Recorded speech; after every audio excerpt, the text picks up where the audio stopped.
The Picture Perfect Mochi I Drew Tastes Good. Volume 4. Smaller Places Than Higher Places by Mochi Mochi Matter. Translated by Lazy Translations. Text editing and audiobook by Masquerade. Chapter 1. The mochi drawn in the picture is a decoration. I was visiting my teacher's house that day, too.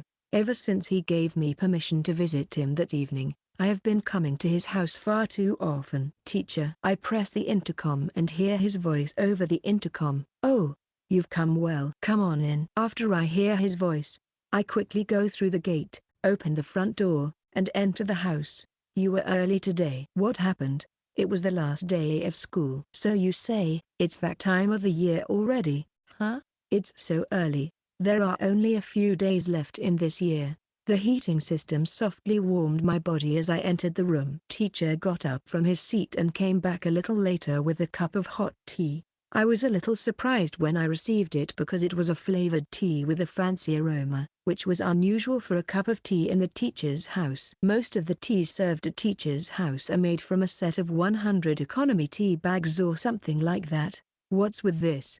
Oh, it's a gift. It seems to be a souvenir from abroad. I thought you didn't like coffee, so I made flavored tea instead of flavored coffee. I have no idea why they added the flavor. When I drank it, I could smell a foreign aroma coming through my nose. What is it? It smells like raspberries or strawberries, but it's not. To go. What kind of scent is this? The package has a picture of something that looks like a raspberry. It looks like strawberries or raspberries, but I don't know.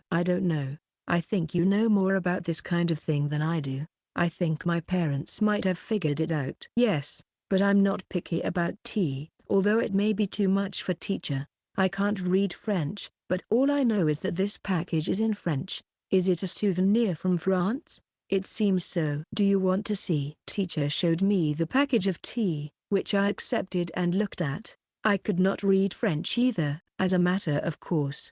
I can only read English as well as I have learned in school. However, when I saw the picture on the package, I thought, this is very nice.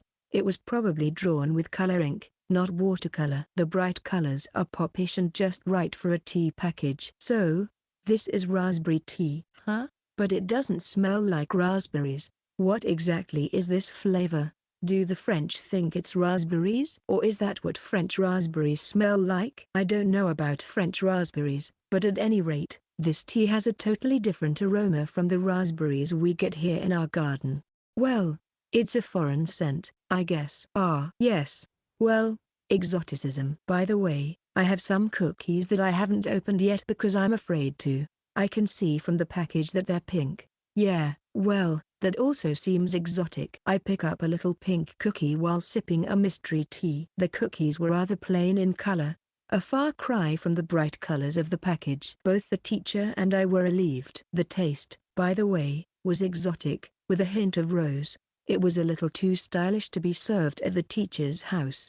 At first, he said, I'm not used to this taste. Well, this is also an experience. The next time I went to the store, I was so focused that I was running a ballpoint pen over my notepad. It seems that when teacher starts to concentrate, he becomes oblivious to his surroundings and the taste of the cookies. I remember that feeling too. As he was concentrating like that, I quietly started to put my bag in order. The end of term ceremony is a time when you have a lot of baggage. The bag was crumpled up with all sorts of things coming in one after another, such as handouts summarizing the points to keep in mind during the winter break, homework assignments for the winter break, and return tests that were apparently left unreturned. The wrinkled prints are frowned upon when they are presented to parents, so they are refiled and neatly aligned to some extent, and those that are wrinkled are folded and folded neatly to make them look more presentable. When I was organizing them in this way, I came across some paper that looked very different from the recycled paper prints. When I was looking at it, teacher, who seemed to have somehow lost his concentration, was looking at it in my hand. To go. Is that a report card? I handed the piece of paper to the teacher who looked at it. As expected, it's really an ideal report card. Yes, in my report card, the test rankings are small, and the report card columns are usually large. Well, As usual. 5 in PE. 2 terms in a row. Good job. Yeah. Thanks to teacher. For the long sitting forward bend, if you start with your shoulders shrugged, your record will increase tremendously. For the standing long jump when the person in charge of the measurement looks away. The grip strength is measured several times with different gauges, because each gauge has its own error. In the repeated horizontal jump, the leg that is not on the side of the person in charge of the measurement will be counted even if it does not reach the line. If you do the endurance run diligently, your time will decrease by that much. If I put into practice what I learned from my teacher at my PE grade improved. 80% cunning.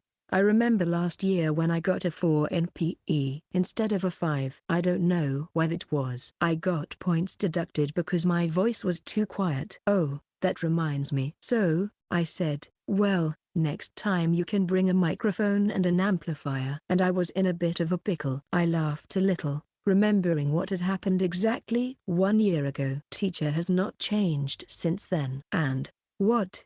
You got first place on the test this time. It's amazing. Teacher looked at my report card and looked very happy. He really is. If anything, much more so than myself. What's the matter, Tugo? You don't look very happy. This will satisfy your parents, won't it?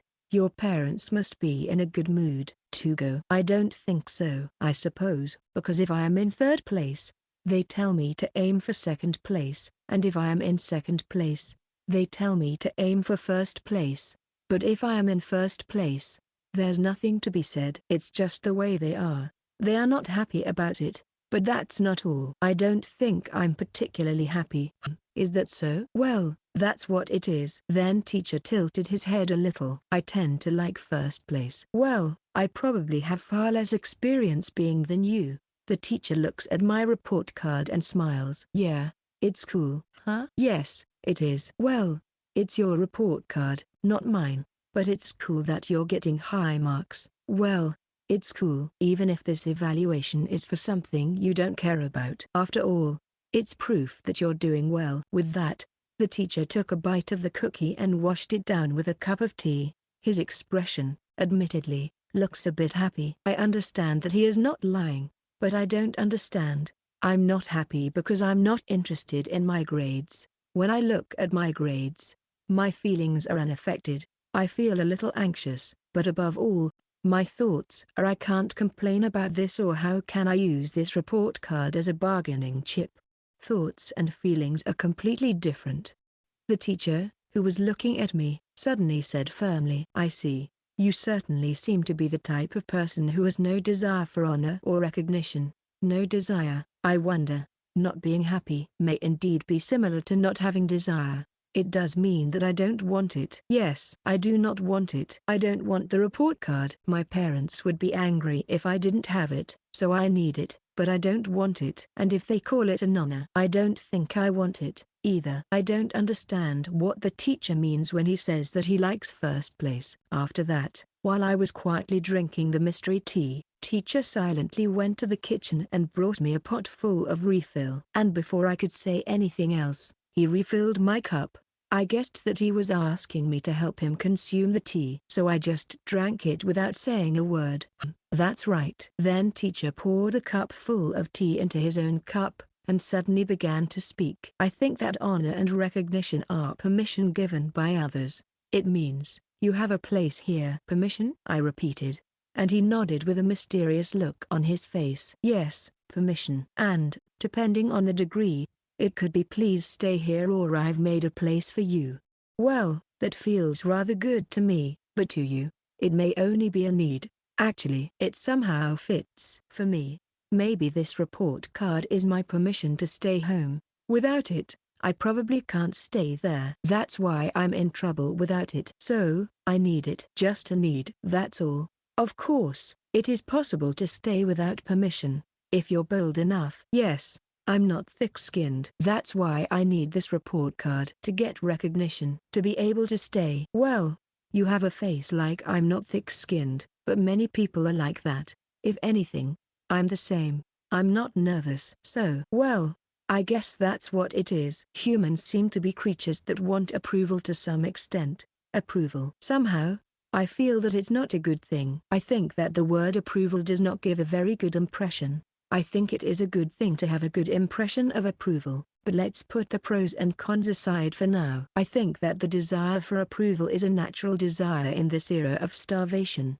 an era of suicidal thoughts, but well, that might be the arrogance of a human being who fulfilled the first 3 levels. I'm a little confused about what he's saying, but I'm sure the teacher knows that too. After drinking tea, when I had regained my composure, he started talking again. Well, just think of it that way. You don't need an evaluation, but it's like a passport or a residence permit. It's better to have it. Yes. Well, if you break it down like that, it might be something like that. As I said, you might not particularly want the honor or the recognition, but I guess it would be fun to have a permit or a residence permit. In fact, being able to go to different places is, well, fun. I hear. My girlfriend who gave me this souvenir said the trip was fun, too. I see. I don't have much of a taste for traveling, but, well, I know that it's better to be able to go anywhere than not to be able to go anywhere.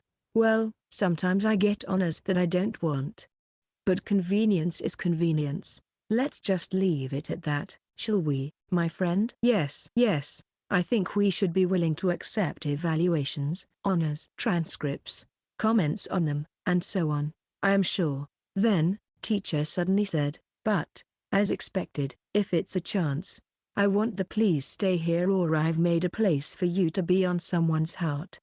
Teacher's words were so abrupt that I wondered what he was talking about. However, the teacher continued happily. There are various honors and recognitions. Yes. Your report card is for a place in a certain community or in your family, but it can also give you a place in the hearts of others. He sipped his tea, then smiled and leaned back against the back of his chair. It's a special thing. To be allowed to be in the heart of another is much, much more special than to be allowed to be in a community, a class, a society, or anything else. The smile on the teacher's face was so happy that it made me feel happy, too. In someone's heart, I muttered to myself, but I can't really feel it. I want to know why the teacher is so happy, but I just can't figure it out. That is frustrating. I appreciate you, Tugo. Just as I was feeling frustrated, the teacher suddenly said that. I was surprised. Suddenly, he said it with a happy, yet serious tone. You are an interesting guy. And you are also a philosophical thinker. Above all, you are an artist. And although you are still in your youth, I have enjoyed watching you grow. As I said before, you are food for my heart, and sometimes you show me something more than food. You show me something extraordinary. Yeah. So, I appreciate you. Teacher said so. Among the contents of the bag, I was sorting out the file containing all the prints. He picked up another file that was placed underneath. Looking at the contents, teacher nodded happily. Oh, and I also appreciate what you draw. This drawing is quite good, isn't it? Yes, it is. It's textured and rounded and really good. It's good. Draw more. If I were to draw this, it would probably end up looking like a ping pong ball with a sticky top.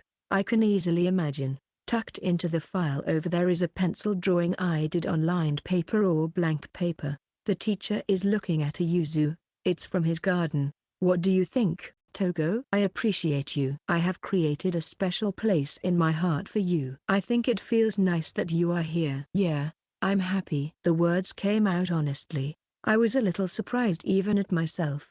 The evaluation that teacher gave me was very different from the evaluation and honor that I have received here and there in the past. But it made a lot of sense in many ways. I am happy. I want more. I want to live up to his expectations. I still don't know what teacher means by feels nice, but I do understand that feeling a little. Really, it's something that makes me happy. Evaluation, honor, things like that. I'm still not sure, but just a little bit.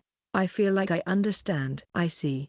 I'm glad. That makes me happy, too. Well, just remember that there are evaluations like this. If you remember this, you will be able to pass it off with a cool face when you get something you don't want. Teacher laughed. Watching this, I thought of and wanted to say something, so I did. Me too. I also appreciate teacher. I have made a place for you in my heart. To tell you that, I appreciate you. I see. That makes me happy. Teacher responded with a grin. Then we talked some more and laughed some more. He then put something in front of me, as if he had brought it especially for me. By the way, do you know what day it is today? On the desk were old art textbooks and reference books. My head and heart instantly filled up when I saw them, because mine had been thrown away. But here it is, similar to the one that was thrown away, but older and more magnificent. Merry Christmas to you, who's trying so hard to go. As a reward, I'll give you this second-hand one of mine, which is too shabby to be a reward. I'm happy. I'm very, very happy. More than any gift I've ever received from anyone else. No, I had forgotten that it was Christmas Eve until today, so all I had to offer was a second-hand gift. If only I hadn't forgotten.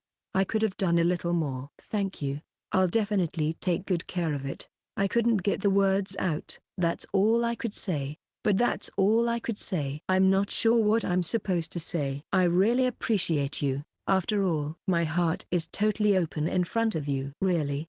Look, Tugo. It's time to go home. I spent the rest of the day reading art textbooks and reference books. Then, before I knew it, time had passed, and I was startled when the teacher shook me by the shoulder.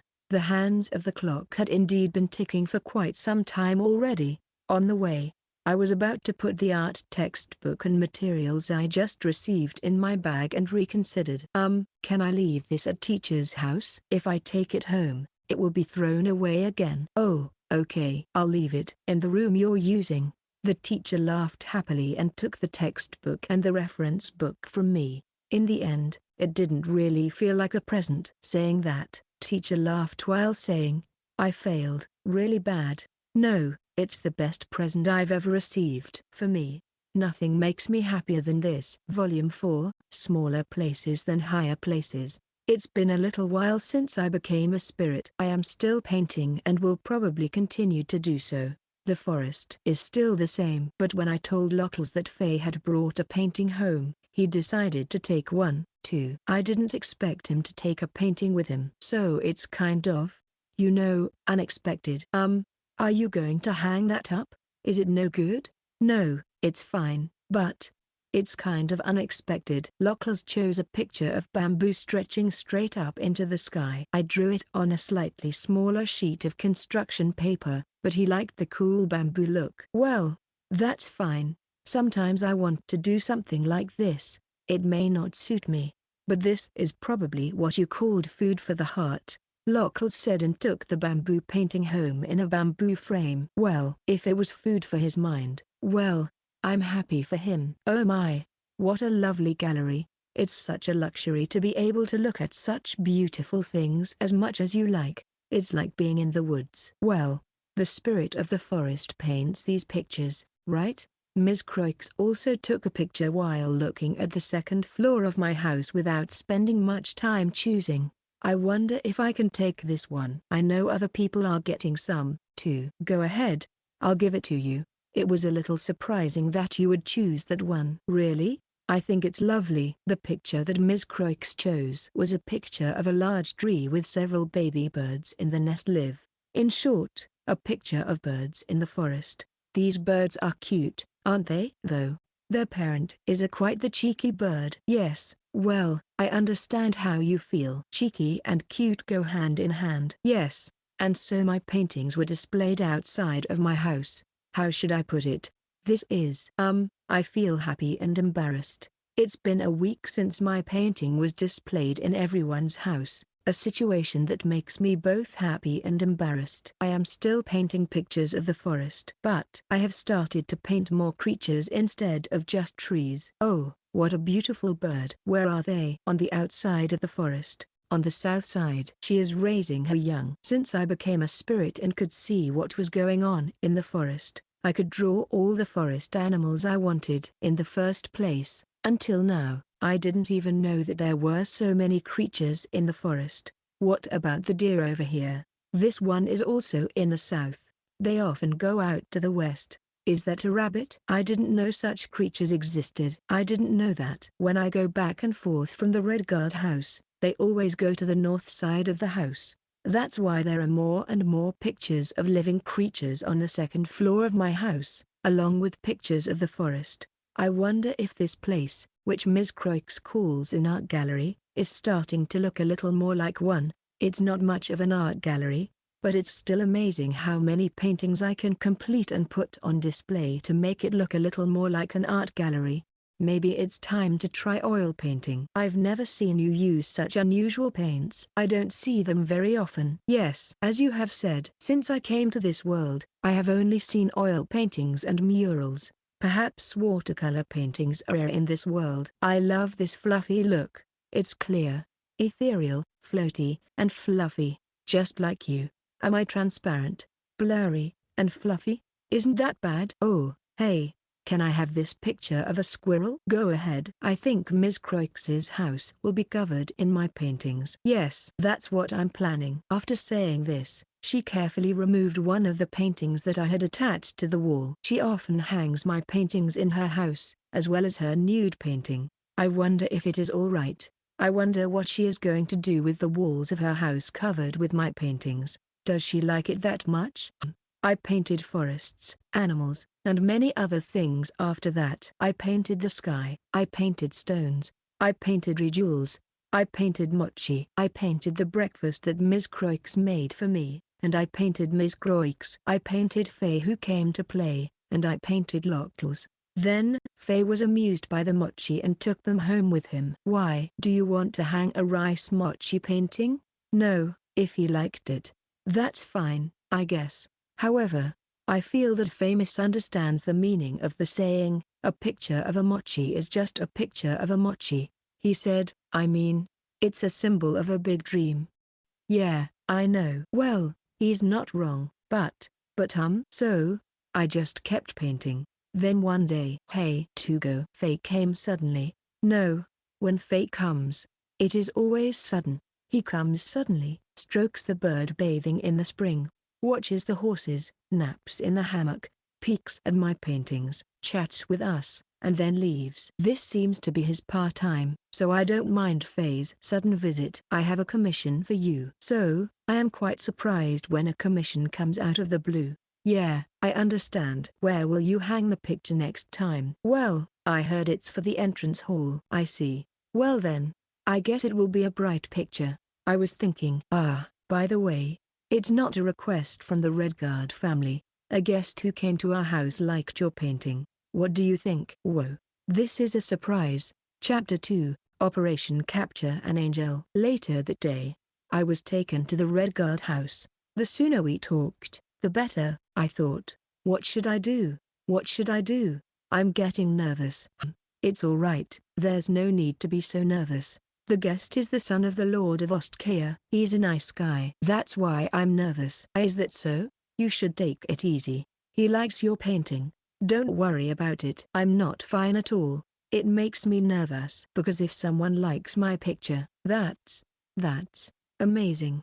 And if they don't know me, but they like my picture just by looking at it, isn't that really amazing? Come to think of it, apart from the one at Ms. Croix's time, this is the first commission from someone else, isn't it? Yes, the one with Ms. Croix's time was an exchange, so I wasn't that troubled or nervous. Since I wanted to draw Ms. Croix, I wouldn't have had time to be nervous. But this time was different. They want my picture and they put a price on it, right? Wow, I'm getting nervous. You haven't changed, even when you became a spirit. Noisy. Ha ha ha.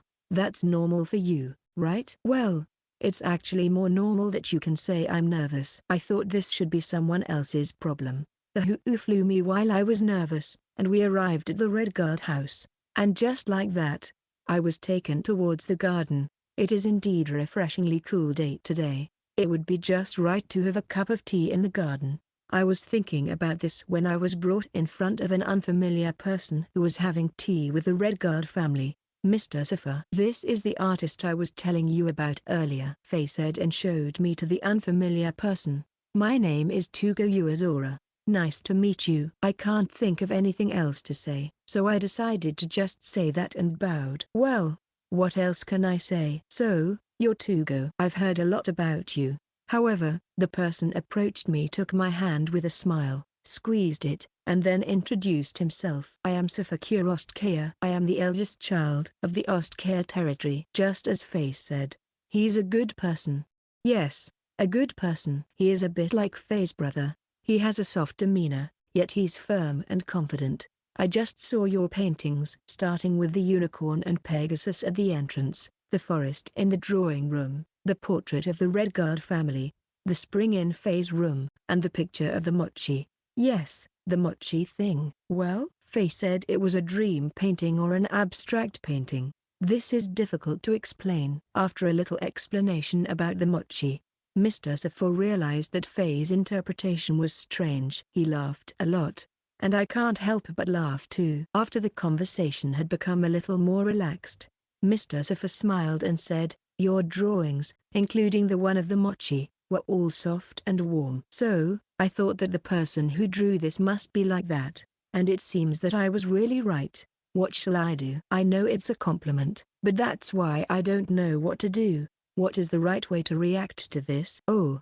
thank you very much. So, for now, I'll just say thank you. My teacher told me that if I say thank you when I'm confused, I can usually get by. Fufu. That's why I wanted to meet you first. I asked fate to bring you here. I'm sorry about that. Well, it's an honor to meet you, too. I was speechless, but I probably said what I needed to say. Yes, this is more difficult than explaining the Mochi. Yes. Then I showed some of the pictures I had brought with me to Mr. Safa. Safa, I don't think a picture of a forest in the daytime is suitable for your house. The wallpaper is sky blue, isn't it? At least in your room and the parlor. Roses remembers well that, yes, indeed.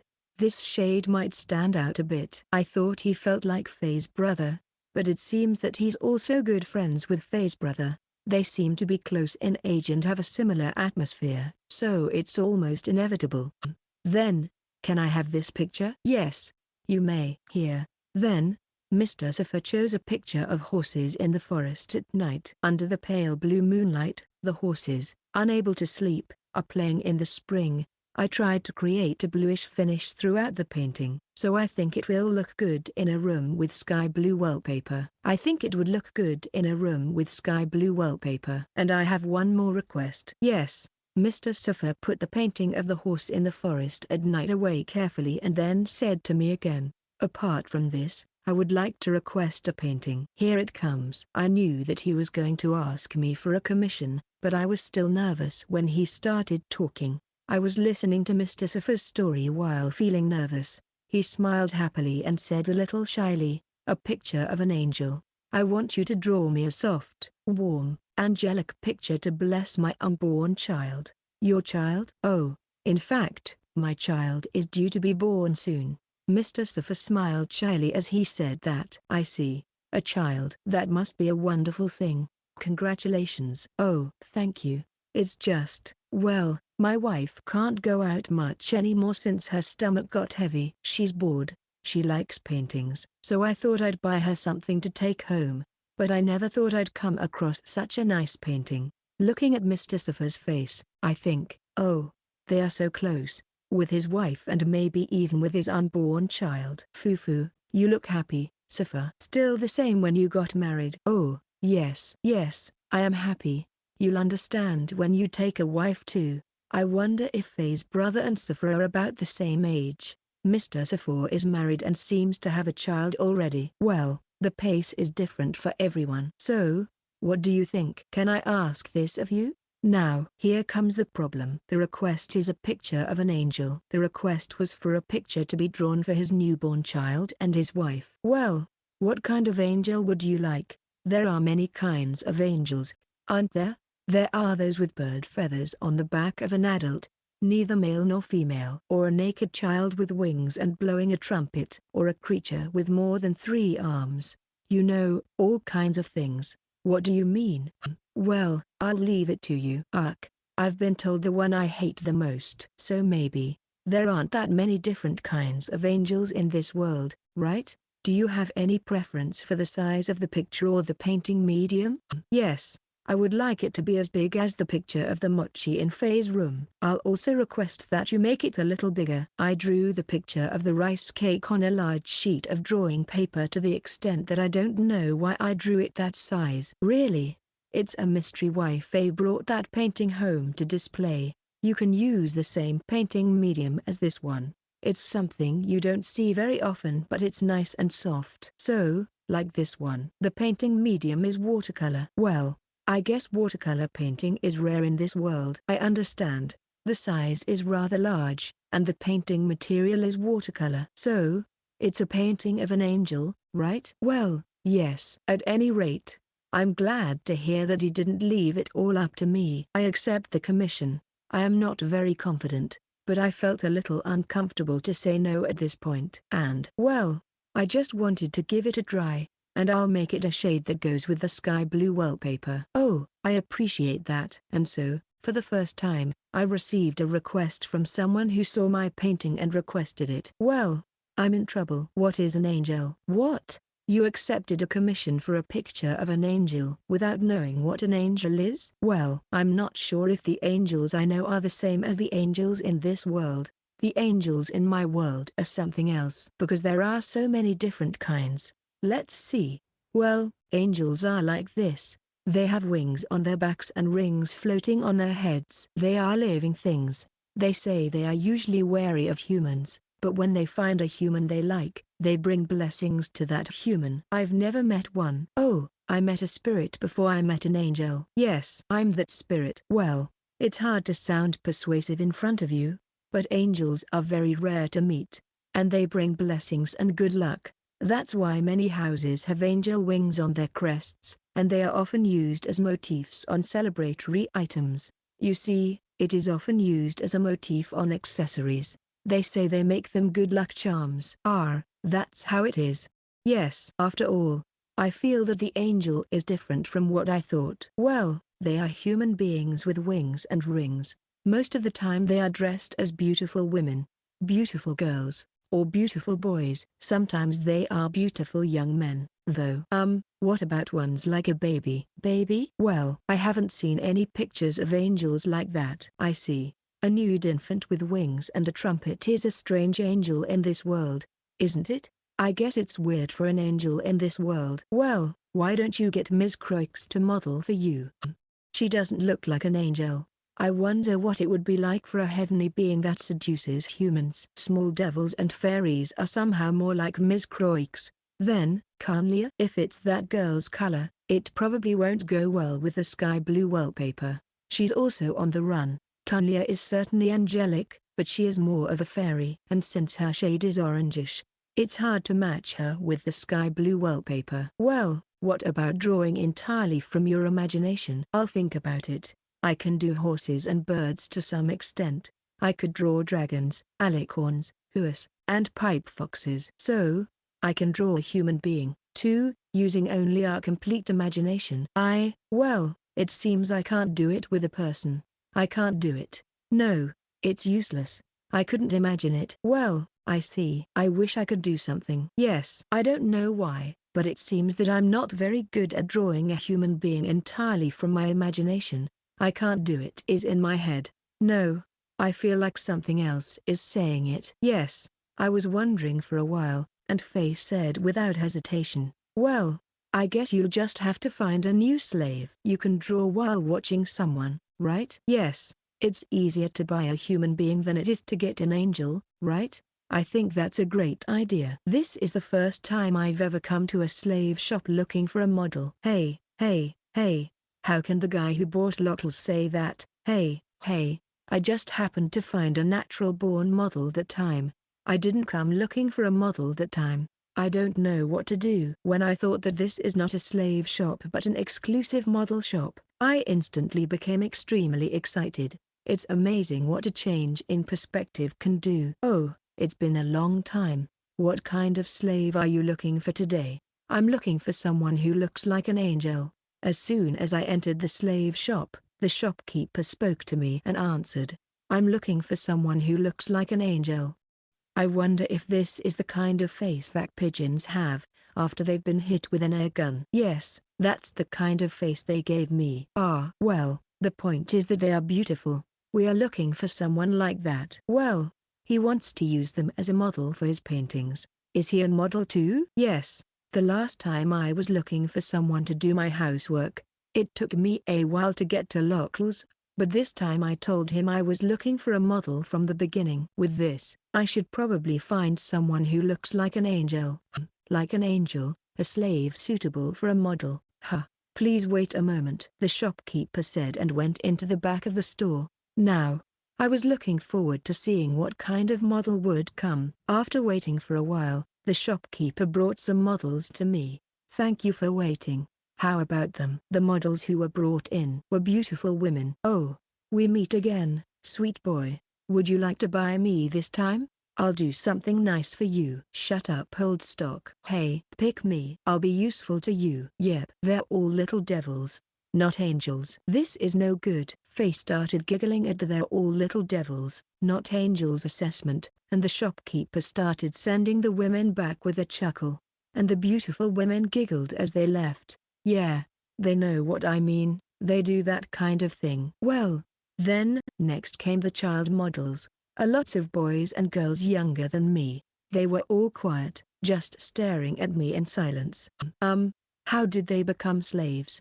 I guess they were in a village where there was a famine and they wanted to reduce the number of mouths to feed. Recently, they all came flooding in. There are a lot of circumstances, aren't there? How is it?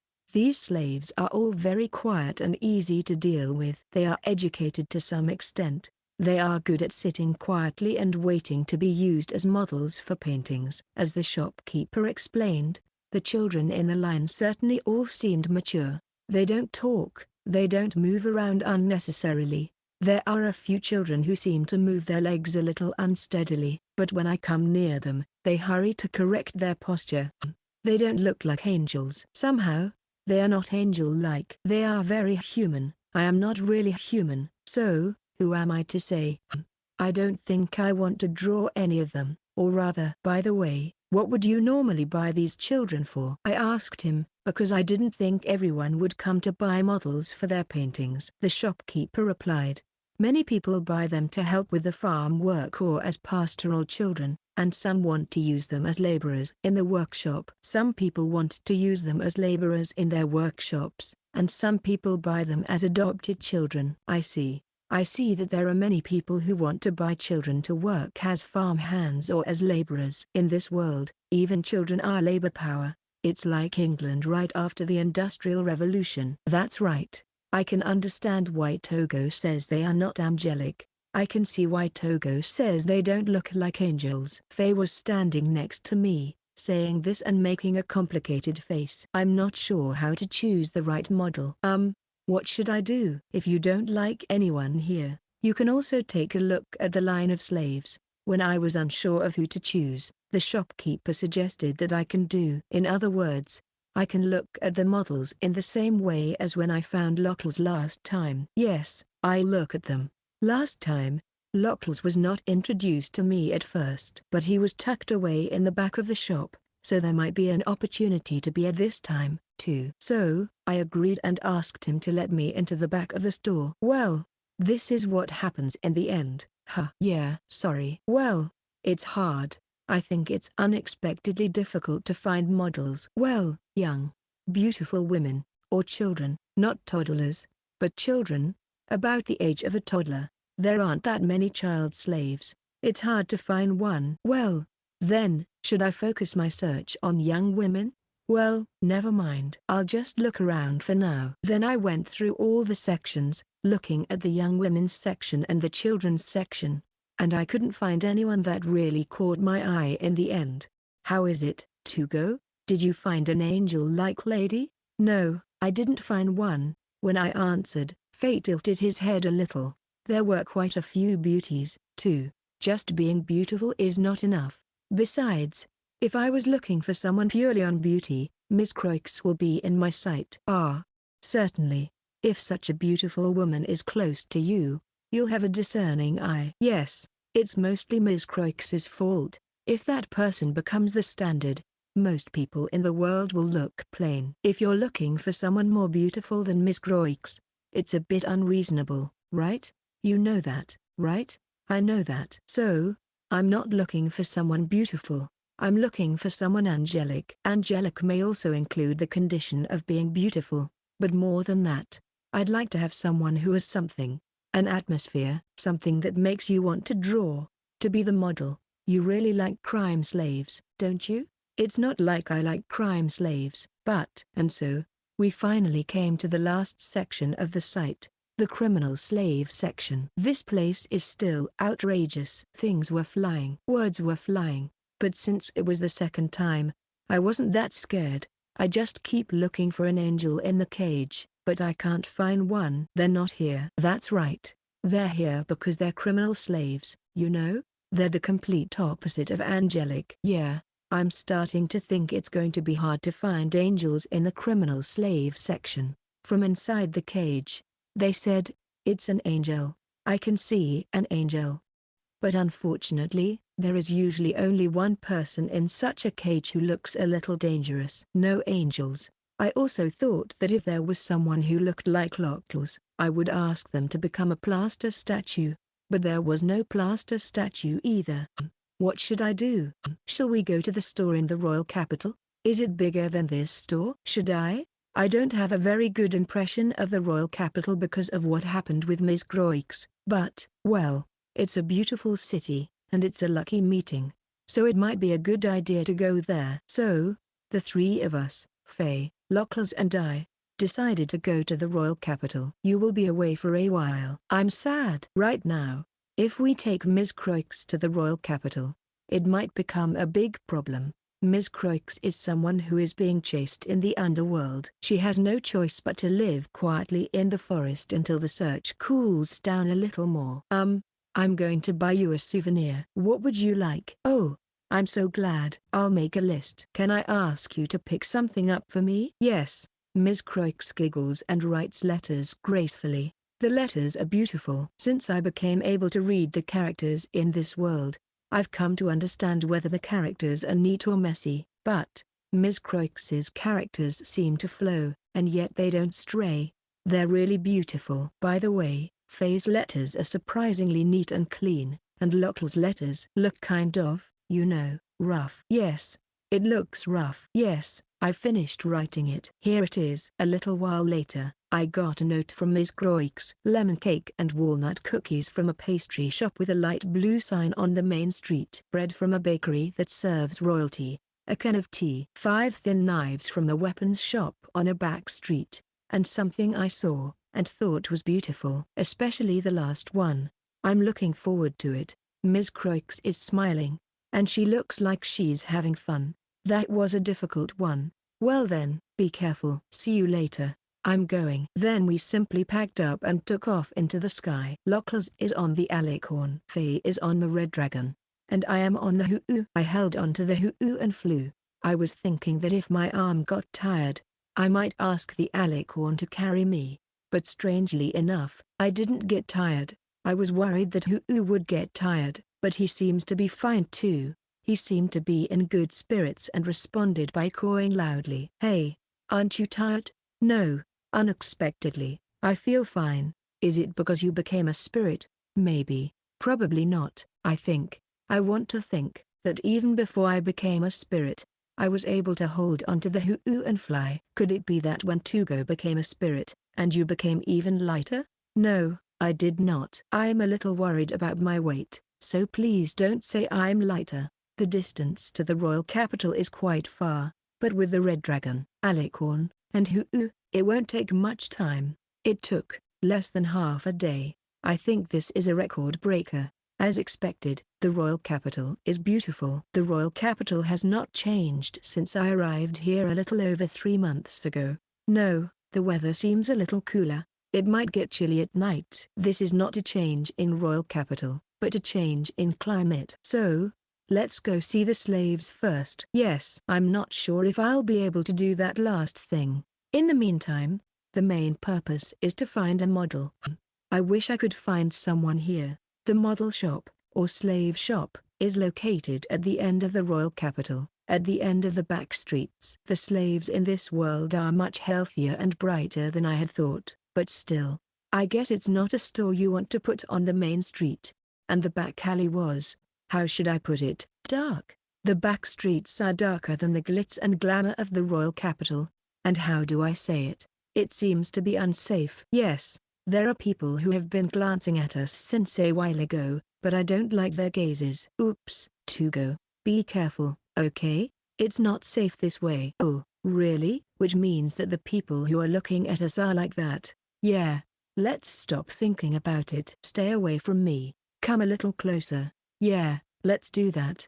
I'm going to move closer to Locals without hesitation. As soon as I'm close enough to Locals, the people watching us quickly move away. I was looking like a good duck, but I wonder if it means that I can't touch Locals if I am near him. I'm not sure what to do with it. It's a little bit annoying. So, we walk on, and there's a slave shop. So big. Well, it's a slave shop in the royal capital. It should be bigger than most towns, right? On the contrary, is there a town with a slave shop bigger than the royal capital? I hope this time there will be someone angelic. I'm sure you'll find one. You don't mind the money, do you? Yeah, of course. You can't compromise when hiring a model. And moreover, it was a model to paint the commissioned picture.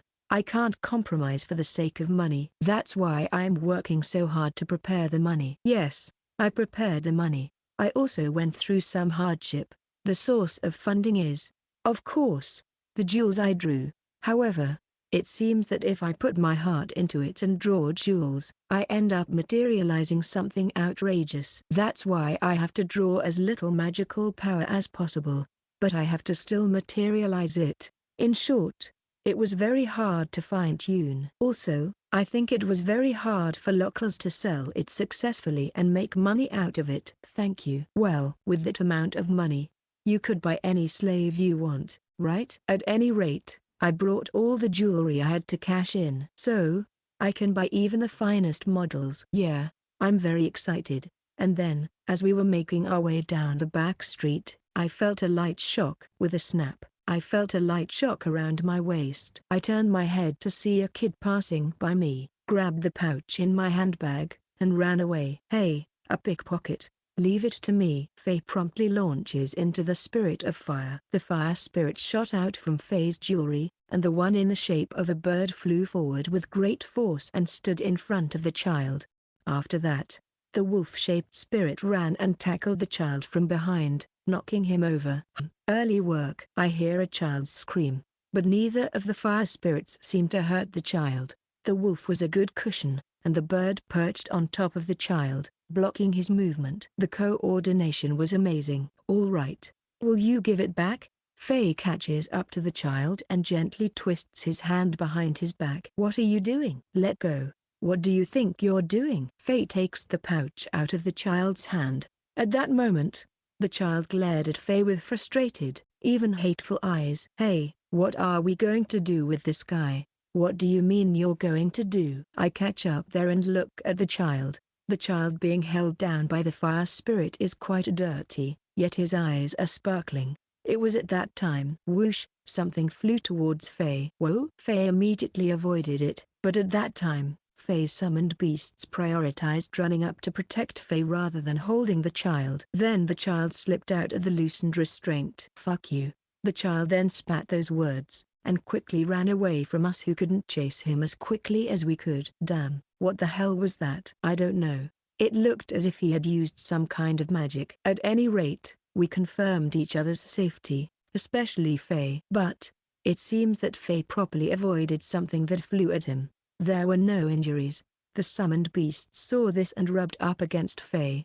The summoned beasts' movements were reserved, a mixture of I'm glad you're okay and I'm sorry I let them get away. Well, okay. First of all, you guys did a good job. Thank you. Faye patted the summoned beasts, then carefully placed them one by one back into the jewels. So, Tugo. This is the one you gave me? Yes, thank you. Faye returned the summons and the pouch he had retrieved from the child. No, but this pouch is a fake money pouch, so there is hardly any money in it. I'm glad to get it back. Well, it's better than nothing. It was a disaster.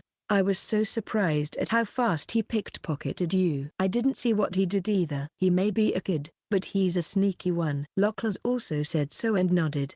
It seems that the child from earlier is a cunning thief. I know. I noticed. I felt a little shock, too, and the contents of my bag were already stolen. Even though the bag was fastened with a clasp.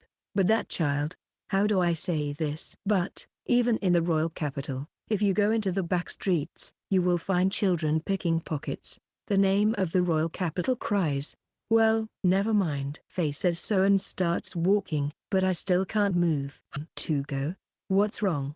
You know. Faye asked me what I was going to do, and I was a little unsure of what to say, but I knew that if I didn't say something here, I would regret it, so I said it.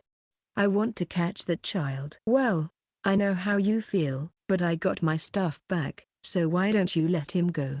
No, we can't let them escape. I thought about Faye's words, but I still think so. I don't want to let him go. I need to catch him gently. One more time. I want to see that child's face. No way.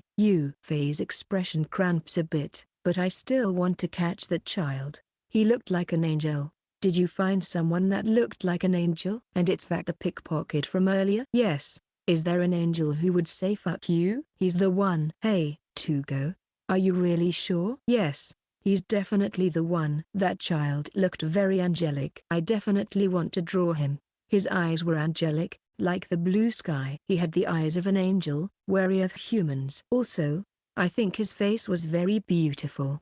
He was still angelic. His hair was dirty, but maybe a little curly. If he washed his hair properly, I think he would really look like an angel. If we put a ring on his head, he would be perfect. So, you stared at him? I really want to berate you.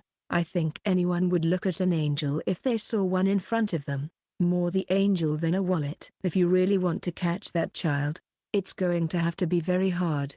I guess so, but no matter. Tugo. I think we should go to the slave shop at least once, right? You can find a lot more angels in the market, you know? Yeah. Well, I get it. Street children, I guess you'd call them, like the girl who just came in. I guess they don't have a fixed address. They are very quick, and it would be very hard to search for them in this big city. I understand that. So, I understand. To the slave shop, let's go. I decided to head to the slave shop while feeling regretful. Don't look so dejected. You're like a withered plant. Yes. The slave shop in the royal capital was massive, as expected. I could say, very grandiose. An angel please. We only deal with human slaves. Give me someone who is angelic as possible. Oh, if that's the case. And as soon as I walked in, we had a short conversation, and soon the guy from the store brought the potential models. What do you think? The models he brought were amazing. They were totally different from the slave shops in Redguard. There were so many of them. The number of models brought in at one time was very large, from beautiful women to cute children. There are so many. So very many. How is it going, Tugo? Is there someone you like? But while looking at those many models, I couldn't help but feel that something was missing. The beautiful women are still almost impish. Some of them look like fairy princesses, but they don't look like angels. I don't know what it is. I don't know what I'm missing. And I'd like to draw some of the people here, but they're not angels. I don't know what they're missing. And the children were even more pronounced. I don't know why, but they really don't look like angels. I don't know. There are children who look like angels, but they are not angelic at all. They look like dolls. They are smiling and saying, "Hurry up and buy me quick." They are very friendly and, like the others, these kids don't look like the pickpocket, and they don't look like they'd say, "Fuck you."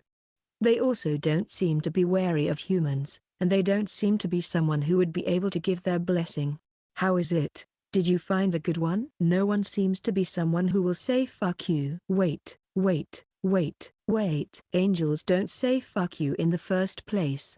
I wonder if that's true. I think they do. The reason is that they are wary of humans. And if they are a little hungry, they will at least try to pickpocket you. The shopkeeper brought in another group of models. This time they seem to be within the range of beautiful young men. But, well, they're not angelic at all. There are hermits, princesses, queens, princes, fairies, and so on. and there are far more devilish than others, and when it comes to children, there are so many dolls. But there are no angels. There are no angels that are wary of humans. A little cheeky, but still attracting the eye and not letting your gaze leave. There are no angels like that. After that, I was also shown some of the angelic slaves that the store owner boasts about, but there were no angelic models. I saw that the shopkeeper was starting to get a little frustrated, and I was starting to feel sorry for him.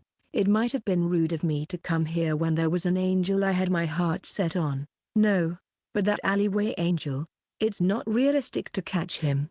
I was thinking that when, Faye, I think I have no choice but to accept the inevitable, Lockles said to Faye. Oh, you felt it? I was getting that feeling too. Faye said so and nodded in resignation. Tugo. Do you want to accept the inevitable too? Eh? I was surprised, but Faye bent down a little and whispered in my ear. It is time for Operation Capture an Angel. Let's catch that alleyway angel. Otherwise, you won't be satisfied. Will you? Yeah, a capture operation. I want to capture that angel. You are?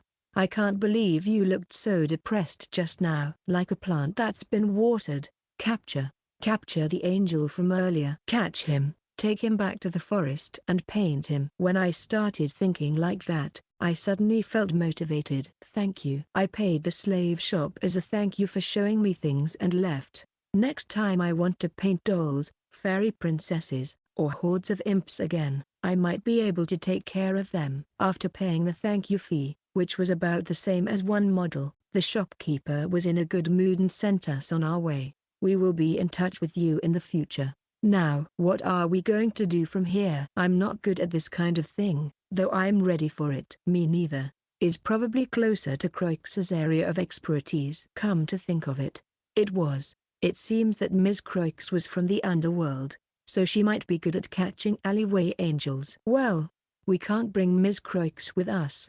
For the time being, we have no choice but to do it our way. Faye and Lockles looked at me, and then at each other and nodded. Okay then, let's use Tugo as bait and go fishing for angels. Eh? Fishing? Yeah, fishing. See, you're the perfect bait, no matter how you look at it, right? Yes. I feel like I've been criticized so harshly. You don't look like you're rich, but you're well dressed, not cautious. And above all, you're soft-looking. You're the perfect target for pickpockets. I can't refute anything, since I have a history of being targeted by pickpockets. It would be better to make you look like you have more money, and yet look worried but open. Like the son of a noble strolling for some sightseeing, and it's a tall order. I don't know what he means, like the son of a noble strolling for some sightseeing. You mean the image of Faye walking? No. Faye isn't particularly soft. So, he can't do it either.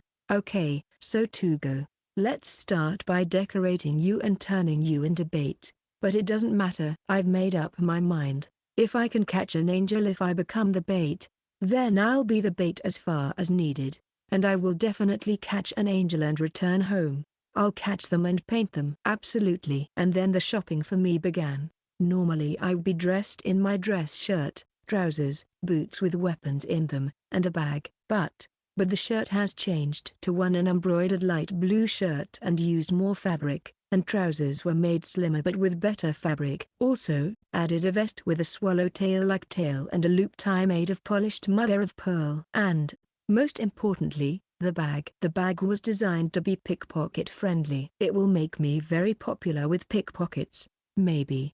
Okay. I've created a guy who looks like he has money and is not cautious. I feel like I'm being abused, but I can't disagree. This is to catch angels. Even if I catch a pickpocket who is not the angel, I might be able to get information about the angel from them. I think it's a good idea. I knew it was a good idea. Well then, Tugo, do your best and wander carelessly. I and Lockles will be watching over you from a distance. Yeah, I think I'll be fine. If it comes down to it, we've got the pipe fox. When I stroked the bamboo tube in my pocket, I heard a cheerful squeak from inside. I am counting on you. So, I ended up wandering the back alley by myself. Of course, just wandering around is my choice. So I looked around at the various stores. Come to think of it, one of the stores in the back streets asked me to do something for them. Well, I'll get to that after I catch the angel.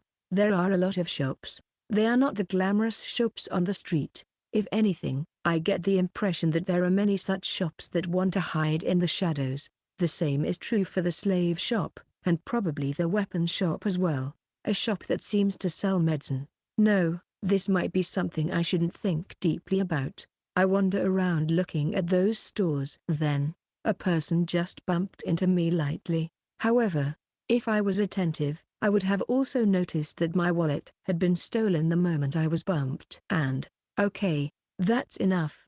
You pickpocket. If you keep quiet, I won't take your life. The pickpocket was very surprised to see Faye and Lockless suddenly appear from the shadows. Well, I guess it's expected. In my pocket, I heard a little cry con, like it said, yeah, it wasn't my turn yet. Of course, this pickpocket is not the one. He was no angel. He was just a pickpocket. But even if it was just a pickpocket, there was a point in catching him because that angel was a pickpocket, too. It's not surprising if they knew each other. I just want to ask you something. Is there a kid with sky blue eyes around here, huh? When Faye asks the pickpocket makes a face like what are you talking about? So, he quietly let him hold a silver coin. At that moment, the pickpocket's expression focused, and his back straightens. I'm looking for that child. Do you know where he is or what his name is? Well, actually, I feel like I saw him. He is stumped. Maybe it's not that he doesn't want to tell you, but he doesn't know anything or doesn't remember much, but he was given a silver coin, so he might be about to answer something. I won't tell you to return it even if you don't know. It's okay. So, he told him that, and he clearly looked relieved. He thinks some more. I'm sorry, but I don't remember seeing a kid's face that well, but I'm always in the west part of town, and I don't see any kids there. I see. Well, the information that he doesn't go there is also important information. I see. Thank you. Oh, I'm sorry. I can only tell you that. The pickpocket said a little apologetically and quietly walked away. Give back the wallet. On second thoughts, the pickpocket, held back by Lockless and shrank back, gave me back my wallet and left quietly. I was happy to meet him. Please be careful on your way home. After that, I caught a few pickpockets. Men, women, and children. And the more information I gather from them, the more I get an idea of where the angel is. And sky blue eyes? Are you talking about Celeste? The child pickpocket we had captured finally told us the name of the angel. Celeste? Is he called Celeste? No, I don't know who you are looking for, but there's a cheeky brat who recently entered my territory. I'm sure about his eyes. His name is Celeste. This is good information. Wonderful. Hey, that child, where can I meet him? I asked, and the pickpocket I had caught smiled and told me. In the evening, he hangs around near the slave shop. You can go there. Slave shop? Lockless looked a little surprised. Yes, well, maybe a little surprising. I don't think a boy who is a pickpocket can afford a model. Or maybe that's why I've wandered in front of art supplies I couldn't afford, too. Yeah, I'm definitely sure he's hanging around near the slave shop. If you think I'm lying, that's fine. Thank you. Well, that's the best information I have so far. It's almost evening, and I'm willing to take his word for it. Thank you for this. So, I gave the child a small silver coin and sent him on his way. The child ran away happily. I was glad he was happy. As per the information we had obtained, we decided to keep an eye on the area in front of the slave shop. Faye hid around the entrance of the slave shop, Lockless hid in an alley on the front side of the street, and I wandered around in front of the slave shop. In other words, I'm the bait. As I waited, wandering around there or just standing there in a daze because I was tired of walking, I suddenly saw a figure at the edge of my field of vision. If you look at them subtly, they are also subtly looking at you. The angel. Catch him. When I say that, the pipe fox jumps out. The angel looked a little surprised to see me and tried to run away, but the fox is very fast. It caught up with the angel with a squeak and stood in front of it. The angel was stopped there, but instantly changed direction. He started to flee in a different direction with his light body, but Lockless runs there. He is fast. He is very fast, too. The massive muscles mobilized all of his muscles to run, so he was extremely fast. Also, the pressure was amazing. Hi. Of course, he could easily catch a child. Lockless is amazing. He is a master of physical beauty. Hey, what are you doing? Let go. Lockless has lifted the angel onto his shoulders, so the angel cannot descend to earth. Yes.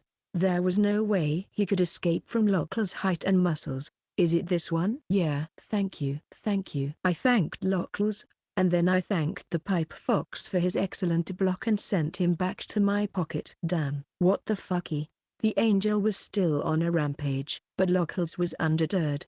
Well, there's no way any kid could beat a plaster statue. Hey, don't stare at me. When I peered in to see the angel's face, the angel lashed out and Lockless pulled me away in a hurry. I'll hold him down, but if you touch him carelessly, he'll bite you. Yes. Then Lockless held him by both arms and legs, holding the angel on his shoulders. I was so relieved that I could peek at the angel's face. What is it? If you want to turn me into the guards, do it. I looked into the child's face. He is dirty with mud, soot, and grime, but he probably has a good face after a good wash. I'm not sure about the color of his hair. Too dirty. This child, the aggressively distorted expression on his face is a little scary, but there's something about it that stirs the heart, something attracts you, and above all, the blue eyes that are glinting on his face. Aggressive, obviously wary of me, and yet so beautifully sky blue. Yes, very good. This feeling of being wary of humans is very angelic. What are you smiling at? I'm so happy, very much. The angel started to look scared. Yeah, sorry. He must have been surprised, because he was suddenly caught by a human. So, I immediately started scouting the angel. Celeste, is that you? When I called his name, the angel was startled and curled to herself. Did I terrify him? Yeah, it might be scary if someone who you failed to pickpocket around noon grabs you in the evening and calls your name, but I am not a weirdo. Celeste, I want to hire you. Eh? And his fear turned to shock in an instant. I didn't mean to sound like a weirdo. I am a painter. I'm just starting out, but I wanted to paint you. I don't understand. You're rich, right? You could buy someone more beautiful at that store. There was no one more beautiful than you. The truth is, Celeste looked a little surprised and then made a face that I'm not sure if it was a look of fear or embarrassment. I will give you a proper salary. About a month. No, 2 weeks is enough. If you come to my house and let me paint you for a while, I'll guarantee you food, clothing, and shelter during that time. I'll give you a salary in addition to that. What do you think? Celeste blinked his long, dark, angelic eyelashes and looked puzzled. Huh? What? Why? No, because I wanted to paint you. Is it your hobby to draw dirty urchins? Well, I'm sorry, but I'm going to have you washed and cleaned. If you clean up, you'll definitely be an angel. Aang. Being called an angel, Celeste fidgeted with an indescribably uncomfortable look on his face. He's really angelic. I was satisfied with Celeste's more than expected angelic appearance, and Faye poked me from the side. To go, you know. Just in case, I think there's something else I need to ask you first. Huh? What? Costume request? Wait, the first thing is, how do I say this? If his parents are not alive, we should talk to his guardian at the very least. That's right. If this child has a guardian, we have to talk to them too. Yes, that's right. I know you have to get the parents' approval when you use a child model. Then, Celeste, your parents are. However, as soon as I said that, Celeste showed a nervous expression again. I think my father will sell me as long as you pay him. Whoa. Well, that's, and, anyway, it's convenient. Then let's go to your house right away. It sounds like a complicated family situation, but for now, let's stay positive. I caught an angel. I really caught the angel. Yep. Wait. While I was thinking, Celeste called out to me. Well, we're still talking about my salary. That's right. It is true that I need the consent of his parents, but what is most important is his own will. If there is a salary involved, we need to talk about the salary as well. How much will you pay me? But I am not good at negotiating salary. After all, the way Ms. Croix was paid was one house. desired interior included to go back off a little. I'll talk to him from here. If I was in trouble, Faye would step forward with a grin, and crouch in front of Celeste. And, how much do you want? He asked in a grand way. As expected of an aristocrat. 50 gold coins. And Celeste answered immediately. As expected of an angel? I see. Faye gave a thoughtful look and then asked Celeste again. If I say we'll give you 50 gold coins to be a model for a painting, will you go with us? I will. What a brave angel. Though it seems a little tragic. Hey, is there a reason you need money? To which Celeste did not answer the question. And that's pretty much the answer. Well, no, for now. You will have 50 gold coins. So, how much would your father want? I don't know. I have no idea how much debt he has. Maybe an amount he could be enslaved. He owes money to a lot of people. Oh, debt, huh? And if they collect all of it, it's enough to become a slave. That's interesting. Faye grinned and then asked with a slightly curious face. Do you like your father? I hope he dies. I will probably never forget the look in Celeste's eyes at that time. All right. That means. Faye thought of something, then scratched his head and looked awkward. To go? I need a little consultation. Yes, there is a way to catch this guy legally. If you take over the debt of this guy's parents, you can get him into custody. I asked him about the details, and he said that in essence, people who can no longer repay their debts are also eligible to become slaves, and if that person chooses to become a slave, then the people they are supporting will become slaves as well. In other words, in this world's terms, it would be like being on welfare. I still don't understand the feeling of this area. I think it's perfectly acceptable to say, give me one of your children as a slave in exchange for a debt. You have money, or if you buy him in my name, you have a guarantor of your identity, and they won't complain. I see. For the protection of this child, I guess. Even Celeste's father would have chosen to be a slave if you asked him to pay off his debts as soon as possible. On the other hand, why hasn't he made that choice before? Because as a slave, you can only drink when your master allows you and you can't go gambling. I've heard of a lot of people who have not become slaves for that reason. I see. Yes. Somehow, I understood that slavery in this world isn't as bad as I thought. Then let's do it. Wait. You know what? If we do that, that means we can pay his father's debt in full, right? Yep. We don't need the money. Let's do it. I'd paid 100 gems for it. Depending on the negotiations, I might be able to pay a fraction of what he owes me and get Celeste in exchange.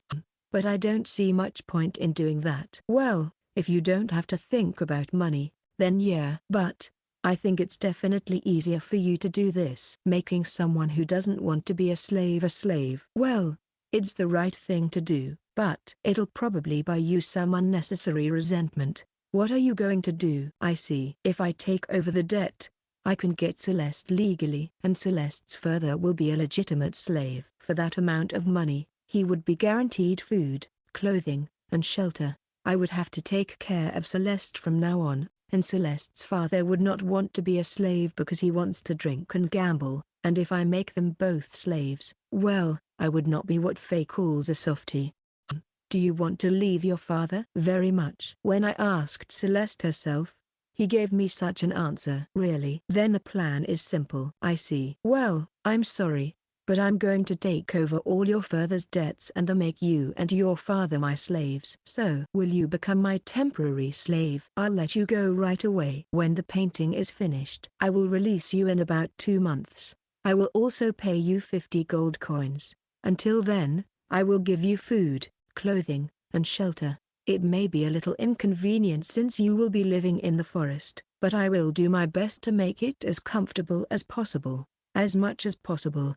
We will explain the conditions properly. If not, it would be unfair. If you want to come back to the royal capital afterward, I will send you back. If you want to live outside of the royal capital, we can help you with that. If you want to stay in the forest, I'll be happy, but I won't force you to stay. I will help you do what you want to do. What do you think? Hearing that, Celeste made a troubled, confused face.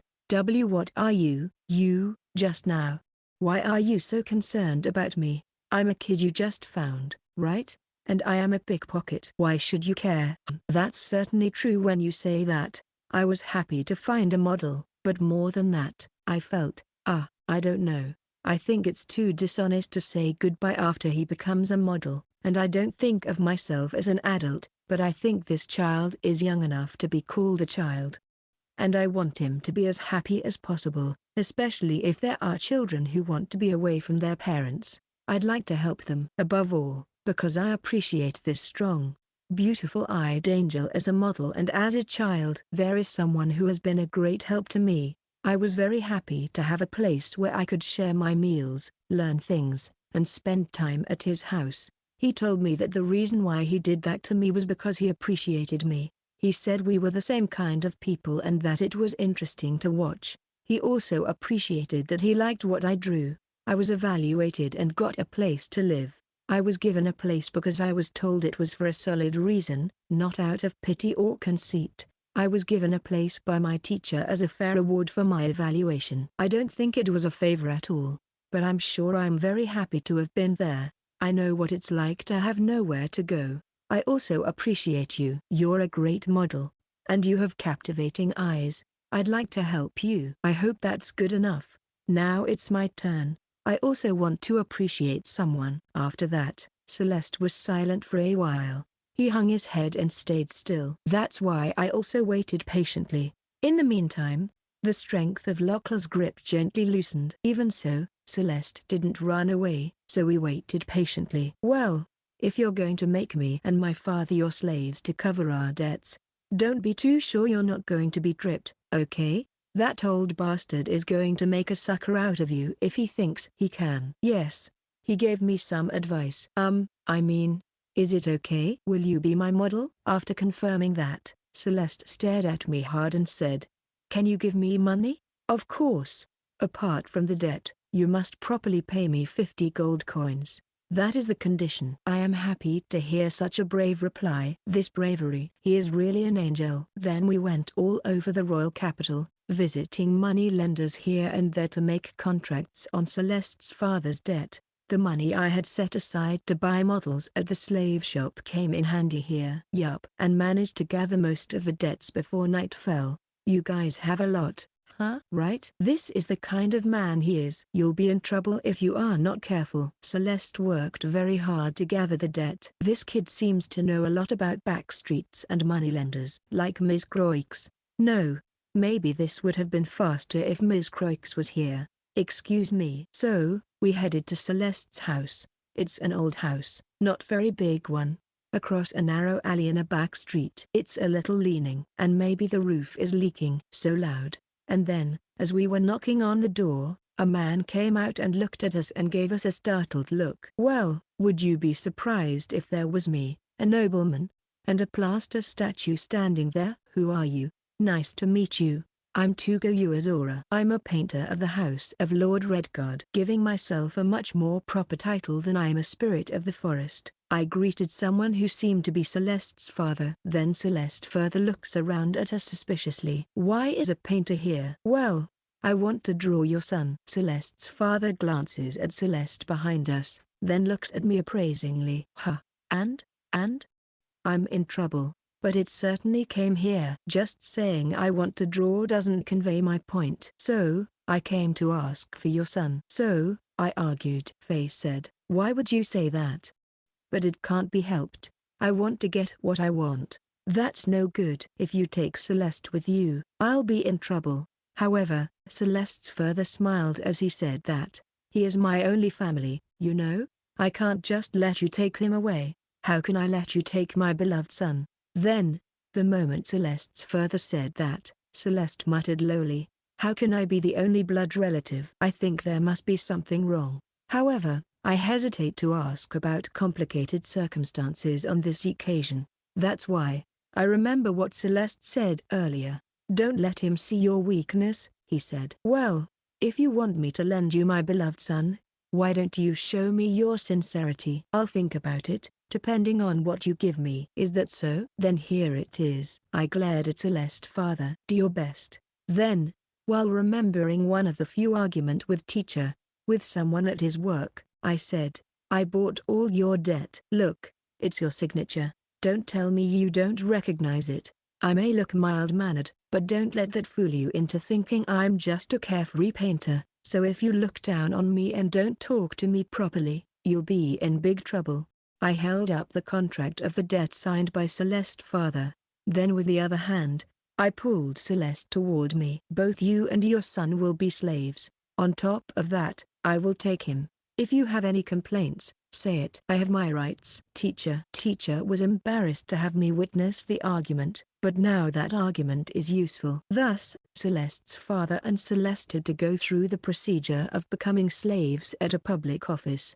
I guess they do the procedure properly at a place like this. It is different from what I associate with the word slave. While waiting for the procedure, we waited in a kind of waiting room. Celeste was safe and I could take him back, so the contract was now fulfilled. I will take Celeste back to the forest and paint a lot of paintings. Even so, Tugo, I didn't know you can actually talk smoothly if you try. Eh? I was surprised when Faye suddenly said that, but when I think about it, yeah, well, it's true. Yep, it's second-hand words from my teacher.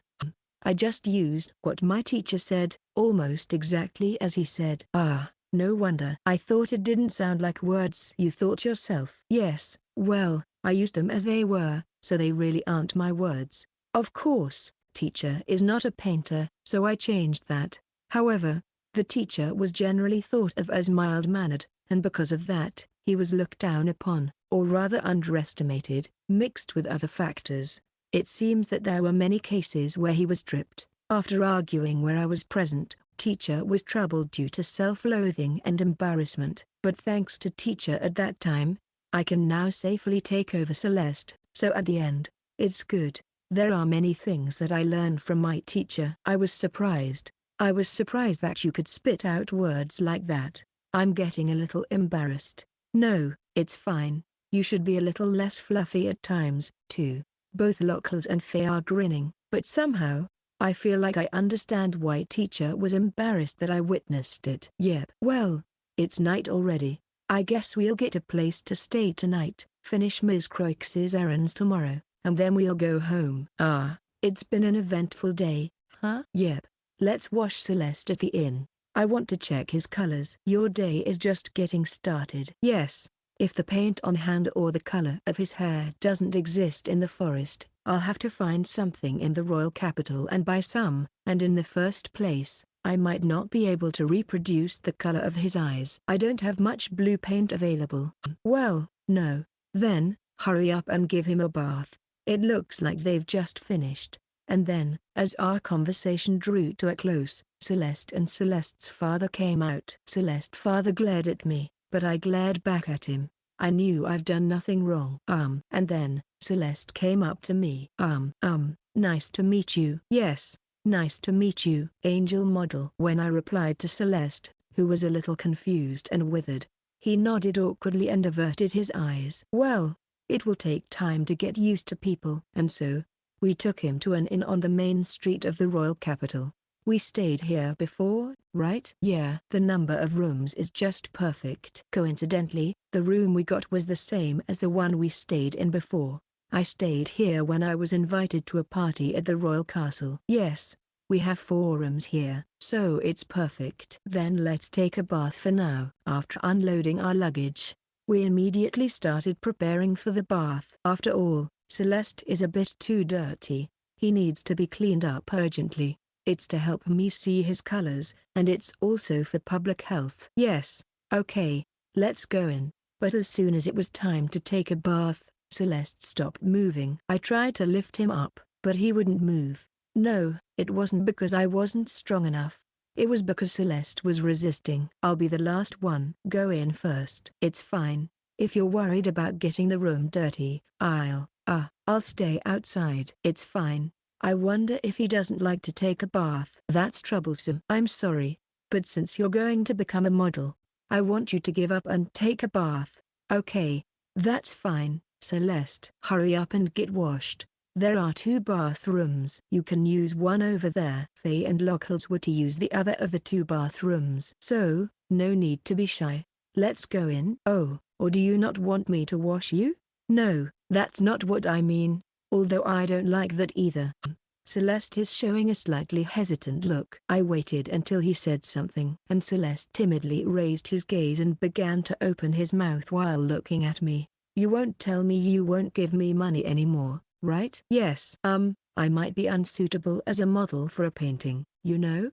When I tilted my head because I didn't understand what Celeste was saying, Locklers approached from behind and rolled up the hem of Celeste's shirt. Hey, while Celeste screams, Locklers has a terrible expression, and then gently lowers the hem of his shirt. Well, that was what I expected. Somehow, I knew from his actions and reactions. Can you take it off? When I asked Celeste that again, he was very reluctant as took off his own shirt. On the skin that was hidden by his shirt, there were many scars that looked like they came from burns and cuts. Seeing that, Locklers makes a terrible expression again, and Faye makes a pained face. Surrounded by such gazes, Celeste crouched even more. I didn't mean to deceive you, and you guys just arbitrarily called me an angel and arbitrarily made me your slave. Well, a promise is a promise. The money is mine. I'll pay you properly. It's 50 gold coins.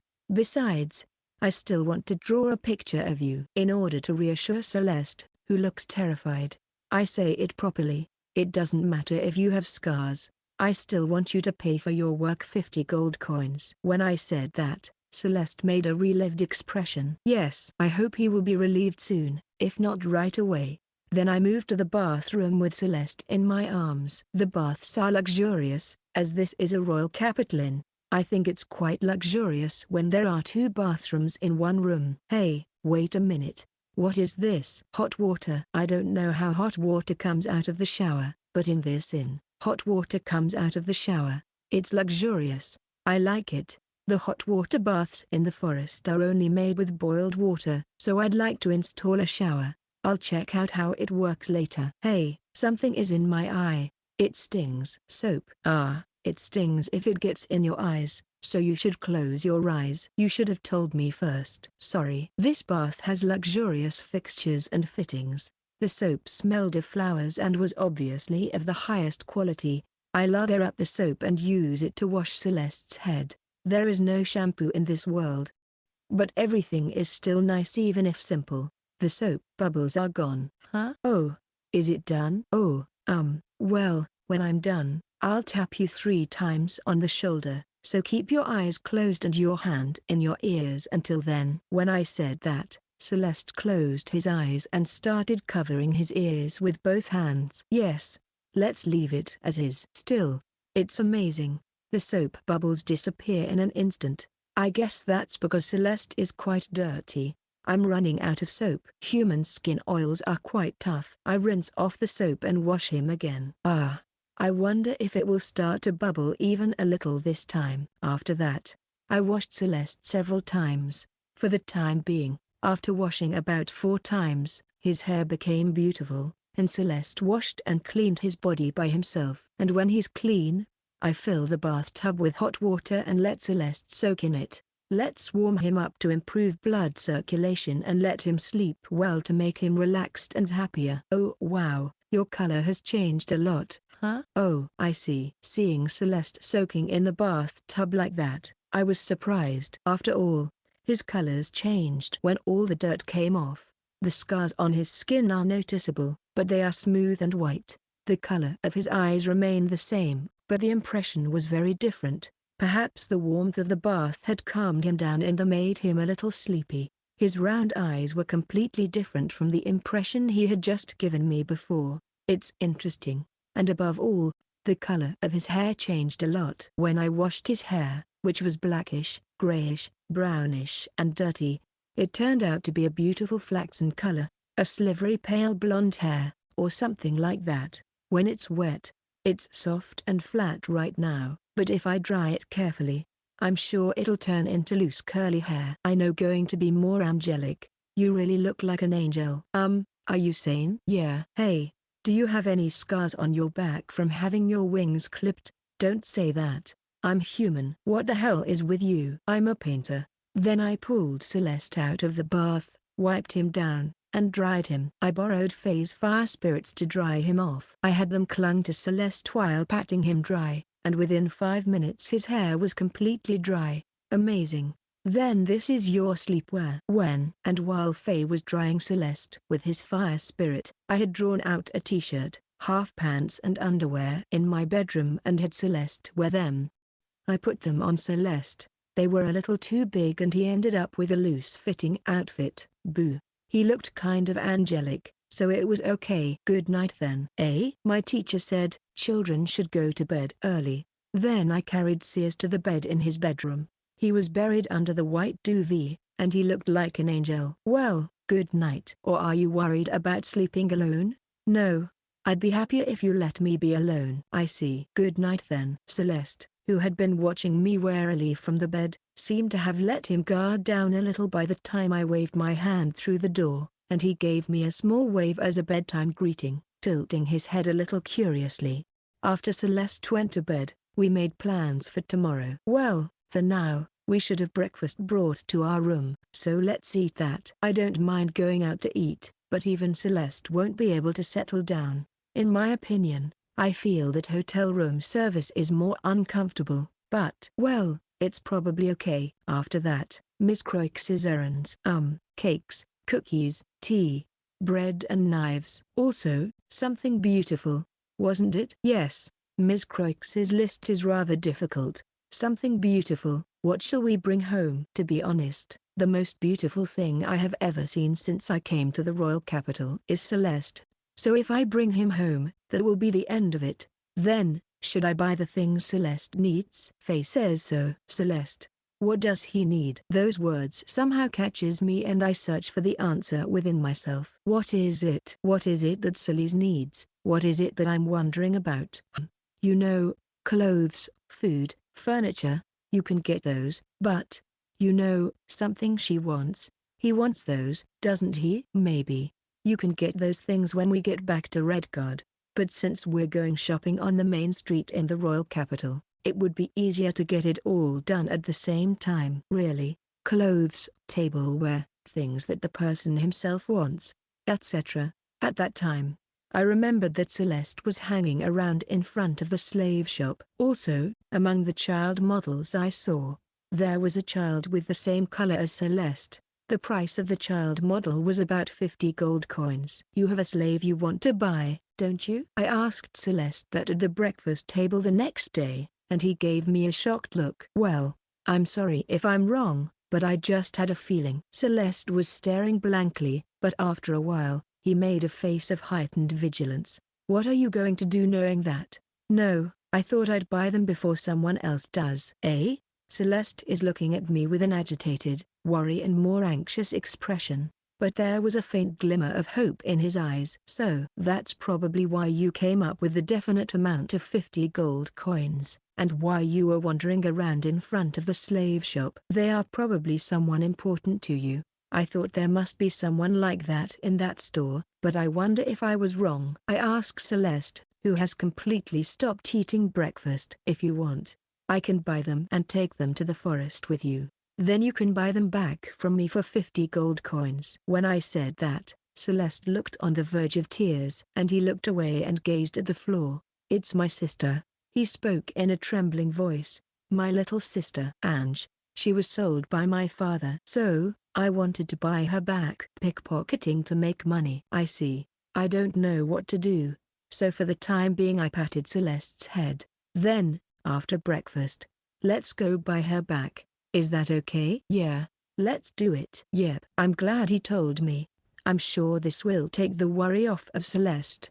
I'm sure he'll look more angelic that way. If possible, I could draw him and his sister together. When I saw her at the slave shop, she looked like a doll, but maybe, unexpectedly, she could become an angel if I put her with an angel. Then our shopping began. The first place we headed to was a weapons shop on a back street. The slave shop opened a little late, so we decided to finish our shopping at the other stores on the back street before we went there. Locklers is the biggest help here. After all, I don't know if the weapon is good or bad, and Faye doesn't seem to be very good at it either. So, 5 thin, beautiful knives.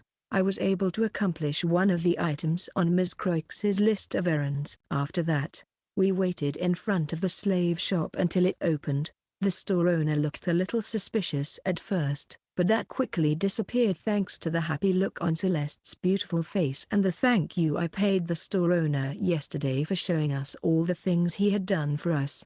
Rather, the store owner took care of us and let us into the store before it opened and offered us tea. Faye seemed to like the tea served there and was asking where it was from. Maybe I should buy some as a souvenir for Ms. Groix. This is how the time gradually progressed, and finally, it was time for the official opening of the store.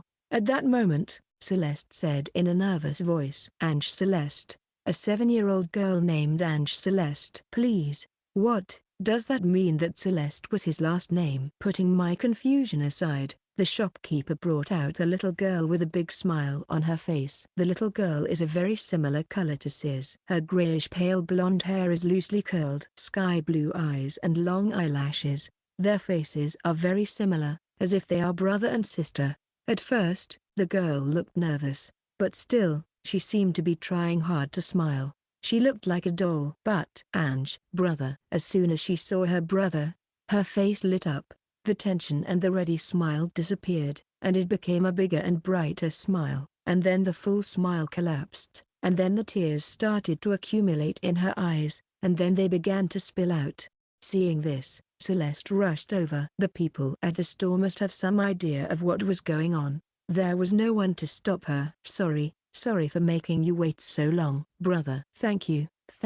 Then the young siblings clung to each other and both started to cry. Only this time, Celeste was human, not an angel, and Ange was also human, not a doll. While the two of them calmed down, we easily completed the formalities. In short, we paid what they owed, signed some kind of contract, and that was it. Yeah, much easier than with Celeste. But, sir, are you sure? Angel is certainly a beautiful girl, and she is well disciplined, but she is a little difficult to use as a workforce, and more importantly, when you saw her yesterday, you didn't seem to like her very much. The people at the store shrewdly go through the procedures and say such things.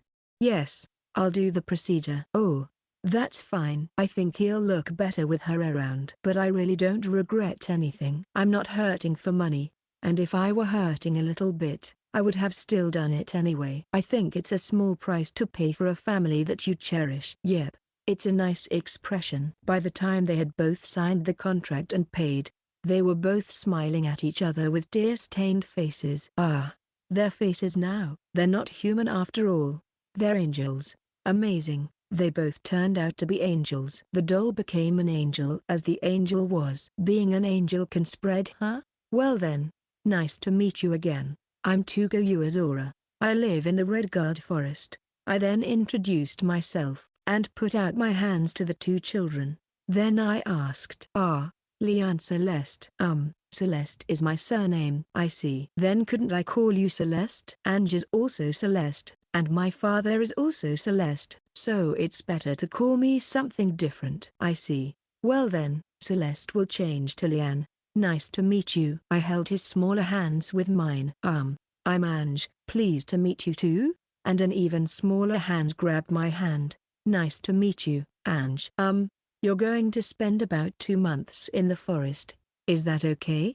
It's all done before their consent, but I'll listen to it just in case. Then Ange nodded quietly. I'm just happy to spend time with brother. And then, Ange smiles, and laughs shyly. Maybe she's a little shy, but I love how she slowly hides behind her brother while talking to me.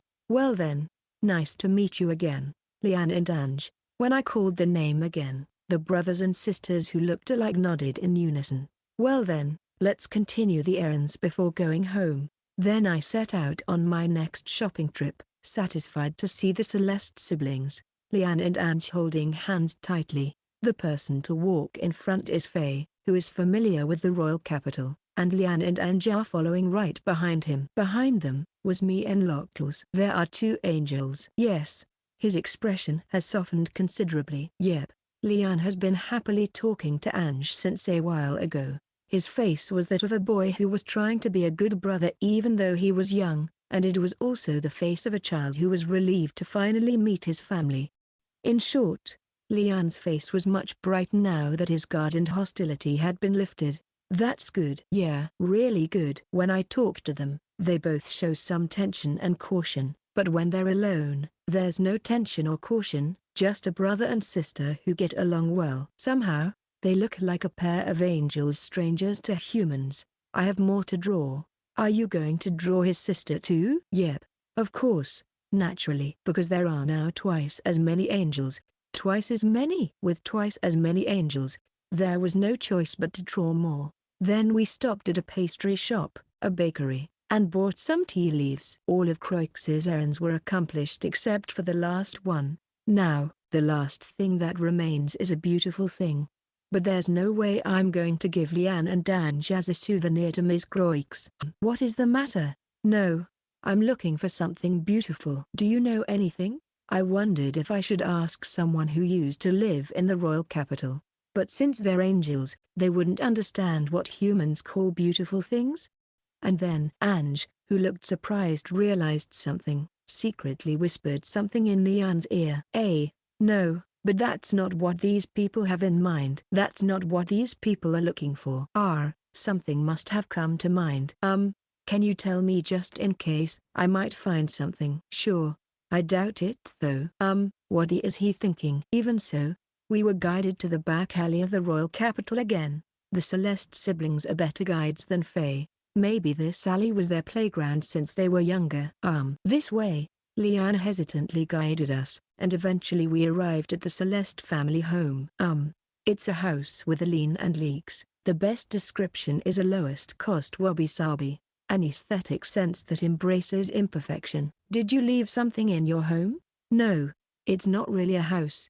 More like Liane then went around the side of the house to the back of the house. There was a very small garden that looked more like a garbage dump. Liane went to the corner of the place and started to do something with Ange. As we watched, wondering what it was, Ange showed us what she was holding in her hand, slowly, but with a small smile on her face. Here, on her small hand was a pebble and a piece of glass. A beautifully colored nut. They were those kinds of things. Huh? They're no good, right? Liane said uncomfortably, and his shoulders sinking. Oh, I miss these. I used to collect rocks when I was a kid. I still have them in an empty box in a drawer in my room. Faye took the shard of glass from Ange's hand and looked it through the sunlight. The shimmering light blue glass fragment was indeed very beautiful. Thank you for showing us. It's your treasure, isn't it? Faye took a piece of glass from Ange's hand and looked at it in the sunlight. The shard of shimmering, pale blue glass was, indeed, very beautiful. If this is treasures you've collected, I'll take it to the forest. I have a bag here. When I gently handed over the bag, Ange took the bag with a quiet voice, "Thank you," and hid behind Liane with a red face. However, the way she hides and diligently begins to stuff her treasures into the bag is so cute. Should I bring back a piece of stone or glass to Croix? I think she might enjoy it more than you think. Yep. I think she'll be happy with it too. I think this kind of souvenir for Ms. Croix is not a bad idea. The piece of glass that I look through the sunlight is very beautiful with its translucent color, clear luster, and the dazzle of its broken and sharpened edges. And what Ms. Croix expects as beautiful thing is neither an extravagant dress nor a large jewel. So, shall we look for beautiful stones and shards of glass, too? That might be fun. It's like returning to our childhood. Of course, I don't have many memories of collecting stones when I was little. When I brought things like pebbles, acorns, pine cones, etc. home, they were thrown away the next morning, so I never brought them home or collected them. When I think about it, I kind of want to try it. Then, while waiting for Liane and Ange to remove their very few belongings from their house, I searched for pieces of glass and pebbles that had fallen in the back alley. For this, the pipe fox is very helpful. The pipe fox, with a single con, immediately transformed itself into 16 palm-sized foxes and swooped into the back streets. While I was surprised, the pipe foxes picked up beautiful things one after another and came back. While I found one, about 32 things were brought to me. Smooth white round stones, a piece of glass with a gradation from dark burgundy to deep green, a piece of pottery with a bright blue pattern on a pure white background. Acorns. These are things gathered and piled up one after another. How did you collect so much? and by the time Lian and Ange came out of the house, there was a small pile of beautiful things. The pipe fox, which had returned into a single body by the side of the pile, was proudly squeaking, "Yeah, that's great. That's amazing." I then put the treasures the pipe fox had collected and the ones I had gathered together into a small bag and decided to take them home. Well, I'll think about what to bring back to Miss Croix, but it would be too much of a pain to throw away these beautiful treasures. Amazing. Tugo, how did your fox split up? I just learned about it for the first time. I never thought it can split itself. With that thought in mind, I stroked the pipe fox, and it proudly cried out again, and returned to the bamboo tube. "Yeah, thank you for your help." "What was that?" Lian and Ange looked quite curious when they saw it. From their point of view, they can't help but worry about the mysterious splitting fox. My summoned beast.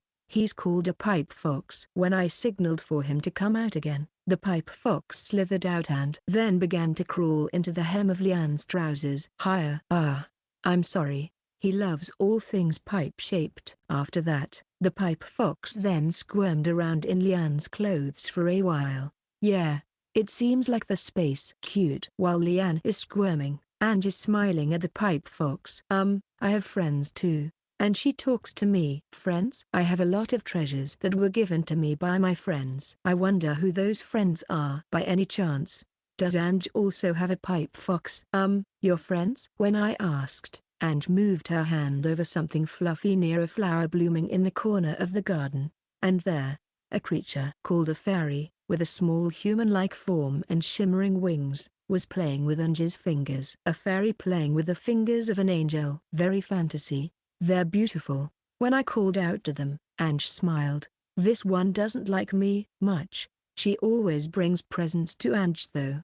Lian, who was watching it, said so and poked the fairy on Ange's finger. Then the fairy giggles happily and started playing with Lian's fingers. Well, they seem to be on good terms. "Can I touch you too?" I reached out my finger to touch the fairy, but the fairy shrank back in surprise. It is the first time I meet a fairy. It's probably not a good idea to ask her if I could touch her. "I'm sorry about that." I was about to withdraw my finger from the fairy when she reached out her hand and touched my fingertip. As soon as I did that, the fairy jumped up on the spot, then looked up at me with wide-eyed eyes and disappeared in a flash. I wonder if I am hated. Does it not like my fingertips? Or maybe it's because I did something rude. Well, I didn't try to force myself to touch her. I felt a little depressed after being rejected by the fairy. I see. But while I was feeling down, Ange tugged at the hem of my clothes. "What is it?" This way." Ange let go of the hem of my clothes and just like that, climbed to the back of the garden, on top of the fence and jumped over it. Ange, are you going there?" Lian chases her, so I chase her too. The path continued on, twisting and turning here and there, and every one of them is a pathway for cats. Sometimes it's on a fence, sometimes it's on a roof, sometimes it's in a gap that I don't understand. And then, when we arrived, something strange happened. A flower garden? I wonder why there is a flower garden in the back alley of the royal capital. The place is surrounded by walls on all four sides. It is a flower garden that does not look like a back alley of the royal capital. But I understand why Ange brought me here. There were many fairies in the flower garden, and those fairies are staring at me. How should I put it? They were looking at me with a kind of admiration, respect, or something like that. "This child wants to let you meet her other friends," Ange explained. "But I don't understand the meaning of this scene in front of me. The fairies that come to me either happily or in awe. Why are they coming to me like this? Well, why are they flocking me?" The fairy seems to be saying something, but unfortunately I don't understand what she's saying. Then, "Does he smell like the forest? Is that why you feel calm? Do you like it?" I see. "Oh, that's right." Ange seems to understand the language of fairies.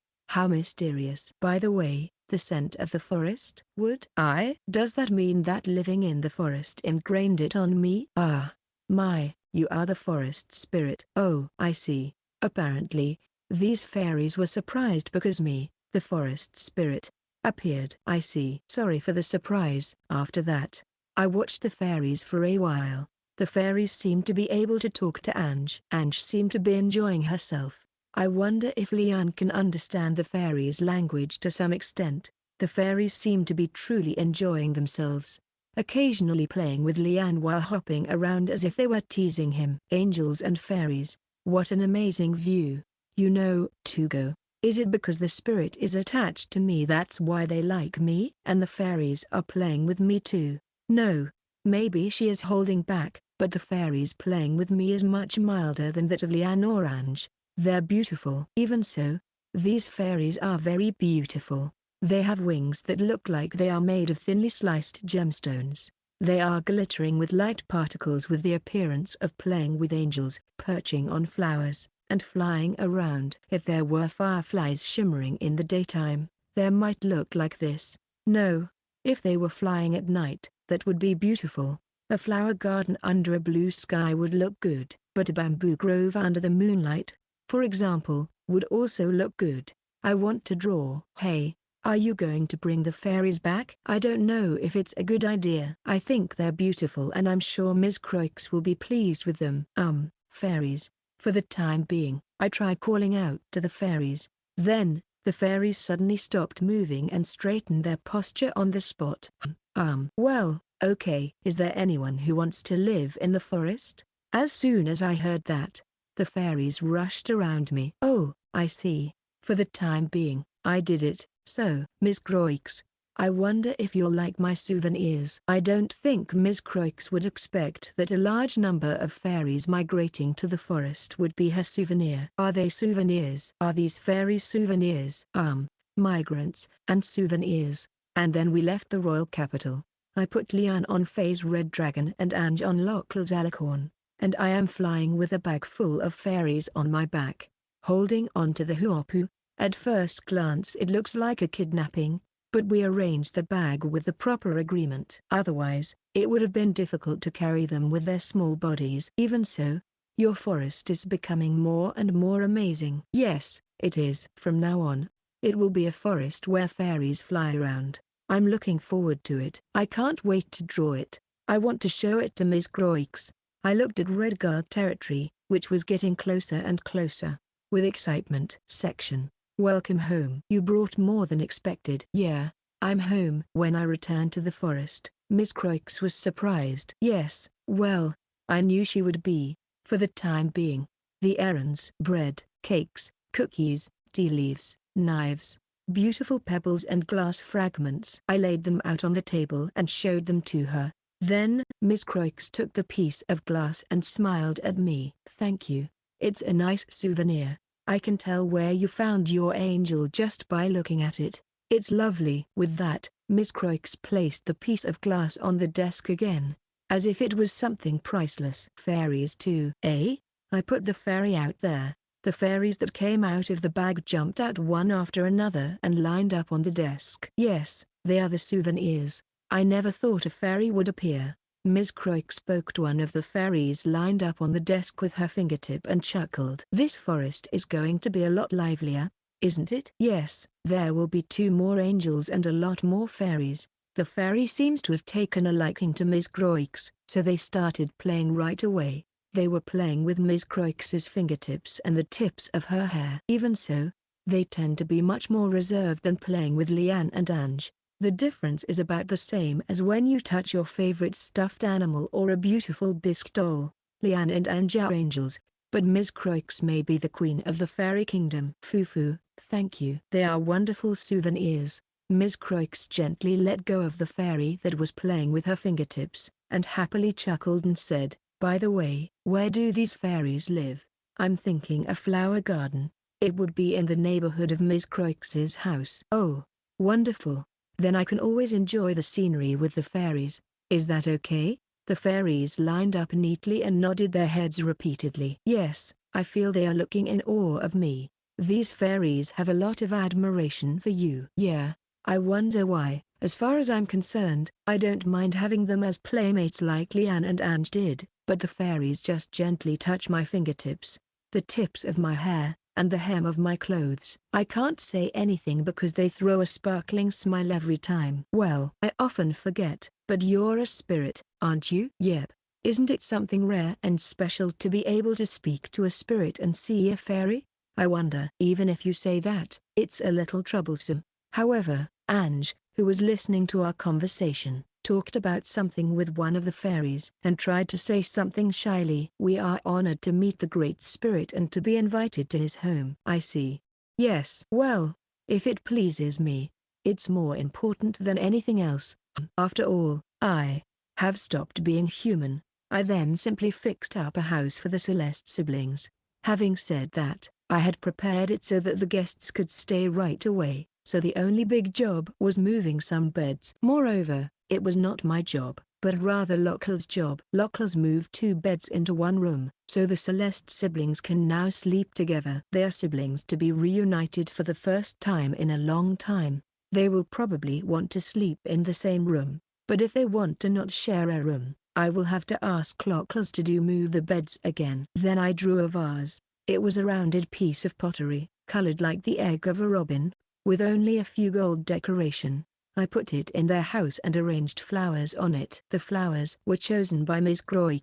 Now it's nicer even if fairies come to visit. Then, let's have dinner soon. Oh, sure. With that, the maintenance of the 2 houses was finished, so it was time for dinner. By the way, dinner is prepared by Miss Croix. I'm always grateful for her help, and with 2 more people, it's getting harder and harder for Miss Croix. I wonder if I should send out a summoned beast or something that can cook dinner? Since the number of people eating dinner has increased, it has become a very lively sight. Faye, Lockles and Miss Croix, and the Celeste siblings of Liane and Ange. At last, there were 6 people at the table, including me. The number has increased, hasn't it? It's getting too small for my house. It's kind of strange. And then, while eating, Liane suddenly said, "Oh, I wonder if it didn't suit your taste." No, it's really good. It's very good, but it's something," Liane mutters awkwardly. Can we really stay here?" "Yeah, I need you to stay here." "But for me?" "Of course. I'm in trouble if they don't stay. I've got an angel that I've captured. I'm not going to send him back to the sky until I'm done painting. Let's take a break tomorrow. I want you to rest a lot. The day after tomorrow, I'll have you model for me." What else? What else?" "Well, cleaning and washing, gardening, that sort of thing." "Yep. Nothing else." "Why?" "Well, I don't understand." "On the other hand, it's kind of like why do models have to clean and do laundry?" "Ah. Are you thinking?" "We're slaves, aren't we?" "Both me and Ange are slaves you bought, you know." "Yep, angels. You kept saying angel." "Yes, angels. I can't wait to draw them, but they're both little, so I can't force them too much." "Tomorrow is their day off." "Foo-fa-foo. It can't be helped." "Give it up, little boy." "This is what happens when you are brought by Tugo. You can't do anything." Miss Croix chuckles and patted Liane's head. If a lady stroked his head, even an angel would have no choice but to be quiet. Even though he was confused, Liane decided to accept it for the time being. "If you really have to, I'll teach you some work after I've finished drawing the commissioned painting. I'd be happy to help you, as long as we don't get hurt. But you know, a child's job is to grow up healthy. Don't think too much about working." "Yes. They are both angels and children. I think the most important thing is to keep them healthy. Healthy people are better models." After that day, I had the Celeste siblings have a slow bath to warm them up, dressed them in clean night clothes, and carried them into their home and put them in bed. Ange was already drowsy, so I put her in the bed and she fell asleep in no time. Buried in the white duvet and blankets, she looks like an angel sleeping with a piece of cloud as a bed. I want to draw this too. "Hey." "Yes. Is this really okay? Are we really allowed?" "It's all right. You earned this." Liane was restlessly squirming on the bed, but when I said this, she looked surprised. "Your beauty is yours, and you are the one who gives it expression. Your facial expressions, movements, emotions. That's why I found you beautiful. I thought I wanted to draw it." "That's the recognition from me that you won." "I understand your confusion at the recognition and appreciation you have suddenly been given. I was the same way, but no one has ever told me that before." "Yeah, I'm lucky to have met you. We both are. But hey, I've appreciated him. With that alone, the reason why he should be here has already been made. All that's left now is to relax and have him understand that. So, relax. The day after tomorrow, I'm going to have you work as a model for me. Oh. When I closed the door, Lian was sitting on the bed absent-mindedly, but before long he looked at Ange and made a relieved face. Then he dived into the bed happily trying to get his spirits up. Yes. Good night. The next day, I devoted myself to drawing the fairies. They were fluttering around, but when I asked them to pose for me, they would stop on the flower and let me make a quick sketch them. Then I would take out my watercolors again and quickly color in the flowers. Yes, this is a lot of fun. Fairies look like humans, so the way I draw them is almost the same as humans. Their skeletal structure and the way their flesh is attached to their bodies make them look like smaller versions of humans. However, they are beautiful. Fairies are sparkling and very beautiful. So, I wanted to express the shimmering shades of light well with coloring. But perhaps this sparkling, shimmering feeling can be expressed better in oil than in watercolor. Around noon, Lian and Ange started playing in the forest. Lian is still a little awkward, but Ange is quickly getting used to the forest, perhaps because she is so young. They found the bark of the trees in unusual shapes, enjoyed looking at the flowers, and ran around and lay down in the meadow. They are running around in the meadow, lying down, and doing all kinds of things. Looks like fun. Yeah, I feel relieved. Yeah, me too. As I watched them with Faye, I began to think about what kind of composition I wanted to use for the painting. The two angels playing around are angelic enough by themselves, but the commissioned painting is a painting of angels blessing humans. Besides, this painting is supposed to be hung in the entrance hall. So, I thought it had to be a picture that would look good to some extent. Should I use a variety of colors and make it as gorgeous as possible, or should I use fewer colors and make it more subdued? Is a point of hesitation. The coloring may depend on the composition. Then I have to think about how to get the two angels to bless the human being. I'm praying for the safe birth of the baby in Mr. Safa's house, and I want the painting to be a celebration of the baby's birth. I want you to bless people. Huh? I asked Lian, sorry to ask on her day off. What is a blessing? What is a blessing? I know it's not for me to ask, but what is a blessing? I asked Faye, who was standing next to me. Hey, I wonder what a blessing is. What is it? Let's see. Oh, yes. Let's see. I think a blessing is something you say to people to make them happy, right? Yep. Oh, right. That's good. Okay. No, wait a minute. You're not very good at explaining things, aren't you? You just say, be happy, right? No, I think that's fine. I kind of understand how Faye feels. Well, an angel's blessing, if it's true, might have a mysterious power at work there. However, I think that if I condense all of it, the only thing that will remain is a wish of be happy. That's why the word is blessing. So, I don't think Faye is wrong, probably. However, Lian seemed to be troubled when he heard that. Huh? Even if you said that, I never thought about it. While muttering such a thing, he thought about something, and then said what he thought. Normally, there's no way a pickpocketing brat would want someone to be happy, you know? Well, if you put it that way, I guess so. Lian's dad keeps making debts, forcing Ange to be sold, and he's been pickpocketing all by himself to buy Ange back. So, there's no way he could ever feel like blessing anyone while living such a life. I know very little about how he has lived his life, but if his whole life has been like that, then surely, Lian would have. But now, I'm almost thinking about it. Lian looked up and looked at me with eyes painted by the blue of the sky. I hope you will be happy. Yeah, I can do it. I couldn't say anything at the moment, but Lian continued to add words in a rush. Hey, look, you helped Ange. I'm glad I got away from my father, too. And the food was delicious. And the bed was fluffy. And thanks to you, Ange slept well, and she seems to be enjoying herself right now. When I looked at Ange, she was dancing with the fairies in the flower garden. She spun around, fell on her bottom, and then burst out laughing. When her eyes met mine and Lian's, she smiled and waved her tiny hand. Seeing that, Lian also smiled. It's an expression that I can't imagine. So, I took my art supply out of my bag.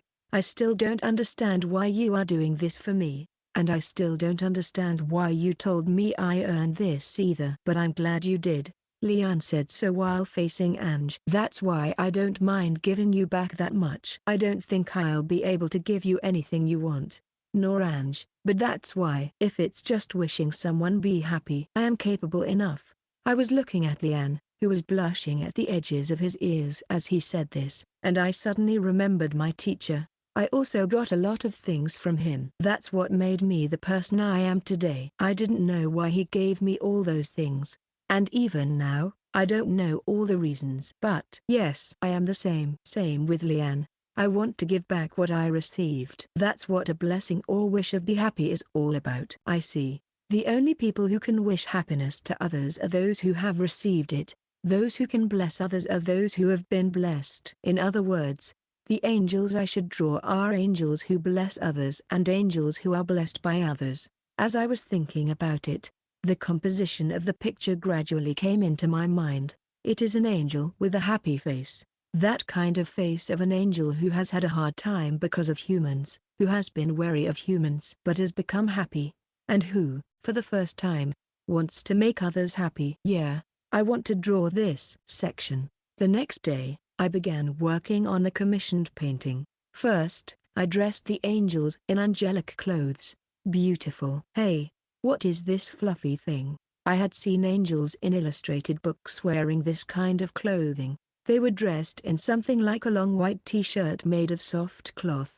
The collar, cuffs, and hem are embroidered with gold, and the waist is fastened with a decorative belt. Lian seems to be uncomfortable because the hem is fluttering. But it seems that angels wear clothes like this, so please accept it for now. Ange's eyes sparkle as she spins around and watches the fluttering hem. Lian is uncomfortable, but that's the way it is. Then, come here. After getting dressed, I take the two of them to the guest room. Or rather, the guest house, which is a different house from the one they started living in. I set up one of the rooms there for the painting. The bed was a king size, or something similar. Big and fluffy, with pure white sheets, and on top of that was a pure white blanket, and in the center of it, a basket. What is this? An angel's nest. From now on, I will ask the two of them to stay here. Hey, is this really okay? Yeah, what do you think, Fluffy? I see. That's good. What I decided to paint was an angel's nest. I had a white comforter and blanket made into an angel's nest, and I put the two angels on it. Then I put a crib in the middle of the nest, like a large fruit basket, and asked the two angels to comfortably surround the crib. I left it up to the angels, and Ange happily pulled and stacked and renovated the angel's nest. The angel's nest was reshaped to make it more comfortable, and soon Ange lay down there. She was satisfied. Lian began to poke and look at the crib and gently drape a blanket over it. Of course, the crib was empty, though it is covered with a soft cloth to make it look less like a fruit basket or something. And leaving the angels alone, Ange soon began to fall asleep surrounded by fluffy pillows and blankets. All right, Lian. Just stay still. Huh? Oh, okay. Lian turned her face to the side while still looking inside the crib and stopped moving.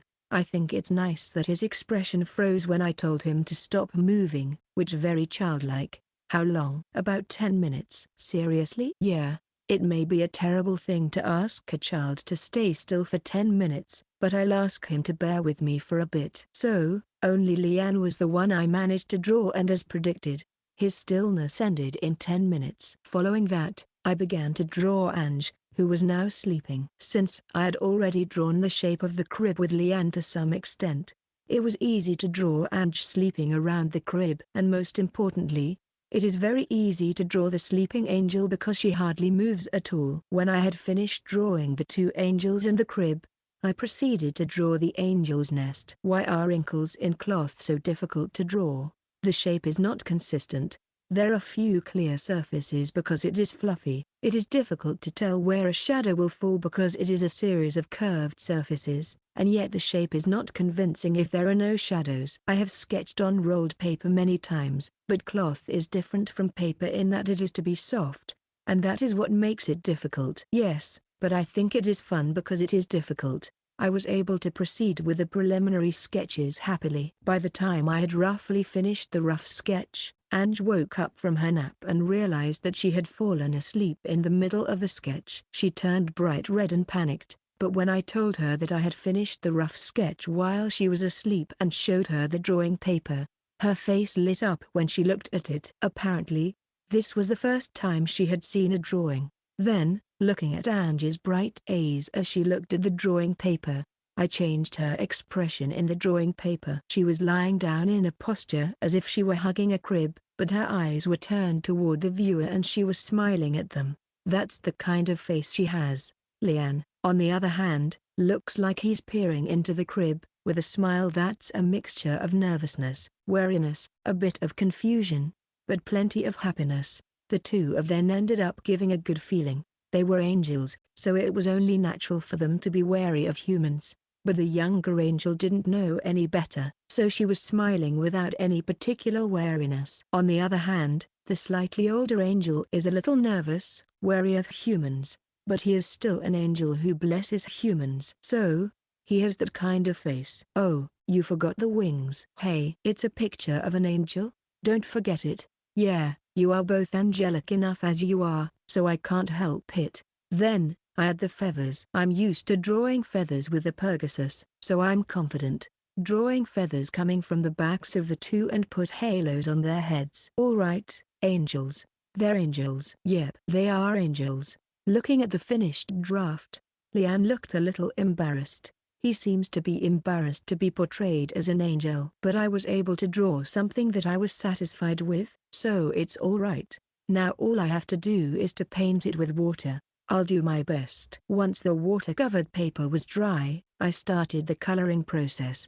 It was late in the evening by then, but I decided to apply as many colors as I could remember. Just as when I painted Ms. Croix's nudes, I was careful about the light. In this painting, the light source is in the background. The light is shining through the window behind the angel's nest, so the angels are smiling in the backlight. In other words, I had to add color by taking into consideration the depth of color of the shadows in the foreground, the way the hair shines through the light, and how the light shines on the areas that are illuminated. Using watercolor painting, the white areas are expressed by not painting anything, so the position of the light must be decided at the beginning. I had to use my head to figure it out. For Ms. Croix, I wanted to express the strong sunlight, so I placed the shadows clearly and deeply. This time, however, I wanted to create as soft an atmosphere as possible, so I used less light and less shadow. In other words, I left a little less white. The boundary between light and shadow is also a little blurred in many areas. In particular, the cloth, the angel's nest. The colors are difficult to place here because it is to be soft, but painting is pure fun. Amazing. When the undercoating was almost finished, before I knew it, Lian, who had come to look at the painting, leaked his surprise, and then realized that he was speaking out, covered his mouth in a panic. I was so focused after seeing this sequence of events that I decided to take a break. Is this the first time you've seen a picture like this? Yes. Lian was staring at the painting as he said this. The painting is still in a primed state, but I can make out the general colors. Since Lian and Ange are also drawn, for the person who is drawn, complicated feelings are understandable. You haven't painted the eyes yet. Yep. And in the process, Lian noticed that their eyes were still white. Yeah, that's right. The eyes are not painted yet. Are the eyes lost? For some reason, I don't have a good enough color. In response to Lian's question, I showed him my palette. There are many paints on the palette, but, among them, the shades of blue is still very few. Robin's egg blue, which I got from the shell of a giant robin's egg, and the ultramarine blue of lapis lazuli, which I got from the store where the sword of Locals was kept. These are the only two. Why can't it be this color? Lian points to the robin's egg blue. But, I'm not convinced that's the right one. Maybe that's okay, but I kind of think I'd like it to be a little less greenish. I can add color, but you can't take it out. I want to use pure blue for the eye color, like Lian's clear blue sky. Both the robin's eggs and the lapis lazuli are each very beautiful blue, and they are very precious things, but that alone is not enough. Am I being selfish? I want a cutout of the sky. That's all. Yes, I do. Because it's the color of an angel's eyes. I'm not going to compromise on that. The color of the blue sky was nowhere to be found in the store that I had so casually looked at in the Royal City. The color of the sky is clear and blue, but it's hard to find. I even asked the hoot to come out and show me its wings, but unfortunately, the sky color I wanted was not there. Instead, I found bright ultramarine blue feathers. This is beautiful. I tried mixing the color, but it's not quite right. Yeah? It's not much different from the color of the sky, is it? Yeah, that might be true. But still, Lian looks at me with a confused, surprised face. Yeah, I know what he's thinking. I don't understand at all. Such a difference in color. Maybe so, but I'm bothered. Then why don't you color my eyes with your paint? My eyes will be that color. I absolutely will not. Yours is a beautiful color. Then, why don't you cut out my eyes from the painting and hang it under the blue sky? You can see the sky through the hole. Don't say such violent things. When I talk to Lian, I get the feeling that my worries aren't what I should be worrying about. As Lian said, the blue color of the robin's egg and the blue sky are not that different, so it might be silly to keep dwelling on it. But I am, in any case, bothered by it. I don't want to compromise. I want to draw the most beautiful thing in the most authentic way. So, the search for blue paint begins again. As Lian said, it might be better to make a hole in the picture so that the sky can be seen through it. No, but that's... Yep. Okay, let's cut out a hole. Are you really? I was just joking. I'll make a hole. I will make a picture of the color of the sky as it is. However, it is not a picture of the angels that will get the hole. A picture of a paint tube. I painted a picture of a tube of paint. Then cut out the color label. Then, a picture of a paint tube with a gaping hole only at the color label is completed, and I hold it up to the sky. It did not materialize. Oh, I see. What are you doing? Come to think of it, this won't work. I had to adjust my drawing so that I didn't pour any magic power into it because I didn't want it to materialize before I cut it out or painted it. But if I did that, I would really end up with a picture that didn't materialize. Yep, one more time. Are you alright? Yeah, it's okay, Lian. Go play with Ange. Lian looked at me with an expression that was questioning my sanity, but I painted the picture of the paint tube again. This time, however, I cut out a piece of construction paper first. I drew the paint tube with the hole in the paper so that I could use it as a label. While holding up the drawing paper in the sky, I managed to slide the pencil onto the paper.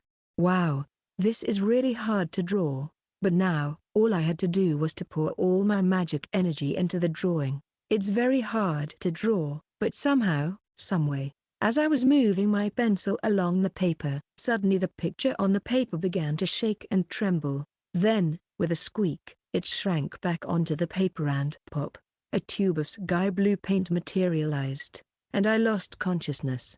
It was already night when I woke up, but I'm used to it. The night I woke up from running out of magic wasn't necessarily the night of the same day. The first time I got up on the hammock, a few of the pipe fox clones that seemed to be sleeping on the hammock were about to fall out. Oh, sorry. Then, the hoo-oo, which seemed to be perched on the branch of the tree from which the hammock was hung, came up and nuzzled me, and then horses, which seemed to have been awakened by that sound of moving, came closer, and then the bird. The giant bird came up to me and stared at me. How many days is it today? Of course. There was no answer. They can't tell me the date. Yes, I know that. No matter. I just grabbed onto the hoo-oo and flew away, heading for Lockel's house. I know what's in the forest, so I have some idea of where someone is. It's convenient. The lights were on in the house, so let me take a peek through the window. Then, I saw Lockel's, who was in the house. You're awake? Yeah. How many days is it? 3.5 days. Impossible. Wow, what am I going to do? I didn't think I would have to sleep for more than 3 days with one tube of paint, and I'm supposed to have more magic power now that I'm a spirit. I'm sorry. I didn't think that one bottle of paint would do this to me. Paint. Ah, this one? Lockel's gave me the sky blue paint. How did you run out of mana for more than 3 days with just this? I don't know. I never thought it would happen. What does it mean that a spirit can run out of mana just by materializing one paint tube? Is it because I tried to make a cutout of the sky? It's kind of shocking. Lian was terribly worried. Go see him in the morning. Yes, I will. I don't know why it didn't work well this time. I'll try not to use this method to make paint in the future. For now, go to bed. It's late. Yes, I thought it would not be a good idea to go back to sleep after having just slept a few days earlier, but it couldn't be helped. It's better to paint in the morning, and it's also better to show my face to Lian in the morning. The night is the time for children to go to bed, and I'm feeling a little lazy and heavy, probably because I'm out of magic. I don't feel like picking up a brush right now. But, well, what? I'm glad you got the color you wanted. Lockles said this. I look at the paint again. Yes, it really is a sky blue paint. The color of the blue sky, the color of Lian and Angie's eyes. It's beautifully done, like it's been cut out of the sky. Yep, it's really good. Then go to bed early. Go to bed and use it tomorrow. Lockles says that with a little chuckle. Yep. Good night. See you tomorrow. Yeah, thanks to that, I was able to move forward. I've become a spirit, but still been out of magic for more than 3 days now, but at least I was able to create a satisfactory color of paint. I want to paint soon, so I'll go to bed early. When I sleep, tomorrow will surely come soon. What the hell? Why did you collapse? Sorry, I was playing with Angel, and when I turned around, you weren't there. I thought you were gone, but you just collapsed in the flower garden. I hit you, but you still won't wake up. I've been hit. I see. Don't scare me. Yes, that was the first time Lian and Ange saw me when I ran out of magic power, and I'm really sorry about that. I wanted to explain more properly before I fell, but anyway, I picked up the paint that had fallen. Thank you. I like it. The paint that Lockles was holding was the one that Lian picked up for me. I was excited to see the paint last night thanks to him. Thank you. I patted Lian's and Angie's heads, and Ms. Croix said to me absolutely. After having my cheek pinched, it's time for breakfast, and after breakfast, it's time to finish the painting.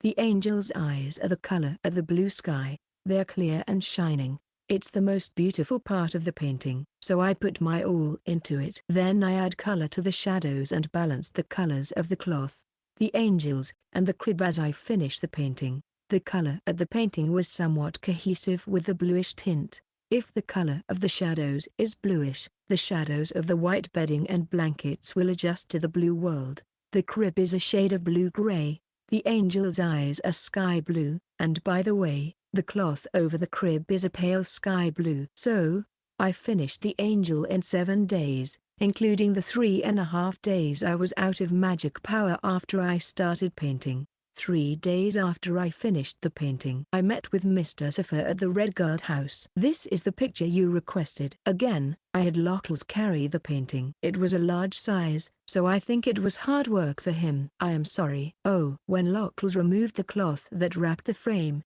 Mr. Safa looked at the picture in the frame and his eyes lit up. Soft. Soft? The atmosphere. Airy, perhaps? The painting looks soft. It's a blue picture, but it's not cold. And above all, they look happy. Mr. Safa happily touched the picture frame. Interesting. The angel in the painting looks so happy that it makes me happy to look at it.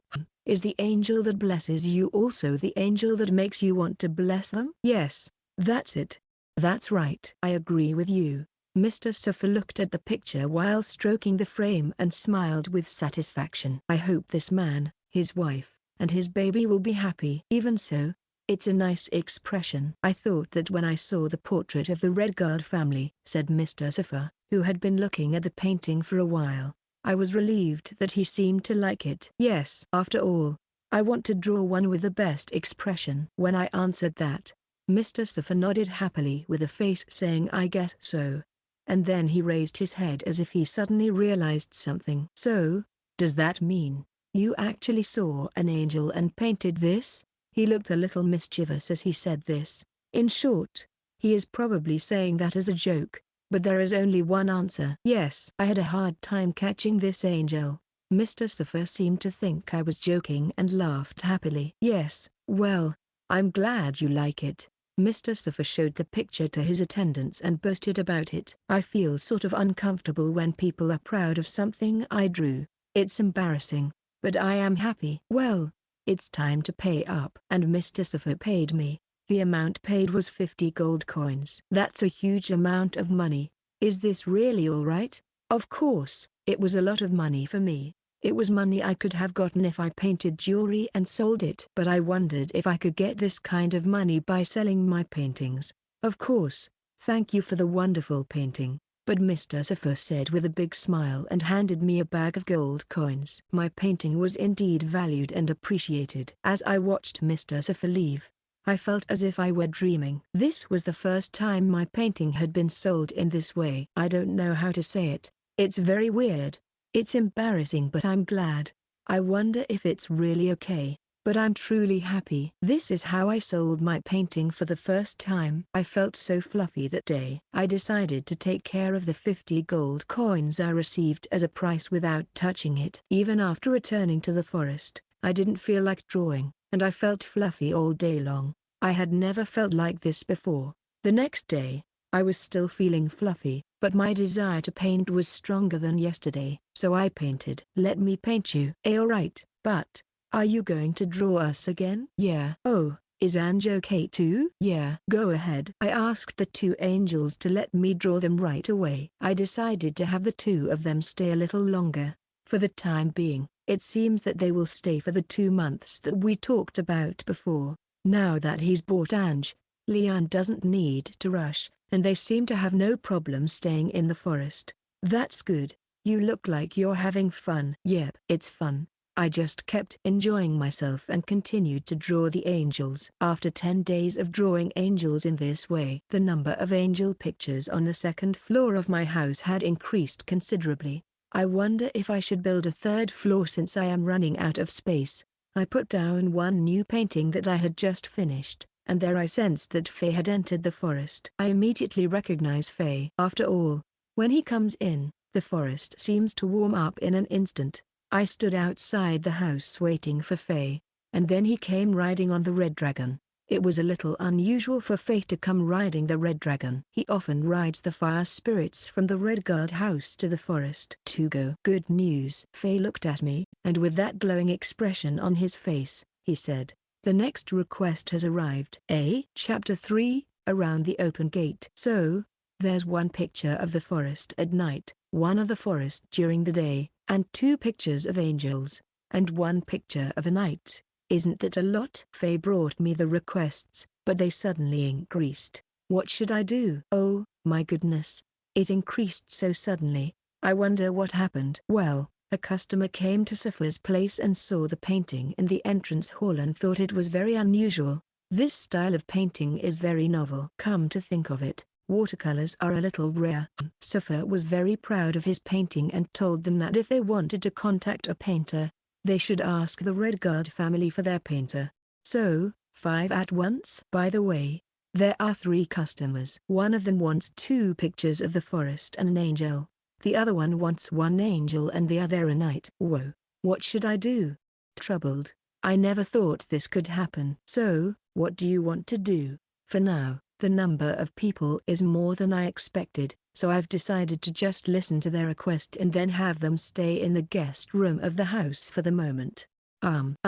What should I do? What should I do? I couldn't stay anxious forever, so I moved on to Redguard's house. We were in a hurry, so the Red Dragon took us straight on the Super Express direct flight. Fast. The Hoo flies fast enough, but the Red Dragon is faster. I'm feeling nervous. I see. You are quite nervous, aren't you? Yes, I am. Maybe. Well, take it easy. Alright? Well, if I could do that, I wouldn't have any trouble. After that, I sat with Faye and Locklers in the Red Guard drawing room, nervously watching the guests sitting in a row across from us. One of them was a well-dressed man. He was smiling at me. The other was a man a little older than Mr. Safa. He too was looking at me with interest. And the last one is an old lady. She is looking at me happily. I felt nervous when I was being watched. It makes me very nervous. He's our painter, Tugo Uazora. He's young, but he's very good. Faye introduced me and I bowed to everyone. I bowed, and the 3 customers also bowed to me. But well, this guy hasn't been working for a long time. I'm worried if he can draw 5 pictures all at once. Fate told me what I was most worried about without hesitation. And to those words, the customers also nodded with faces saying, I guess so. So, Tugo, how about it? Can you make 5 paintings? Well, I can somehow manage if I have time. But fortunately, all of the motifs in this commission were ones I had drawn before. I don't have to go hunting for angels or buying plaster statues. Especially, the forest painting is like painting my own hand, so I don't have to worry about that. Oh my, really? I've already ordered 3 pieces. Is that all right? Oh, of course, I'm not in a hurry. It could be done even after 6 months. Yes, I think I can manage that, I answered, and the old lady shook my hand happily. Yes, I think I can manage that. If I could get 6 months, it would be more than enough. Even 3 weeks would be more than enough. This is the advantage of watercolor painting. We are going to have a baby soon. I wanted you to paint one of the angels like the one at Safa's place. I can do it. Don't worry. The models are still there, so I can paint one. This time, we're starting from the point where I finished catching the angel. After all, I've been drawing angels since Mr. Safa's request, and I've gotten used to it. So I think it's okay, I answered, and the man shook my hand and smiled. I wanted to get a painting of a knight who will protect our house as a good luck charm. Well, we have a business, so it would not be good to be too ostentatious, but your painting is soft and warm, and I would like to hang it where I can see it. I thought it wouldn't be rude to our customers if I hung it where they could see it. I don't know if it will be a good luck charm, but I think I can probably paint a picture of a knight like that, too. I have a model for a knight as well. There are angels, but there is also a knight. I am glad to be in a forest with many models. I think it is difficult to make a picture that can be used as a charm, but I will give it my best shot. This picture of a knight may be the most difficult. After all, I have never painted locals as a charm. Well, I've been asked to draw locals many times, so I think I'll probably be fine. I'm sure it'll be fine. The well-dressed man thanked me with an affable smile, shook my hand and waved it. Then I decided to ask the customers to write an order form. I had to get them to document what they wanted, the size of the painting, the color scheme, and the deadline for delivery, or else all 5 could get mixed up. Are you sure you want to accept all 5 requests? Yeah. While the customers were filling out the order forms, Locals asked me secretly, did I do something wrong? No, I don't mind if you want to do it. But aren't 5 paintings a burden? Not really, because I've been drawing about 4 pictures of angels in a week. In other words, if I was allowed to draw whatever I want, I can draw about 5 pictures in about 2 weeks. Even for commissioned paintings, if I have about 4 weeks, I can do 5 paintings. I think I can do 5 commissioned paintings in about 4 weeks. There is no problem. Come to think of it, you did. Yep. If I had been asked to do 5 things I didn't like, I would have had a hard time. But painting is fun, and it doesn't bother me. The only thing I'm a little worried about is that I might get sick of painting while I'm doing this. I'll think about it then. For now, I'm having fun. That's all right. Soon, the customers finished writing their order sheets. It seems that everyone is a laid-back person. They set fairly long deadlines, so it's easy for me. Thus, I received the order for 5 paintings, brought them back home, and immediately started to paint them. On the same day, I started painting angels. I had been painting angels for a long time recently, so it was perfect. I finished 2 preliminary sketches with the same momentum. One was for a man who is a friend of Mr. Safa's. That is, for a baby to be born. In other words, it is a picture for a newborn baby. So, I draw another picture of a happy-looking angel. This time, however, she asked me to make the picture livelier, so the angel is in a flower garden instead of a bed nest. 2 angels weaving a crown of flowers surrounded by colorful flowers. The wreath is for the newborn baby. In this way, I would like to congratulate the newly born baby. By the way, Miss Croix is the instructor for making the flower crowns. Thank you for your help. The other angel picture was a picture of an angel in the forest, so I painted a picture of an angel sitting and smiling on a high tree branch in a picture full of greenery. The client was an old lady. The old lady likes the forest. I was told there used to be a forest near her house, and she used to play there. The old lady told me that the forest has been cut down to be developed. After I had painted 2 pictures of angels, I went on to paint 2 more pictures of the forest that the old lady had asked me to paint. The daytime forest has a bright green hue, while the night forest has a calm hue. For the night forest, I thought it would be nice to draw fairies and horses gathering around bamboo that collected moonlight. But I thought that the forest the old lady had in mind would probably not include the bamboo, so I decided not to do that. Instead, I decided to paint the forest at night with fairies fluttering and glowing among the ordinary trees. Yeah, they looked like fireflies. It took about 15 days from the time I received the request to complete the 4 paintings. This time, I had to redraw 1 more picture of the forest because I was not satisfied with it after I finished the next one, and I had to make several rough sketches of the angels before I started the rough sketches to think about the composition. What a surprise! The last one was a picture of a knight. The composition was already decided. The image was perfect. Is that really me? Yes, I'm sure. There is no better knight than Lockles. Lockles seemed to have some reservations about being the model for the painting. He is the best-looking model with his armor, sword, and shield on. The original plaster statue is even more gallant, and I think he would look very heroic if I painted him. But this time the commission is for a soft knight. It will be a good luck charm, but not threatening. I wanted to make a picture like that. So, I asked Lockles to remove his helmet. He is holding his helmet with his shield arm and his other hand is on the hilt of his sword. I asked Lockles to look at me and smile a little. In the wind, the knight has a not-so-stern expression on his face as he removes his helmet and stares at me. It's a good non-threatening charm, isn't it? It is a picture of a knight who is not about to fight but is always ready to fight if necessary. Now I just need to work on the painting a bit. I would use a lot of blotting and blurring, and give a vague finish to the picture, without drawing the light too clearly. I feel that this creates a softer atmosphere and softens the bravery and swagger of the motif. The overall smoky, blurred colors blend with the background, creating a somewhat unrealistic picture. This also makes Lockles look less human. If there were a god of war, he would probably look something like this. This is how I finished all the commissioned paintings in about 20 days. Okay. Let's go deliver it right away. Wait, don't do it this soon. I was about to write a letter to the Redguard family to deliver the paintings when I was stopped by Lockles. Let them wait a little longer. You can give them a couple of months of waiting. Shouldn't the sooner be better? If they find out you can draw at this speed, it could cause trouble later. Trouble? Is that what it is? Wait at least 1 more month. If you deliver the painting after that, there won't be a single complaint. If Lockles says so, I'll do it. As for me, I would like to deliver the blessing and charm as soon as possible, but I don't necessarily understand what Lockles says.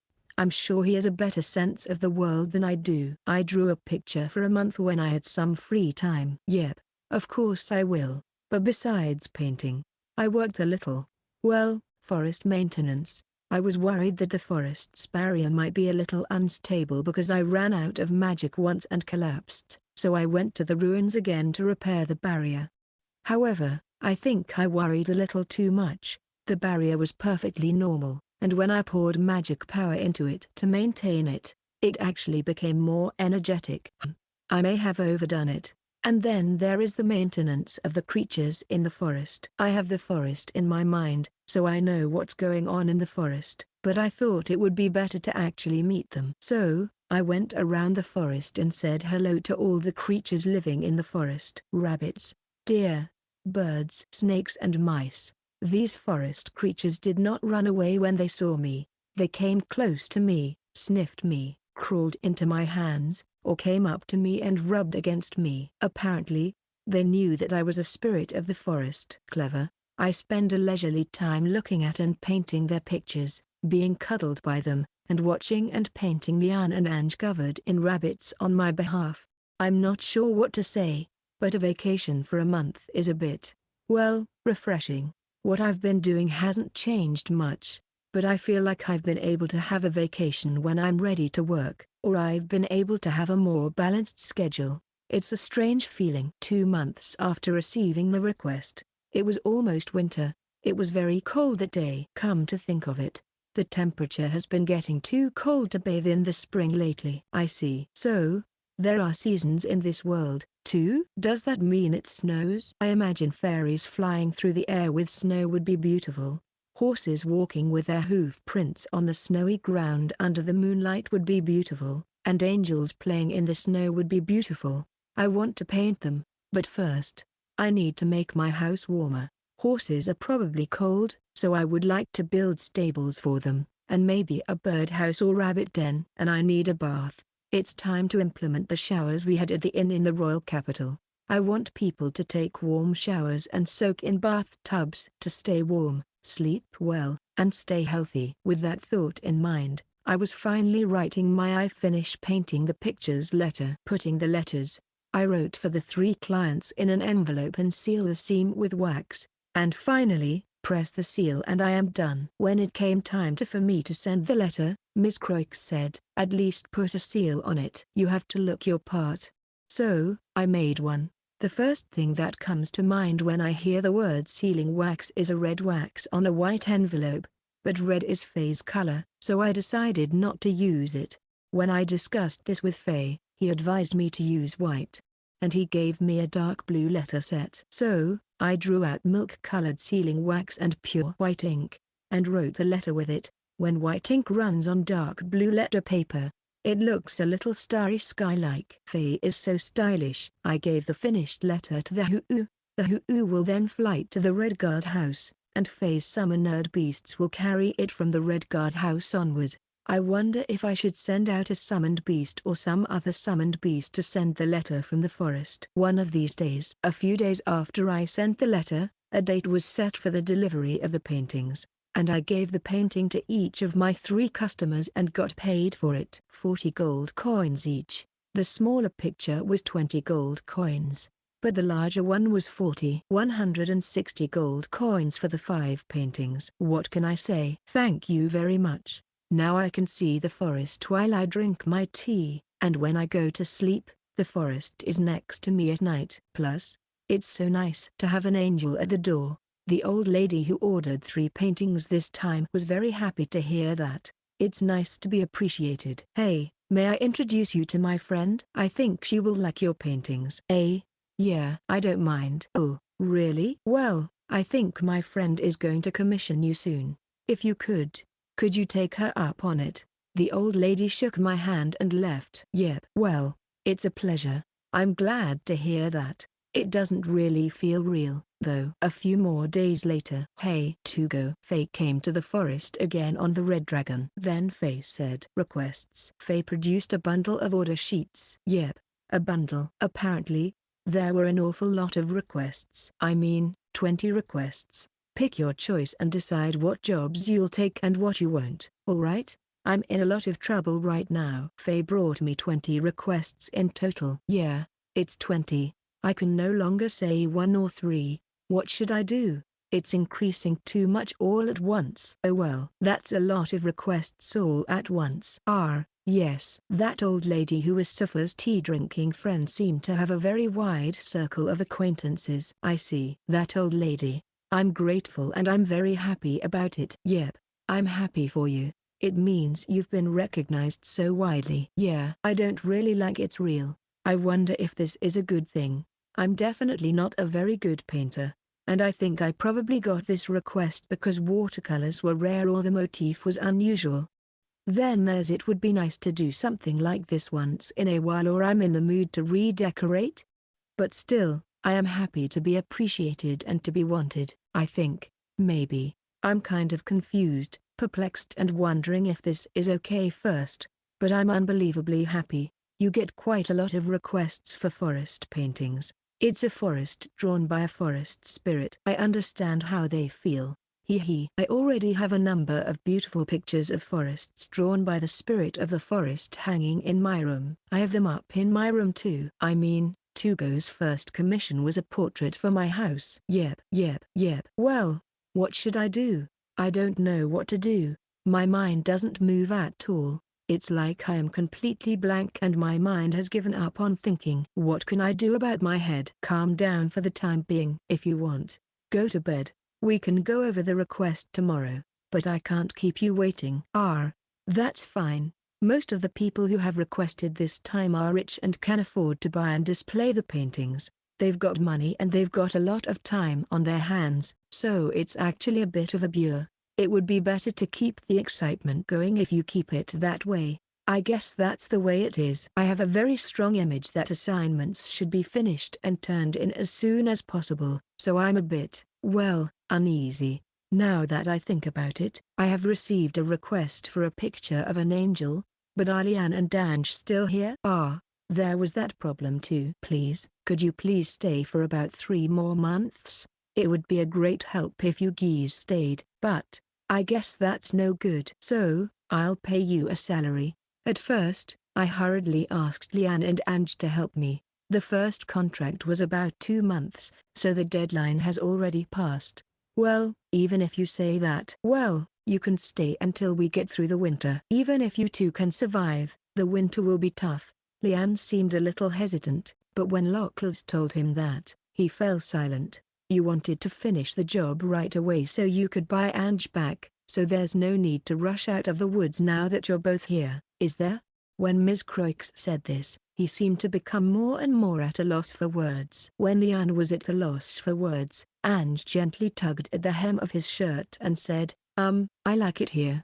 There are fairies here, and the birds and horses are cute. I also like Big Brother Tugo. Big Brother Tugo. Big Brother Tugo. I see. Am I Big Brother Tugo? I feel happy and a little embarrassed. Brother, can we stay a bit? And when Anj said that and gave Lian a sad look. If Anj says so, it can't be helped, so we'll stay. Lian said so too. I did it. Also, I'm your slave. You decide how long I'm here. Let me stay as long as you want. I'm very sorry about that, but I'm glad anyway. Now I don't have to deal with the situation where I have a commission to paint an angel and there is no model. Thank goodness. Oh well, I see you have oil paintings in this request. I was relieved to know that I would be able to secure a model for the angel for a while longer. When Ms. Croix started to say something like that. Here, they want you to paint a forest using oil paint. What should I do? I'm not very good at oil painting. I didn't study enough. What should I do? This one says they don't care what kind of painting material you use. Oh, they say it's about fairies. This one has a model, so it might be a good choice. This one wants a picture of an unusual plant. It's interesting, isn't it? But you must have a lot of unusual plants in mind, don't you, Mr. Forest Spirit? A picture of a rare creature. What should I do? What do they want me to do? Draw a unicorn. Well, what should I do? I have a lot to think about. But my head isn't working properly. While I was having trouble, Locals tapped me on the shoulder. Go to sleep for now. Yes, I will. Yep. Now I'm going to bed. Good night. Good night. Then I took a nap. Faye arrived a little after noon, and I napped in the hammock until about dusk. When I got on the hammock, a lot of horses came close to me as if on cue, and then they looked at me like, "What? You're not out of magic power?" Some would stay while the others leave. The hoo perches on a branch by the hammock as usual, hanging its long tail feathers next to my head to shade me from the sun, and the pipe fox splits up and becomes palm-sized foxes, filling the space between the hammock and over my body. Even though it's smaller, it's still very fluffy because there are 9 tails. Then I would fall asleep surrounded by everyone, doze off, and reach the end of the evening, feeling as if I had had a hazy dream. I was a little calmer by then, and when I woke up and thought about it again, I was able to think, it's just too much work to think about it, so let's take our time and do it.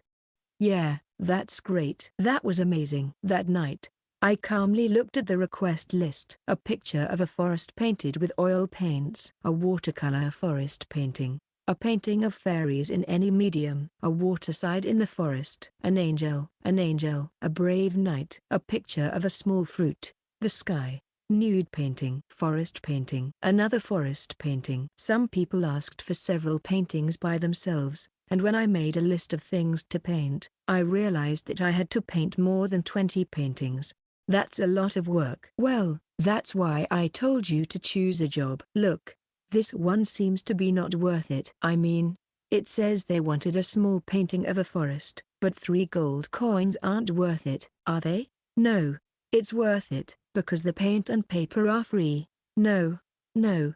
In return for the work, if I had 3 gold coins, I could buy bread and cheese and still have enough change to pay for it. Then it's more than enough. I still don't really understand the value of money. I've finally gotten a sense of the prices. But the people around me are Faye, a nobleman, Locals, a former knight and current slave, Miss Croix, a former spy and current model, and 2 angelic children. Yeah, I don't really understand money.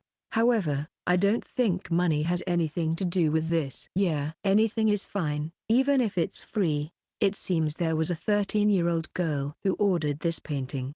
If she likes my painting and is willing to buy it with 3 gold coins out of her allowance, I'll sell it. In the comments section of the order form, she tried her best to write down her impressions of my painting. She saw a painting of a forest at her grandmother's house. She thought that the painting was a clear, transparent, dazzling forest itself. She had lived in the forest for medical treatment when she was a small child. That she somehow remembered the pleasant memories of that time and became happy. If you read something like this, you can't say no. Yeah.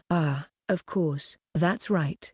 You're this kind of person. Yeah. I'm like this. Then what are you going to do? You're not going to draw all this, are you? They'll have to wait for half a year. No, I think it's pretty fast if you can draw 20 pictures in 6 months. But if requests come in the duration, more and more unfulfilled requests will come in. That's a bit. When I was wondering, suddenly, Locals said, can't you sell what you've already painted? I've already painted. Well, sure. I have some paintings of forests and angels on the 2nd floor that I've painted before. I wonder if there were any that I could sell. If so, how would I sell them? When I was thinking about that, I found myself confused. Oh, that's right. Then, why don't you make an art gallery? Faye suggested that. How about here? It's a nice vacant lot, right? No, wait a minute. What's a nice vacant lot? Is there such a thing as a not so nice vacant lot? I mean, nice? Lovely? Yeah, it's kind of. It's not that big, and there's grass all around it, and it's a nice looking vacant lot. The place I was guided to was a vacant lot behind the Redguard house. Although it's a little far from the Redguard family, it seems to be within the Redguard family's property. There's nothing around.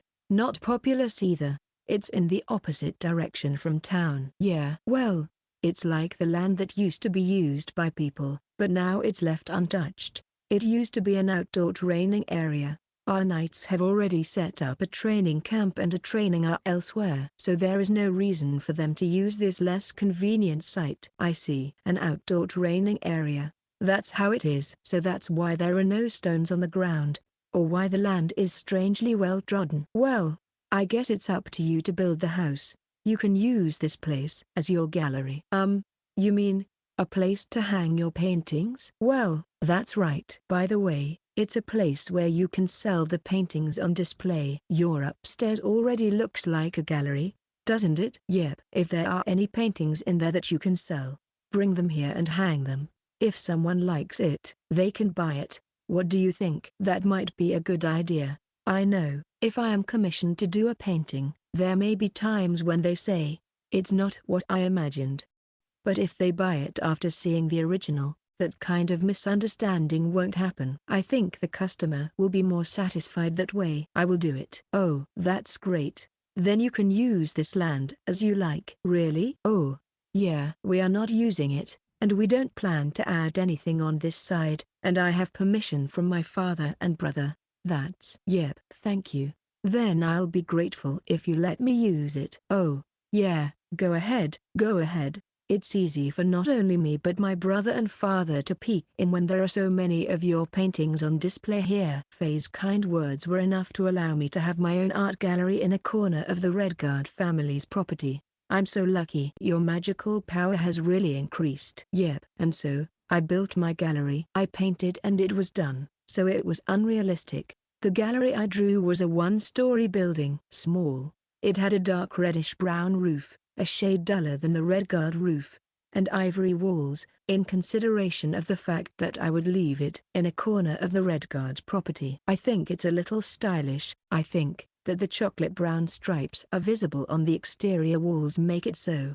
I'm amazed that a house like this was built in just a few hours. Wow, the interior is even somewhat finished. Huh? I haven't painted anything inside yet. Oh, it's true. It's wallpapered and has a stone floor, but it's empty, for now. I guess I just finished the container. Well, since it's going to be an art gallery, I need to put panels and stuff inside to increase the area for displaying the paintings. Oh, but there aren't that many paintings yet, so that's okay. Yeah, for now. I just need to be able to hang the paintings on the walls. That day, I finished with the construction of the building that would become the gallery and a simple design of the interior, and then I decided to choose the paintings to hang. In other words, I was the process of selecting the pictures I had ever drawn that I wanted to keep. It was a bit of a daunting task because there were some things I was satisfied with after drawing, and some things I still wanted to look at.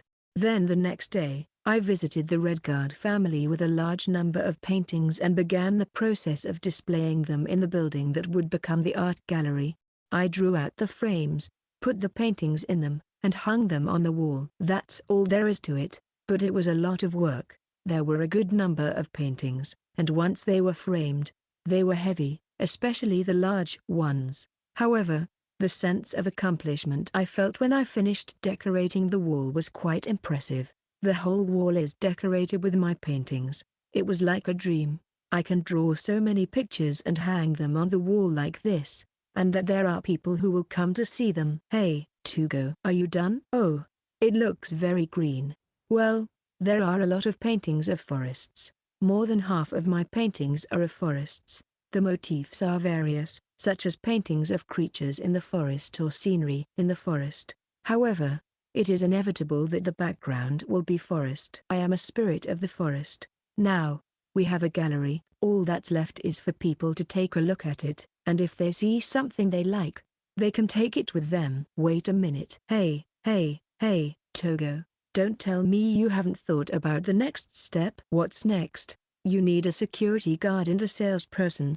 It won't work if don't. Oh, I've been thinking about it a lot. I was very worried. Yes, security guards and salesperson are necessary. Otherwise, the paintings will be stolen all the time. No, if they like the paintings and steal them, that's fine with me. But I know that people who steal don't necessarily value the paintings. So I need a security guard. Also, if I am going to sell the paintings, maybe I should have someone to do that. I feel like a vending machine or unmanned sales station would be fine, though. Do you want to let us deal with it? No, I can't do that.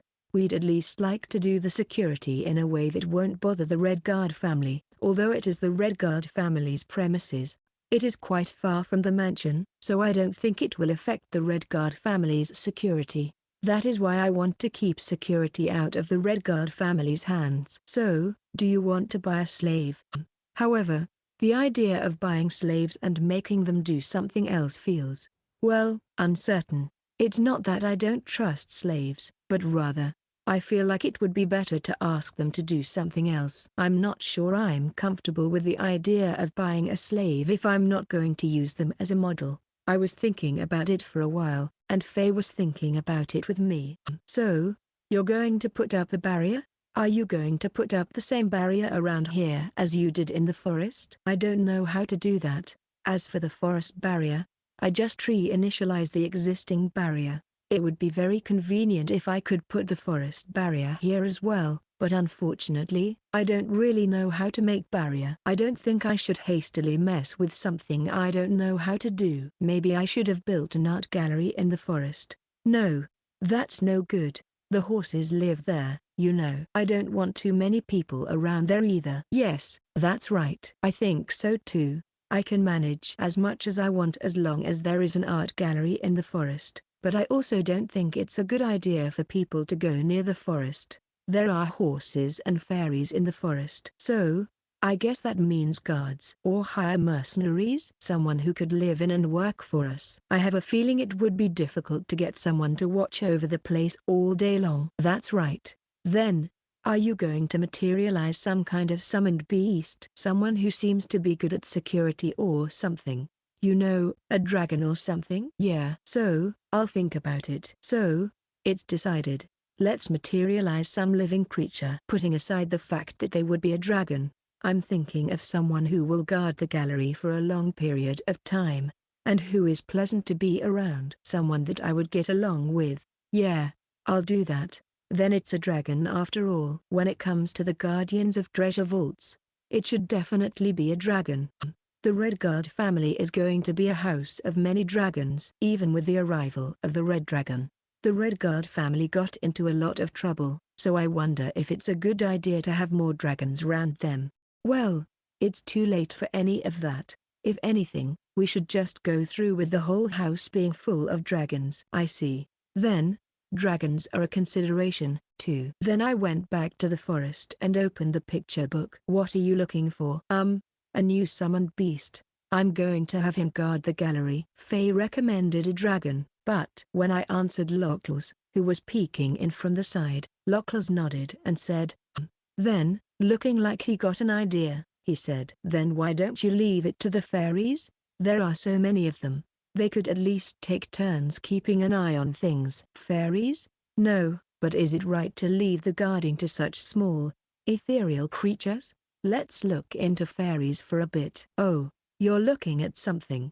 Are you reading about fairies? The Celeste siblings who came there also peeked into the illustrated book from the side. Angie's face lit up noticing I was just looking at the fairy page. She seems to be on good terms with fairies. Yes, I wondered if I could ask the fairies to guard the gallery. I'm a little worried. After all, they are fairies. They'll probably try to do whatever I want, but I'd feel bad if I forced my whims on them. That's what I thought. Oh, isn't that a good idea?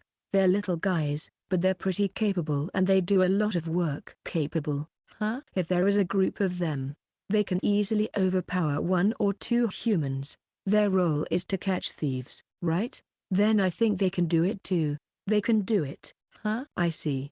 I'd like you to plant flowers around the gallery if it is all right. They like flowers. I see. Flowers. Yep. If that's the case, I can make them grow. Should be fine. I think I'll ask the fairies to do me a little favor. I'm sure they'll do a good job, and I'll feel a lot safer if they stay. Well, just as I was about to go to the fairies' place to talk to them, Ange suddenly grabbed the hem of my clothes. You know, I think a treant is also good. Apparently, there is also a recommended watchman. And so my art gallery was opened. At first glance, it looks like it's deserted. Yep. The resulting gallery was a slightly old-fashioned looking building with ivory walls and wild roses. The building is surrounded by a field of flowers and trees. 2 large trees stood like gates right next to the entrance of the building. Security. Thank you for your hard work. And when I called out to them, all the trees around the gallery rustled and shook their branches and leaves at once. Some of the trees even move their roots forward. Yeah, they are the treants. Trees with their own will and can even move. All the trees around the gallery are torrents. The wild roses on the wall are also torrents. I've asked them to catch any thieves as soon as they appear. The treants were not summoned. Well, they are planted in the ground. However, in exchange for listening to my requests, the treants receive a salary. Treants' salary is magic. Specifically, a spring and some magic jewels. I drew a new spring. As a result, spring water is flowing out a little distance from the gallery. The treants and their friends liked this fountain. I was wondering if it was because they were a plant that they liked water, but it turns out that my magic power is infused in the spring, which makes them happy. I thought that if they wanted magical power, they would also like jewels, so I materialized some as well. And they were well received. All of the treants keep their jewels in their hollows. Although they didn't become summoned beast, they seem to enjoy the jewels like that. Oh, there are fairies too, right? Yep, you seem excited. And then there are the fairies. They seem to get along well with the treants, and they fly around the gallery, playing with treants' branches, leaves, flowers, and so on. They are guards, too. Of course. I've told them to take turns, so I think they'll be fine. The fairy was given a flower garden and jewel flowers as a reward. They seemed to like the flower garden behind the gallery, and the jewel flowers became the favorites of the fairies right away.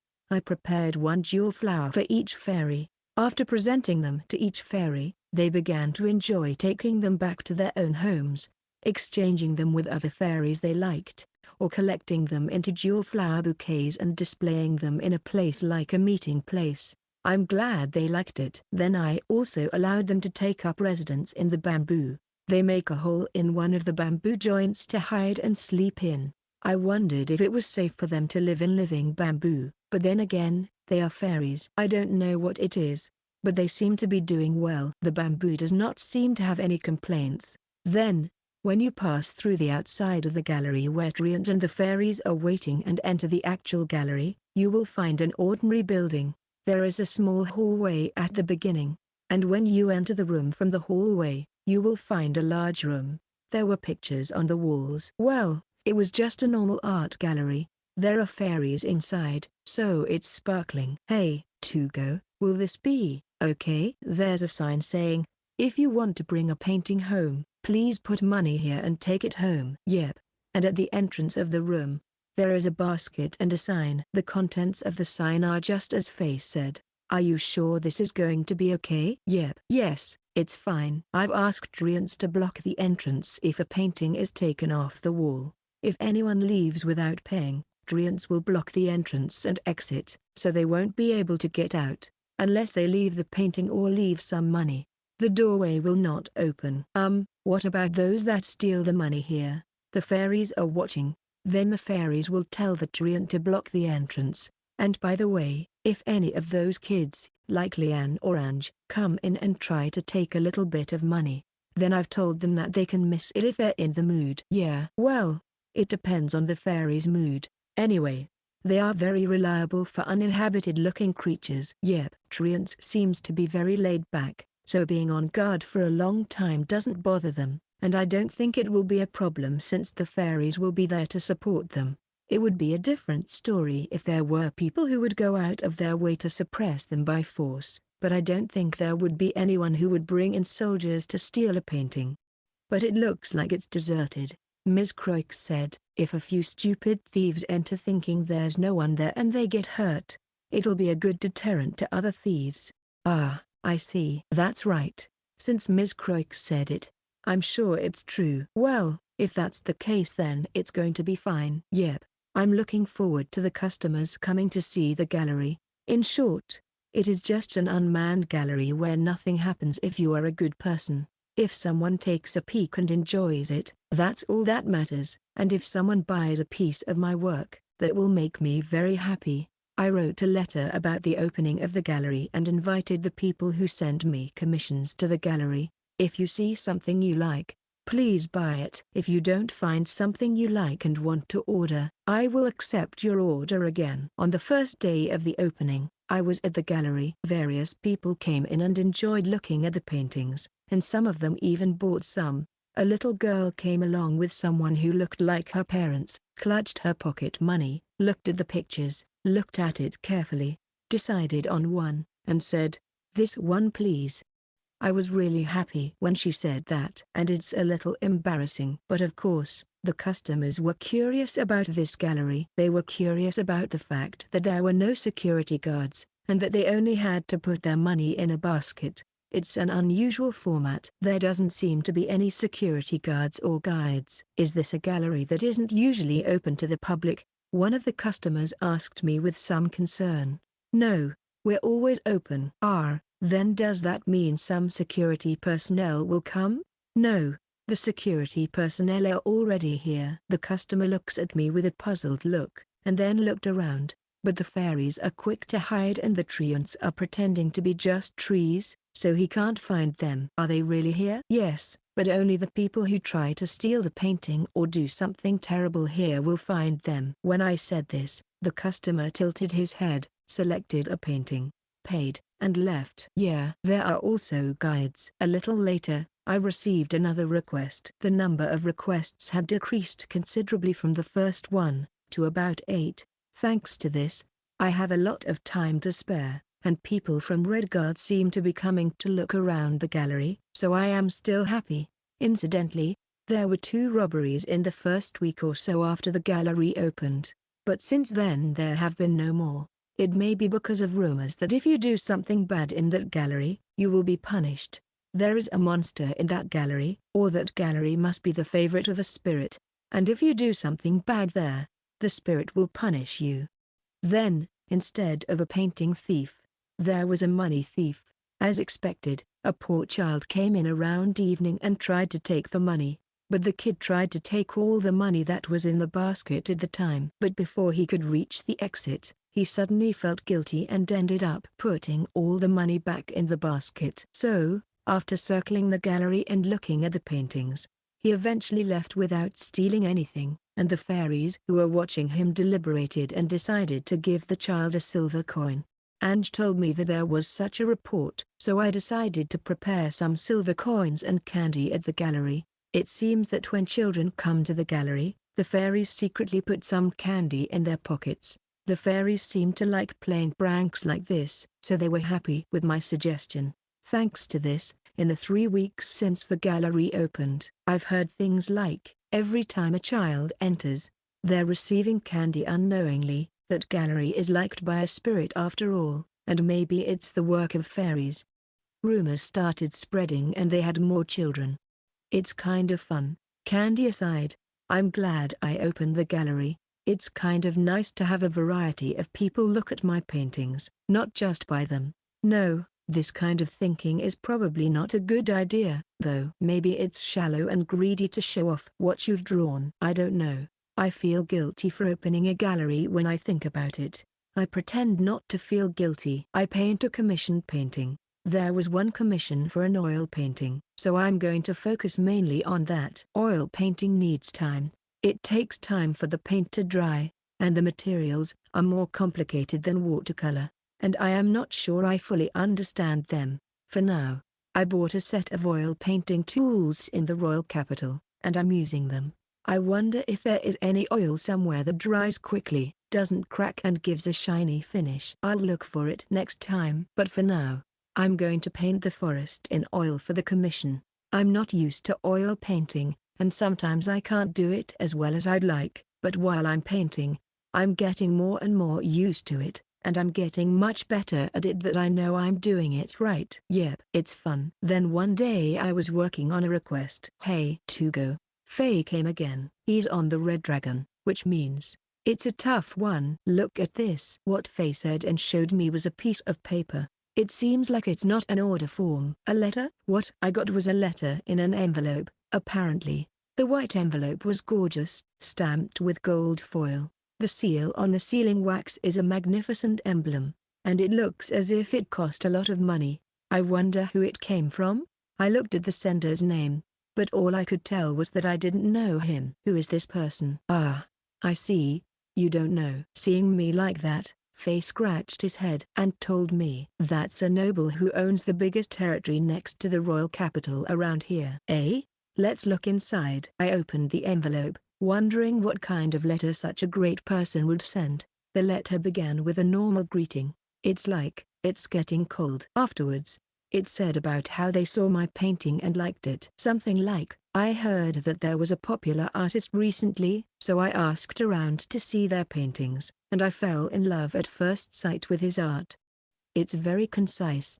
After that, they asked me if I could come to their estate and work as their painter. They said frankly, why don't you quit the Redguard family and come work for us? This is a problem. Once again, I look at the letter. The sender is Fida Plata Argent. As Faye explained, the Argents are the second largest family in the country after the king's family. It is a much more powerful family than the Redguard family, but I don't really feel that at all. What do you mean by much more powerful than the Redguards?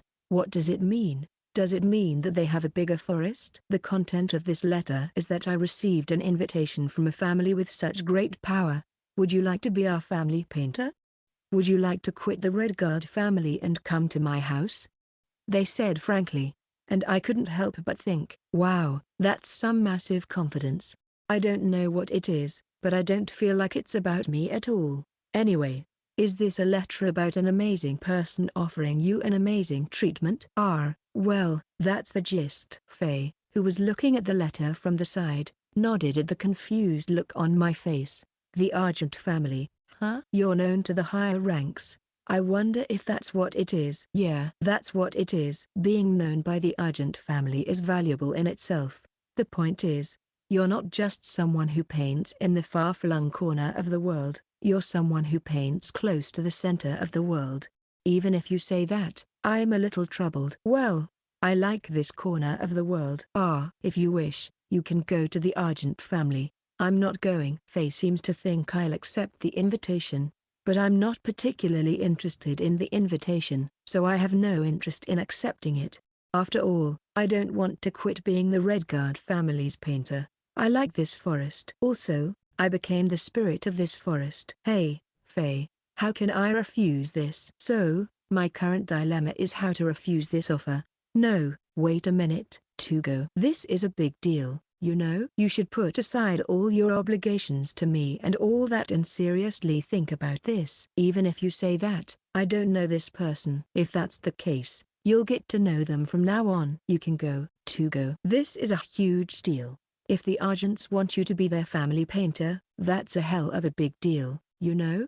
Yes, even if you say that. No, as Faye said, I'll just have to get to know them from now on.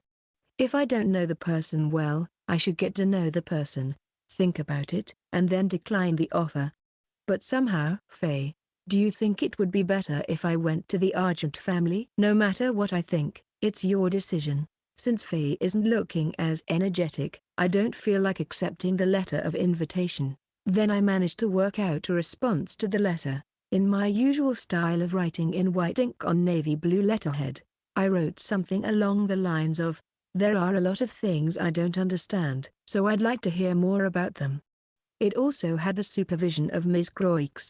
I think it's all right. I doubt they would think you being sarcastic with this sentence. I'm sure the Argent family has heard about the mysterious gallery, and if a boy who doesn't know much about the human world sends them a letter because he's troubled, I'm sure they won't think twice about it. Oh, is this what the letter is saying? I don't suppose I am saying that I'm writing to them like, I'm not human, am I? Yes, that's the kind of writing you write. It's a bit naive, detached, and fluffy. I like it because it's just like you, Ms. Croix says and sends me a charming smile. Yes, well, I have a lot on my mind, but I'm not going to worry about it. I had been fidgety and restless since I sent the letter, and Faye was even more fidgety and restless than I was. Faye, are you okay? Huh? Oh, sure. I'm okay, I think. Pipe Fox is using you as a hiding place. Huh? Whoa. It's true. Hey, you. I'm not Tugo, so don't go inside my clothes. Come here. Come out. Stop tickling me. It seems Faye is still in a daze that he doesn't notice until the Pipe Fox gets under his clothes. That's enough, I said as I pulled the Pipe Fox out of Faye's clothes. The Pipe Fox seems satisfied as it slowly comes out. Yep, it's thrilled to be able to sneak into spaces that they don't usually get into. Hey, Faye. What? I asked Faye while holding the Pipe Fox I had dragged out in my lap. Maybe I should go to the Argent house. That's also your decision. I can't say anything about it. Faye said that, with a stormy expression on his face. Faye knows more about this world, has more knowledge, and is better at interacting with people. Therefore, there are probably things that only Faye can see, and there are things that only Faye can feel. I would like to know that. I want to know about them before making a decision. If Faye has something in mind, I want to add it to my conclusion as well. Yep, try to say that, but Faye, with a wry smile, patted my head and said, in that case, I'll do it after you have a conversation with the Argent family. It would be unfair if you talked to me first. It would be better not to have any preconceptions about the Argent family. I somehow grasped the intent of Faye's words, and I became more and more troubled. But yep, Faye is right. I'll talk to the Argent family properly once, and then I'll make a decision.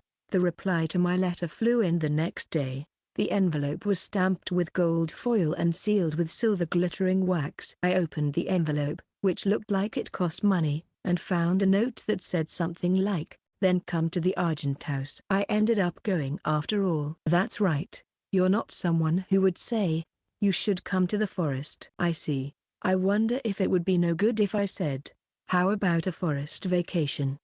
No, I guess not. Does Faye want to come too? Well, I'm sorry, but I'm not going this time. It's going to make things complicated. Oh, that's right. The Argents are asking me to quit the Red Guards, so it's certainly not a good idea to have Faye there. Then I'll ask Lockles to come with me. Okay, do that. Also, if possible, please have Ms. Croix come with you as well. She would be fine as a secretary or something like that. I think Ms. Croix could play that kind of role as well. Why Ms. Croix? If anything, I think it would be better for Ms. Croix not to go out right now. Thinking so, I asked Faye, when you're in trouble, if you can solve it with force, then Lockles is enough. But if there's a problem that can't be solved with force, it's me, or if I can't solve it, it's Ms. Croix. Faye said so with a serious face. I understand. I'll ask Ms. Croix as well. Oh, please do that. Faye's serious expression changed and patted me on the back with a smile. But I was starting to feel really uneasy. What do you think? Do you think it looks good on me? Yeah, it's really beautiful. Then we started to prepare for our visit to the Argent family. First was Ms. Croix, who was to be my secretary. I'm going to ask her to come along with me as my secretary. So, I dressed up like one. She was wearing a knee-length dress decorated with black lace and a white jacket. Both have flawless design, and it seems that Ms. Croix decided to tie her hair tightly to match. She kind of looks like a secretary. Well, if push comes to shove, I can buy you some time. The Argents are a bit of a problem when it comes to charm magic, but I can't say the same for them in an emergency situation. I'm really worried about that. I'm dressed like this, but if I were to actually fight, I'm sure I would be able to buy some time. I don't think the Argent family's guards are any better than me. I asked Lockles to put on armor. Now he looks like an escort. However, I'm still worried. I'm going to summon my alicorn and run away with you if it comes to it. You know what I am saying, right? I can ask Hu to carry Ms. Croix, but Tugo is more important than me. I'm going to run away as fast as I can, so please run away first. I'm really worried. I was worried, but worrying didn't help. The next day, we set out for the Argent territory. The Argent territory is located on the other side of the royal capital from Redguard territory. Or rather, the other side of the royal capital seems to have been part of the Argent territory for a while. They must have a very big land. The first night we stayed in a corner of the city. I was worried that Ms. Croix might get caught. Then we left early the next morning and stayed 2 nights in the Argent's town after arriving at the Argent territory. The reason why we are taking so long is because we don't want people to know that we are flying by Alicorn and Hu. With either a dragon, Alicorn, or Hu, we can get to the Argent territory in 2 days. But if we want to travel by other means of transportation, such as a regular horse-drawn carriage, we will never make it in 2 days. That's why I decided to postpone my departure by 1 day, spend some time in the Argent territory, and try to blur our means of transportation. I don't feel comfortable. Don't worry. They are the ones who want you. They won't hurt you. I just wanted to say no, so maybe it would have been better if we didn't meet in person. From the reactions of Faye, Ms. Croix and Lockles, I think we should be very careful when we go to the Argent family. I don't think they're going to lock us up or anything, but still, it's always good to be careful. What should I do? I'm getting nervous. Well, after you're done with the talks, let's take a tour of the town in the Argent territory. Shall we? Maybe we can find some scenery you'd like to paint. Yep, but being nervous won't help. Now, as Ms. Croix said, let's calm down and think about the fun we'll have after the talk is over. Yep. After 2 nights of not sleeping very well, I was finally standing in front of the house of the Argent family. I am Tugo Uazora. I received a letter from Fida Plata Argent. There was a splendid gate in front of the house of the Argents, and by the gate was another splendidly dressed knight. So, I showed the letter to him, and it seemed that he had already been told about it. He showed us around, and so we waited nervously in the reception room. Are you Tugo Uazora? Soon. A man entered the reception room. He is an old man with silver hair and beard. He enters the reception room holding an ebony cane decorated with silver. He stands in front of me, holds out his hand to me, and says, "I am Fida Plata Argent. I am the current head of the Argent family. I look forward to working with you, Tugo Uazora." I was extremely nervous, but I shook his hand nervously and said, "It is an honor to meet you." There are several guards behind Mr. Argent. Those are people lined up along the walls of this room and kept their guard up. So scary. Well then, let's get down to business. Shall we? Mr. Argent laughed as he sat on the sofa across from us, but I didn't feel like doing so at all. I feel like I'm in front of a dangerous person. That's what I am feeling. As I waited nervously, Mr. Argent pulled out a piece of paper from his pocket and held it out in front of me. "First of all, please check the terms and conditions." I looked at the paper, thinking it was abrupt. I'm not completely sure what they are, but I'm sure they are the terms and conditions of my employment. I honestly don't understand the conditions. After all, I don't really understand the value of money. I don't really understand the value of money, even if they say 1,000 gold coins per year, but it's not all that I don't understand. First of all, I heard that if I sign a contract with the Argent family, I will receive a splendid house in the Argent territory. I also heard that I would be able to get painting jobs in the Argent territory and in the royal capital. And, most importantly, I will be allowed to call myself a painter of the Argent family. What should I do? I'm not in need of money.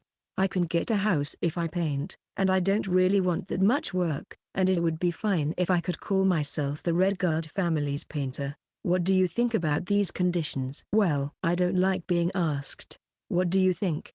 I don't know why. What am I having trouble with this? How do I say no? That I do not want to stop being the Redguard family's painter because I'm being offered things I don't particularly need because I have no interest in the Argent family. Interest? Yup. That's it. I'm troubled because I don't know what the interest is.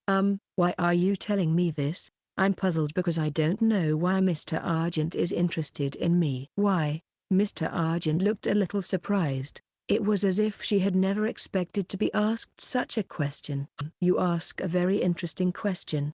I wonder why it's interesting. Don't other people care? Is it not common to be more concerned about why you are being hired than under what conditions you are being hired? I'm not sure but if I think about it, I should already know why. Because I am a painter. In other words, the other person is approaching me because he saw my painting and liked it. That's for sure, isn't it? No, I am not sure. Still, I am curious. I am curious about what they liked about my paintings, which of my paintings they liked, and more. I really want to hear about it. Is it shallow of me to think so? As I was nervously waiting for Mr. Argent to say something, Mr. Argent grinned and said, "Oh, it's simple. I like to get things that are likely to grow in the future before they do." As I was listening to Mr. Argent's words, I was at a loss to understand what he was talking about. He said something to reassure me with a smile on his face. "Don't worry. I promise to treat you as a talented person, no matter how young you are. I will pay you as well as any other painter, and I will treat you as a member of the Argent family, as per these terms." But even though I could tell that he was trying to reassure me with both his tone and his voice, for some reason I didn't feel at ease at all. "In that case, you will become the artist of the Argent family. You will receive requests from the royal castle." Well, it depends on the time, but I may be able to persuade the royal castle. Someday, your paintings will be displayed in the royal castle. The conversation went on, but I still couldn't understand it. I understand the meaning of the words, but my feelings are not catching up. Can't catch up with my understanding. I feel like I've been lifted up and put on a high place that I can't get down. And then people all over the world will see your painting and praise it as a masterpiece. Wouldn't you like to capture that kind of future? What? There's no need to be obligated to Redguard. I'll make up for it myself. You can decide to live in my territory from today onwards. I'll prepare a mansion for you right away. Yeah, that's no good. If you leave it like this, things will escalate further. What did you think of my painting? Maybe it was because it was too sudden, but Mr. Argent is stunned. But this is very important to me. You saw my painting, right? I want to know what this person was thinking when he approached me. I want to know what he thought of my painting rather than me who painted it. I want to know how this person evaluated my painting. That's what I thought when I asked. Mr. Argent thought for a moment and then said, yes, of course. I saw your painting when someone introduced it to me, and I thought it was good. It is a little far from what is trendy, but trends are created. I can manage it to some extent. What do you mean you can manage? I guess that means I feel like you're worth promoting. Somehow, we are not getting on the same page. That's the reason. Does that make sense? I guess that means the explanation is complete. Mr. Argent ended the conversation there. What should I do? I guess the part I wanted to hear the most was left out. The things he just talked about were about myself, not about my paintings. So if possible, I would have liked to hear about my paintings. It would have been a shame to leave you buried in the Redguard family. I know you have a sense of duty, but for your own sake and for the sake of the Redguard family who raised you so well, I hope you will come to our house and succeed. Let me do that for you. Even if people laugh at me when I say that I'm in trouble, what should I do? I've been in trouble ever since the conversation started. There are so many things I don't understand, and I'm sure we're on different paths, but I know that the other person doesn't care about that. And perhaps I just can't accept that the other person doesn't care about what I care about. I'm sorry. Please let me decline the offer. So, I have no choice but to reply like this, huh? Mr. Argent was stunned. I guess he didn't expect to be rejected. That's what he looks like. That's a bit too much for me. So, I somehow have to come up with a good reason to decline because I don't know what to say. I don't think I can say no because I feel like there's something wrong with him. I don't think you should worry about your lack of experience. If you keep saying that, you'll never be able to accomplish anything, right? I think that's true, but I don't have a good reason to do so. But I can't make up a good reason why else. How can I turn down this person's offer? My worries have returned to the first one. In the first place, when I received the letter, I was thinking, how should I refuse? And I thought that things would change if I actually met and listened to the story, but it didn't change. No, I don't think there was anything wrong with hearing him out. It's just that I tried listening to it and it turned out to be no good, and what I heard didn't disprove my previous worries. But, forgive us, Lord Argent. While I was worrying, Miss Croix, who was next to me, with a troubled smile on her face, talked to Mr. Argent. As you can see, Tugo Uezora is still young and inexperienced. So, it seems that he is not able to process his thoughts and feelings. After all, this is the first time we have had such a big offer. No, neither have I.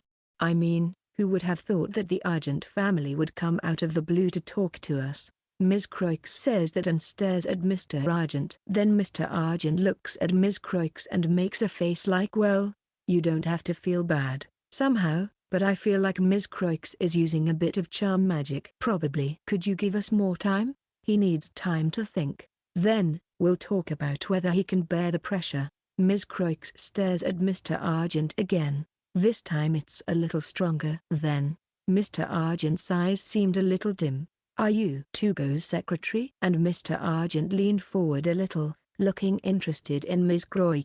Yes, I am taking care of his personal needs and acting as a secretary. You seem pretty smart, and above all, you're beautiful. That's fine. When Tugo is in the care of the Argent family, please come too. Oh, that's too kind of you to say. I never thought that Lord Argent would say that to me. Ms. Croix said that and laughed, and Mr. Argent also laughed, seemingly like in a good mood. Well, I can't help it if that's the case. Think about it some more. Good. For the time being, a temporary withdrawal was allowed. That's good. If we are allowed to temporarily withdraw, let's go home now. We leave the reception room so as not to be rude. However, my thoughts will not change. It would be too much of a shame to leave you buried in the Redguard family. I would like you to play an active role under our care. That's what I think, Mr. Argent said with a grin as we were about to leave. I will speak to the Redguard family. You don't have to worry about anything. Please come to my house. These are the conditions, and I expect a positive answer. We managed to get back to the inn. When we returned, Locals kept a close watch on the outside of the window, the hallway, and the next room, and Ms. Croix also checked the inside of the room for some reason. Then, finally, they let out a sigh and relaxed our posture. I'm tired. That's right. Sigh. What can I say? It's really exhausting, isn't it? Ms. Croix says this as she loosens her hair and shakes her head. Her long blonde hair had traces of how it was tied back, and it curled into soft waves, making it look prettier. While I was staring at Ms. Croix's hair, Locals also started taking off his armor next to me. Yeah, he also looks tired. That's true. The armor is heavy. Yeah. And most of all, I was tired, too. I don't know. It's like I'm under a lot of pressure. I was nervous. I didn't know what was going on. I felt helpless, and I was very, very tired. I went back to the inn and sat down alone with the two of them and felt like, oh, I'm so tired. I want to decline the offer. I was quick to conclude. Yes, I want to decline. My conclusion was the same as it had been from the beginning. And with this exhaustion added to it, my decision to turn down the offer was firmly made in my mind. No, this is no good, I guess. Locals, looking unusually tired, finished taking off his armor and sat down next to me. Argent called that talk a business meeting, but you're not for sale. You can refuse. Yes, that's what I think. Maybe I was stuck at that point. This wasn't a business meeting for me. Maybe it's about whether he's going to buy me or not. But I don't like the idea of him buying me. Indeed, that crusty old fart who is drunk on his own I can do anything perspective is the worst character. He has power and money for no reason. Totally. Ms. Croix is also unusually foul-mouthed, but it's nice to see Ms. Croix having a venomous tongue, too. I want to draw a tired Locals and a venomous Ms. Croix. I want to draw. Let's draw. I immediately took out my sketchbook and began to draw. Oh, are you going to draw now? Yeah. I felt like drawing. I can talk while I draw, but it's not every day that I get to see a venomous Ms. Croix and tired Locals, so I have to do it now. Hee. That's just like you. I'm glad. Looking at you makes me feel less tired. Well, I hope you don't soften up just a little more. Just until I draw it. Please keep that venomous expression, Ms. Croix. While I was drawing a little further, Locals suddenly said, I think you should decline that offer. It seems like you're only interested in drawing. If you're not interested in honor, status, or money, there's no point in accepting such an offer. Yep, that's right. I have enough money. I am satisfied with my house. And the recognition that is given to me is something that, doesn't really mesh with me. I didn't really understand what that person was talking about. When I said that while drawing Ms. Croix and Locals, Ms. Croix looked at me with a startled look on her face, and Locals only raised one eyebrow.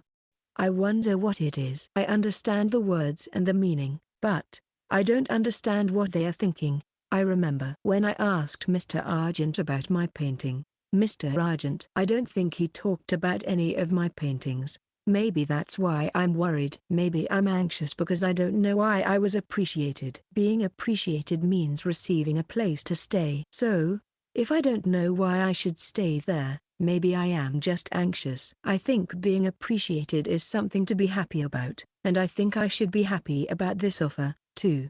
Why?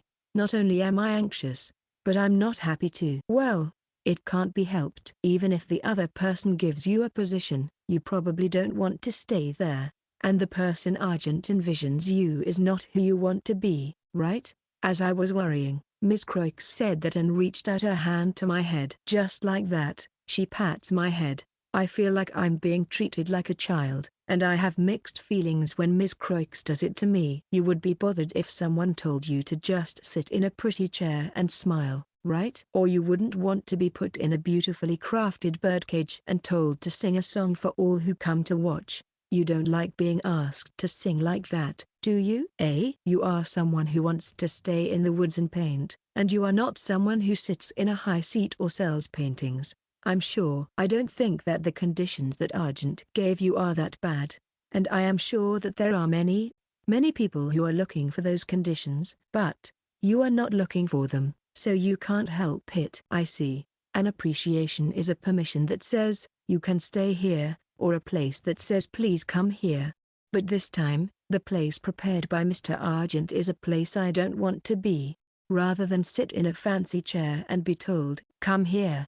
Sitting in a field in the forest probably suits my tastes better. That's how it is, maybe. I'm not happy even if I get permission to stay in a place I don't want to stay. That's why I'm not happy right now. Yeah, I am still going to decline the offer. I feel sorry to refuse the offer, and I also feel bad for the other party. But after all, the place I want to be is not at Mr. Argent's house. That's right. You should do that. I think you should do that too. Locklers and Ms. Croix smiled a little and said that. Yeah, I'm glad that the two of them were able to smile a little. I failed to draw the venomous Ms. Croix and the tired Locklers. But the question is, will he let you say no? What if you refuse? He might say something like putting pressure on Redguard territory. He's that kind of old man. He said that he would talk to the Redguard family. Maybe they already had some talks. Yes, the Redguard family may already be under pressure from Argent. I hadn't thought about that. When I thought back on it, Faye was certainly acting strangely. I think if it had been the usual Faye, he probably would said he wanted to keep me around. Then I remembered, no matter what I think, it's your decision. I think he would have told me how he felt. But this time, he didn't say anything. He said I should decide everything. I thought he meant that he didn't mind me leaving, but maybe he is afraid of the Argent family. Faye didn't say anything to me so that I wouldn't think that I would cause trouble for the Redguards by refusing to go with them. What should I do? As soon as I started thinking about it, I felt my blood freeze. If I refused Mr. Argent's offer, Faye and his family might be in trouble. That's no good. I don't want Faye to get in trouble. I guess I should accept Mr. Argent's offer after all. I unintentionally said that, but I came to myself as soon as Ms. Croix took my hands in hers. Is that right? That's not what you want. You wouldn't be happy to go to the Argent family when you don't want to, would you? And for Mr. Faye, if you were to go to the Argent's house unwillingly because of him, if he found out, I'm sure he'd blame himself. Yes, that's right. Faye is that kind of person. That's why he didn't say anything. But I still can't move based on my own feelings. So, I have to figure it out somehow. How can I refuse Mr. Argent's offer without causing trouble for Faye? Well, what exactly happens when I refuse Mr. Argent's offer? I don't know. I see. Well, I guess you don't know what you don't know. Well, even if we think about it, I think it would be quite difficult to do it. The Redguard territory is set up so that everything circulates within the territory, right? There are some special products that stand out, and people want to go to other territories. However, it's not like they're selling them, and there's no need to buy food or anything else from other territories. Oh, that's right. Although I live in Redguard territory, I don't know much about things outside the forest. On that point, I wonder where Ms. Croix got the information from. That's why they are not that wealthy, but the lords make up for it by keeping the tax rate reasonable, I guess. Yep. I understand that.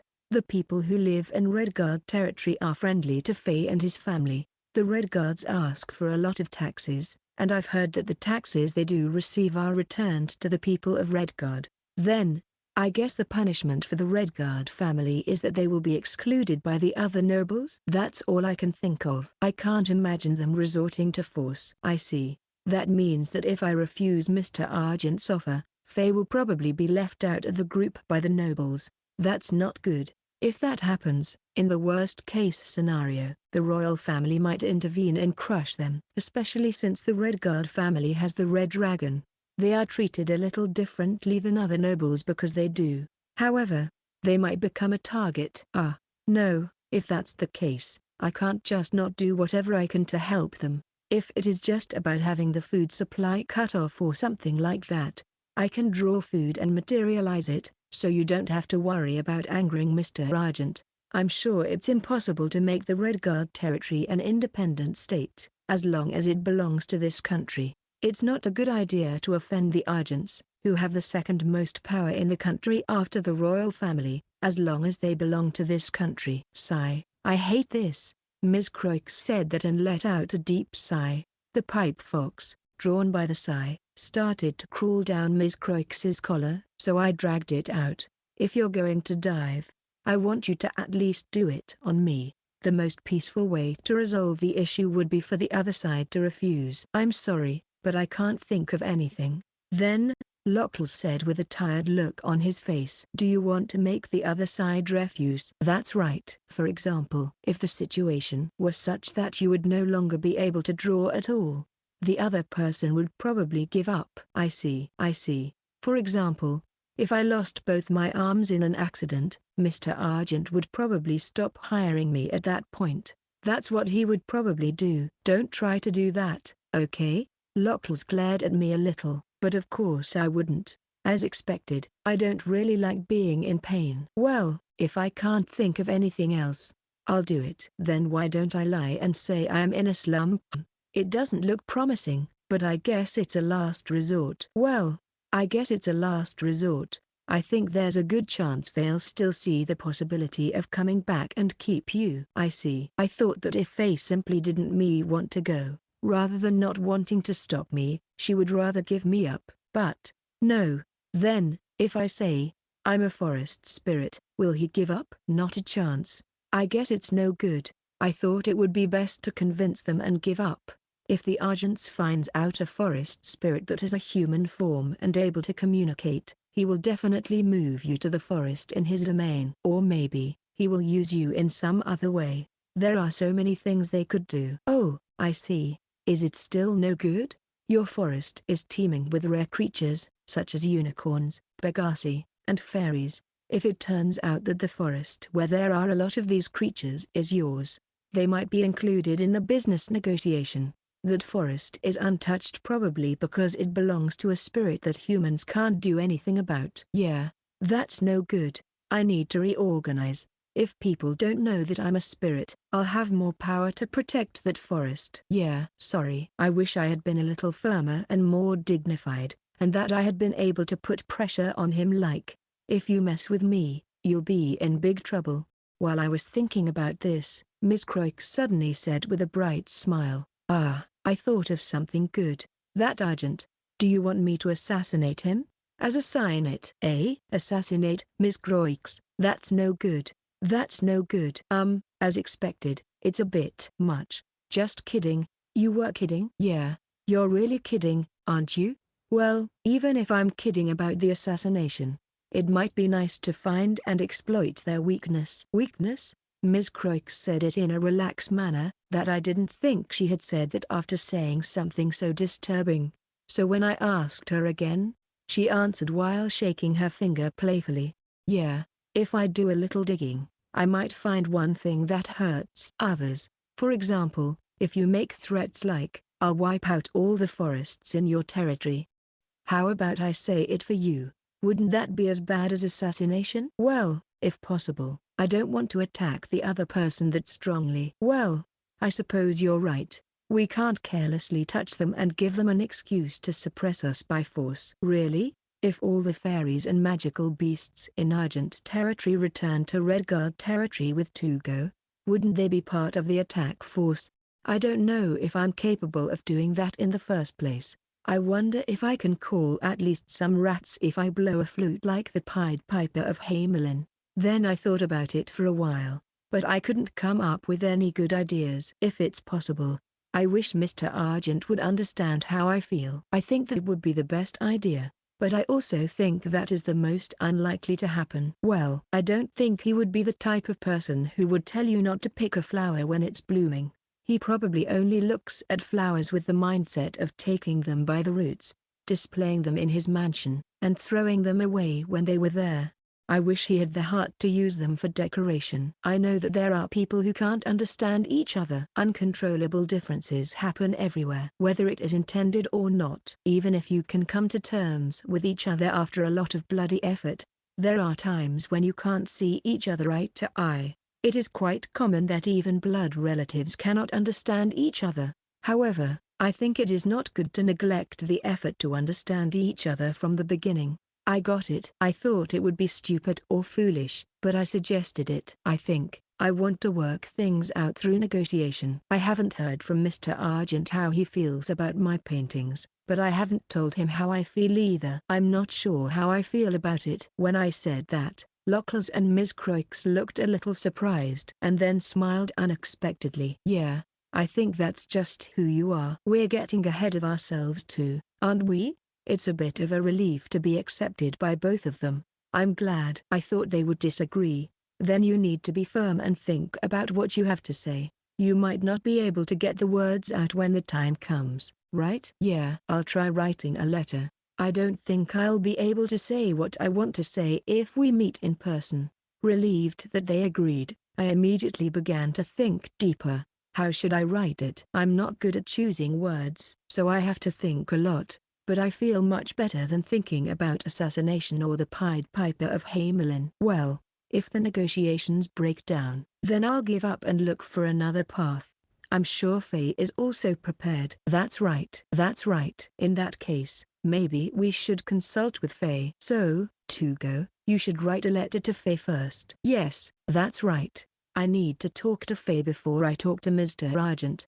I'll talk to Faye and decide what to do. If it doesn't work out, then we can say together, "It didn't work out," and get depressed together. Then we'll think about what to do next. Yeah, I'm sure Faye will forgive me. I hope so. Because Faye is my best friend. Well, if that doesn't work, then let's assassinate the old man. Argent. Miss Croix. That's really a bit. Oh, I might have to do it when there's time, right? Please, please don't do it even when you have time. Then I wrote a letter to Faye. I want to decline Mr. Argent's offer, but I'm hesitant because it might cause trouble for Faye. I would like to consult with you if possible. The Hoo flies away holding a letter, at full speed. The Hoo is fast. The letter will probably arrive today. Until I get a reply from Faye, I'll summarize what I want to tell Mr. Argent. I will need a lot of drafts before I can write a clean letter. Yeah, I'll be a little busy. That night, I was writing out what I wanted to say to Mr. Argent and wondering how to put it together into a sentence when suddenly there was a rustle outside my window. I wondered what it was, so I opened the window and heard the familiar sound of wings. I rushed outside and sure enough, there they were. There was the red dragon. Faye. "Oh, Tugo. There you are." Faye got off the red dragon, immediately spotted me, and ran towards me. "I received your letter." "Yeah, aren't you quite fast, huh?" "Well, I received a letter from Hoo in the royal capital." "The royal capital? Huh? Wasn't Faye in the Red Guard territory?" When I looked back at Faye confused, he scratched his head a little uncomfortably. "As expected.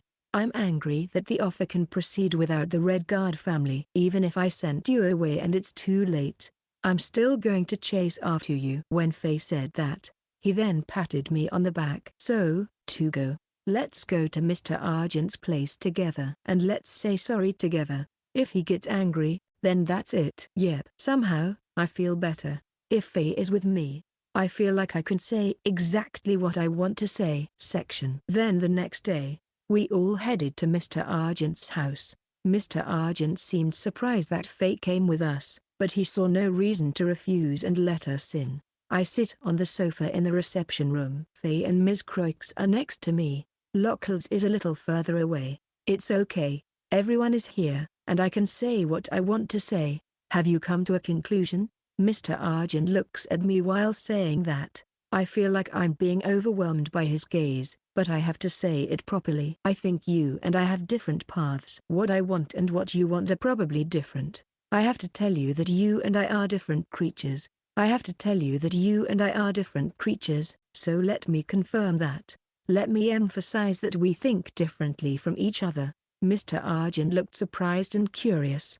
He also looked interested. Or maybe it was all an act and he just thought it was annoying. Confirm, huh? I guess it's necessary to relieve your anxiety. What do you want to confirm? First, I want to know what you want from me. When I said this, Mr. Argent tilted his head a little and answered. If you ask me what I want, well, I want you to paint as a painter, and hopefully, I hope that you will become a well-known painter, that you will be able to hang your paintings in the royal castle, and that you will be successful as a painter, Mr. Argent said with a smile. He has the best intentions. Probably, That's why we are so different from each other. I don't want to sell my paintings, nor do I want to sell my name." When I said that, Mr. Argent clearly showed a dismayed expression. "You don't want to sell?" He didn't say, "I want you to sell your paintings." He only talked about status and name recognition, but apparently, as expected, Mr. Argent thinks that selling the painting is a natural thing to do.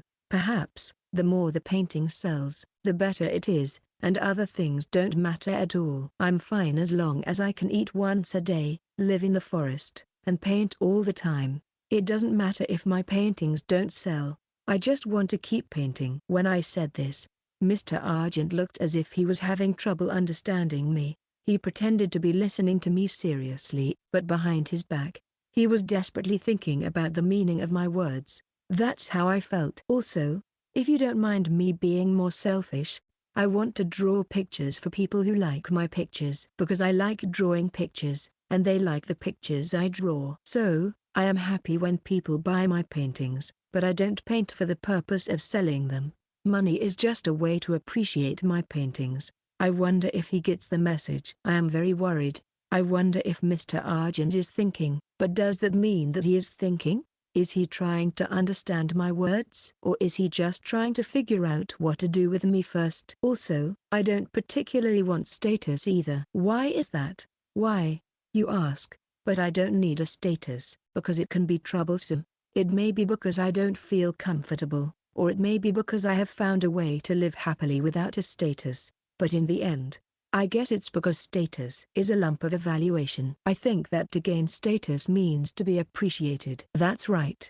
My teacher taught me that evaluation is permission to stay here. That's what I think, too. As I said this, Mr. Argent began to try to understand my words again. So I waited for a moment and then continued. "I am happy and grateful to have a place in Redguard. I have a place in Redguard, and then I have a place in Faye's heart, and I feel very, very comfortable there." "I see. Then wouldn't it be better to have more places? But no matter how many places I get, whether I want to stay there or not seems to be another thing. I don't really like high places. And if I get status, all the recognition I'll get will probably be from such high places. It's just not for me. I like small places better than high places. I feel at home when I'm in such a space. I'm like a pipe fox. I'm very much like a pipe fox. Maybe it's better to have different places to stay, but I don't particularly need them. It's okay to have them means it's okay not to have them. And in other words, I'm not attracted to the idea of status." I can see something like impatience in Mr. Argent's expression. To disguise that, Mr. Argent apparently decided to tell the maid who was in the corner of the room to prepare tea. While the maids prepare tea, I say what I want to say most. Then, there was something I couldn't agree with. "What is it? I just can't figure out why you appreciated me so much." "You asked me yesterday why." "Yes." "So you weren't satisfied with my response then? Is that it?" I nodded to Mr. Argent's words. "Yes, that's right. I was not satisfied with that. I'm a painter. I'm a person who paints pictures, so naturally I thought my evaluation was based on my paintings." When I said that, Mr. Argent nodded with a look that said, "Of course, but your evaluation wasn't about my painting. Wasn't it an evaluation of the painting?" Perhaps this was the biggest discrepancy of all. Mr. Argent looked puzzled. It seems like he must have given his evaluation of the painting, but that's not what I wanted to hear. "When I asked you, what did you think of my painting? You told me what other people thought of my painting, but you didn't say anything about the painting itself. I didn't know what you thought was good about my painting or what you liked about it." At that point, Mr. Argent finally noticed the difference between us. It was a little sad. "When Mr. Argent saw my painting, you thought, I can manage." But that wasn't the evaluation of the painting that I wanted to hear. That was about selling a painting, not an evaluation of the painting itself. When I said that, Mr. Argent's eyes clearly showed signs of upset. I think probably conveyed my feelings much better than I did yesterday. When I said, "That's a bit too much for me. I want people to think about the painting, whether it's I feel at home when I look at it, I like the colors, or even I don't understand it. If you want, I want people to look at the painting, not at what is beyond the painting. That's what I want. Please tell me again. What did Mr. Argent think when he saw my painting? Mr. Argent was silent for a while. The way he gracefully tilted his cup of tea seemed to be a sign of tranquility, but behind the facade, he seemed to be thinking desperately about something. I was anxiously waiting for Mr. Argent's words. I was waiting for Mr. Argent to say something. I'm sorry if I'm being forward, but, at that, Faye interjected. You haven't seen Tugo's painting, have you? Mr. Argent stiffened, as if frozen. Without blinking, he glared at Faye and then, noticing my gaze, glanced at me awkwardly. I see. This person has never seen my painting. I was completely convinced. If that's the case, then, well, I understand the response you just had. The reason I was thinking so desperately was because I was thinking a lie. Yeah. After all, I can't comment on what I think even though I haven't seen it. I'm sure you just heard the rumor. There's an artist who does some unusual paintings. That's how you heard about him. That's the only reason why you approached Tugo. When Faye said that, Mr. Argent did not deny it, but Mr. Argent remained silent and the time went by. If that's the case, what does it matter? The words that were finally uttered seemed to be very angry, and I almost flinched. But I shouldn't be intimidated. I am an artist. I want recognition for my paintings. If I don't get that kind of recognition, that kind of place, then this is not the place I want to be. Because I am a painter, not a decoration. Mr. Argent looked a little uncomfortable. I guess he was a little uncomfortable that he hadn't seen my painting. Perhaps he regretted not having been able to convince me otherwise. But if he thought something about it, my words were not in vain. All the things you offered me in your conditions were not what I wanted. I am not satisfied with money or status. Not so much as dissatisfied but unsatisfied. Would you call this dissatisfaction? Mr. Argent sank into the back of the chair and glanced at Faye. Did something come from the Redguard family? No, nothing in particular. I just thought it would be rude for our painter to join a discussion without a member of the Redguard family in attendance. Faye gave a curt response and then his expression changed a little. By the way, if my best friend refused to talk to me about something big, I thought, well, I'd be pissed too. So, I thought it would be a good idea to let him turn down the offer by himself. His expression cheered me up. Mr. Argent looks like he's had his energy sucked out of him. Mr. Argent. Using the energy I had received, I managed to tell him, as expected, I'm afraid I have to decline your offer. It's too heavy for me. It's so heavy for me. I might not be able to walk. Then Mr. Argent was silent again. When he opened his mouth again, his voice was much colder. It's a shame, really. I thought you were smarter than that. Yes, I'm not very smart. I'm not the creature you want me to be. I was disappointed, I thought, but it made me a little happy. To be disappointed means to be understood. It means that they understand what kind of creature I am, and that I am not the creature you want me to be. That makes me happy. It's a step forward from me who didn't have the courage to be disappointed. It's not a bad thing to be able to give up. It's something I need to do in order to survive. I'm not sure I'll ever be what they want me to be. Perhaps Mr. Argent was a bit surprised by my response. Maybe he was expecting me to be disappointed. You should remember that. There are many replacements just like you. Your paintings do not have much value either. How can you criticize me as if you were a well-known painter? It's a good thing that you don't know anything about yourself. What he was saying was changing from the first time, but this was probably Mr. Argent's true feelings. Now that he is telling me what he really thinks, this is another step forward. Yes, you can replace me with many people. I think there are many alternatives for you. I don't think I'm that good of a painter, at least compared to those who are doing it professionally. Of course, when I answered, Mr. Argent snickered. I don't think I'm that good of a painter. Well, my drawing skills are only to the point of being laughed at. That's why I'd rather go with someone who says, there's no replacement for you, than someone who says, there's plenty of replacements for you. But there are people who like my paintings, even if others laugh at them, and I'm happy with that. If that's the case, stay in the edge for the rest of your life. You'll regret it. You'll never make it. I'd rather have someone who can laugh and regret with me when I fail than someone who can help me succeed. Next to me, Faye reacts a little. Faye looked at me quietly, and then smiled. I'm so happy that my face also relaxes. Then Mr. Argent looked at me as if he was looking at something he didn't understand and let out a sigh. Do you really think you can live with that kind of resolve? If I can't live, I think it's okay to die. And when I answered, Mr. Argent was momentarily taken aback. The way he looked at me changed from the way I look at something I don't understand to the way I look at something I can't understand. If I had to guess, I'd say it was the look on something that was less than the gazer. There's nothing wrong with being looked at like that. This was the correct answer because I was able to understand that I was something strange and not human, that I'm something that they can't understand at all. I want to live in a place where I can live. Therefore, I would like to decline your offer. I said this again and bowed deeply to the person I could never understand. HMPH. I don't mind. I don't have the time to deal with people who don't even have the will to succeed, Mr. Argent said grumpily, then glared at Faye. You said you were a child of the Red Guards. Yes. Faye straightened his posture at that, a nervous expression on his face. You know, right?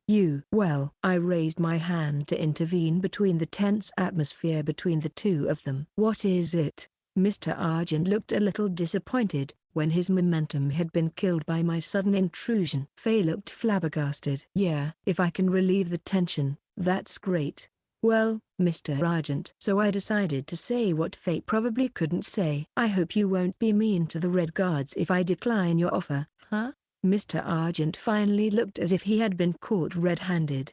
I'm sure you're not going to try to exclude the Red Guards from the nobility or to cause trouble for the Red Guards, are you? I continued to ask, and Mr. Argent's eyes widened without saying anything. You wouldn't, would you? I was so worried that I checked, but Mr. Argent. Bah! This is ridiculous. What on earth are you saying? I heard that there are people who do that kind of thing. It's important to check. And by the way, I think it's important to convey the request. Please don't be mean to Faye if I say no. Yep. When I suddenly looked next to me, Faye was trembling. He seems to be holding back his laughter. Hey, Faye Bullard Redguard. No, I'm sorry, Mr. Argent. Faye eventually bowed his head with a smile. He looked at me to lower my head as well. So, I bowed too. This guy, when I told him about it before, he seemed to be worried about it. Hey, Tugo. Only third-rate people are that kind of jealous, you know? Why would a top-class family like the Argents harass someone like us? Right? I see. What's that? That's it. I didn't have to worry about it. That's good. I'm relieved. Faye is also saying this, so I guess Mr. Argent won't harass the Red Guard family. If that's the case, I'm glad. I'm glad to hear that. Oh, that's good. We have to thank Sir Argent for his generosity. Yep. Thank you very much. Mr. Argent had a kind of, a troubled look on his face. Yep. Well, thank you. Yep.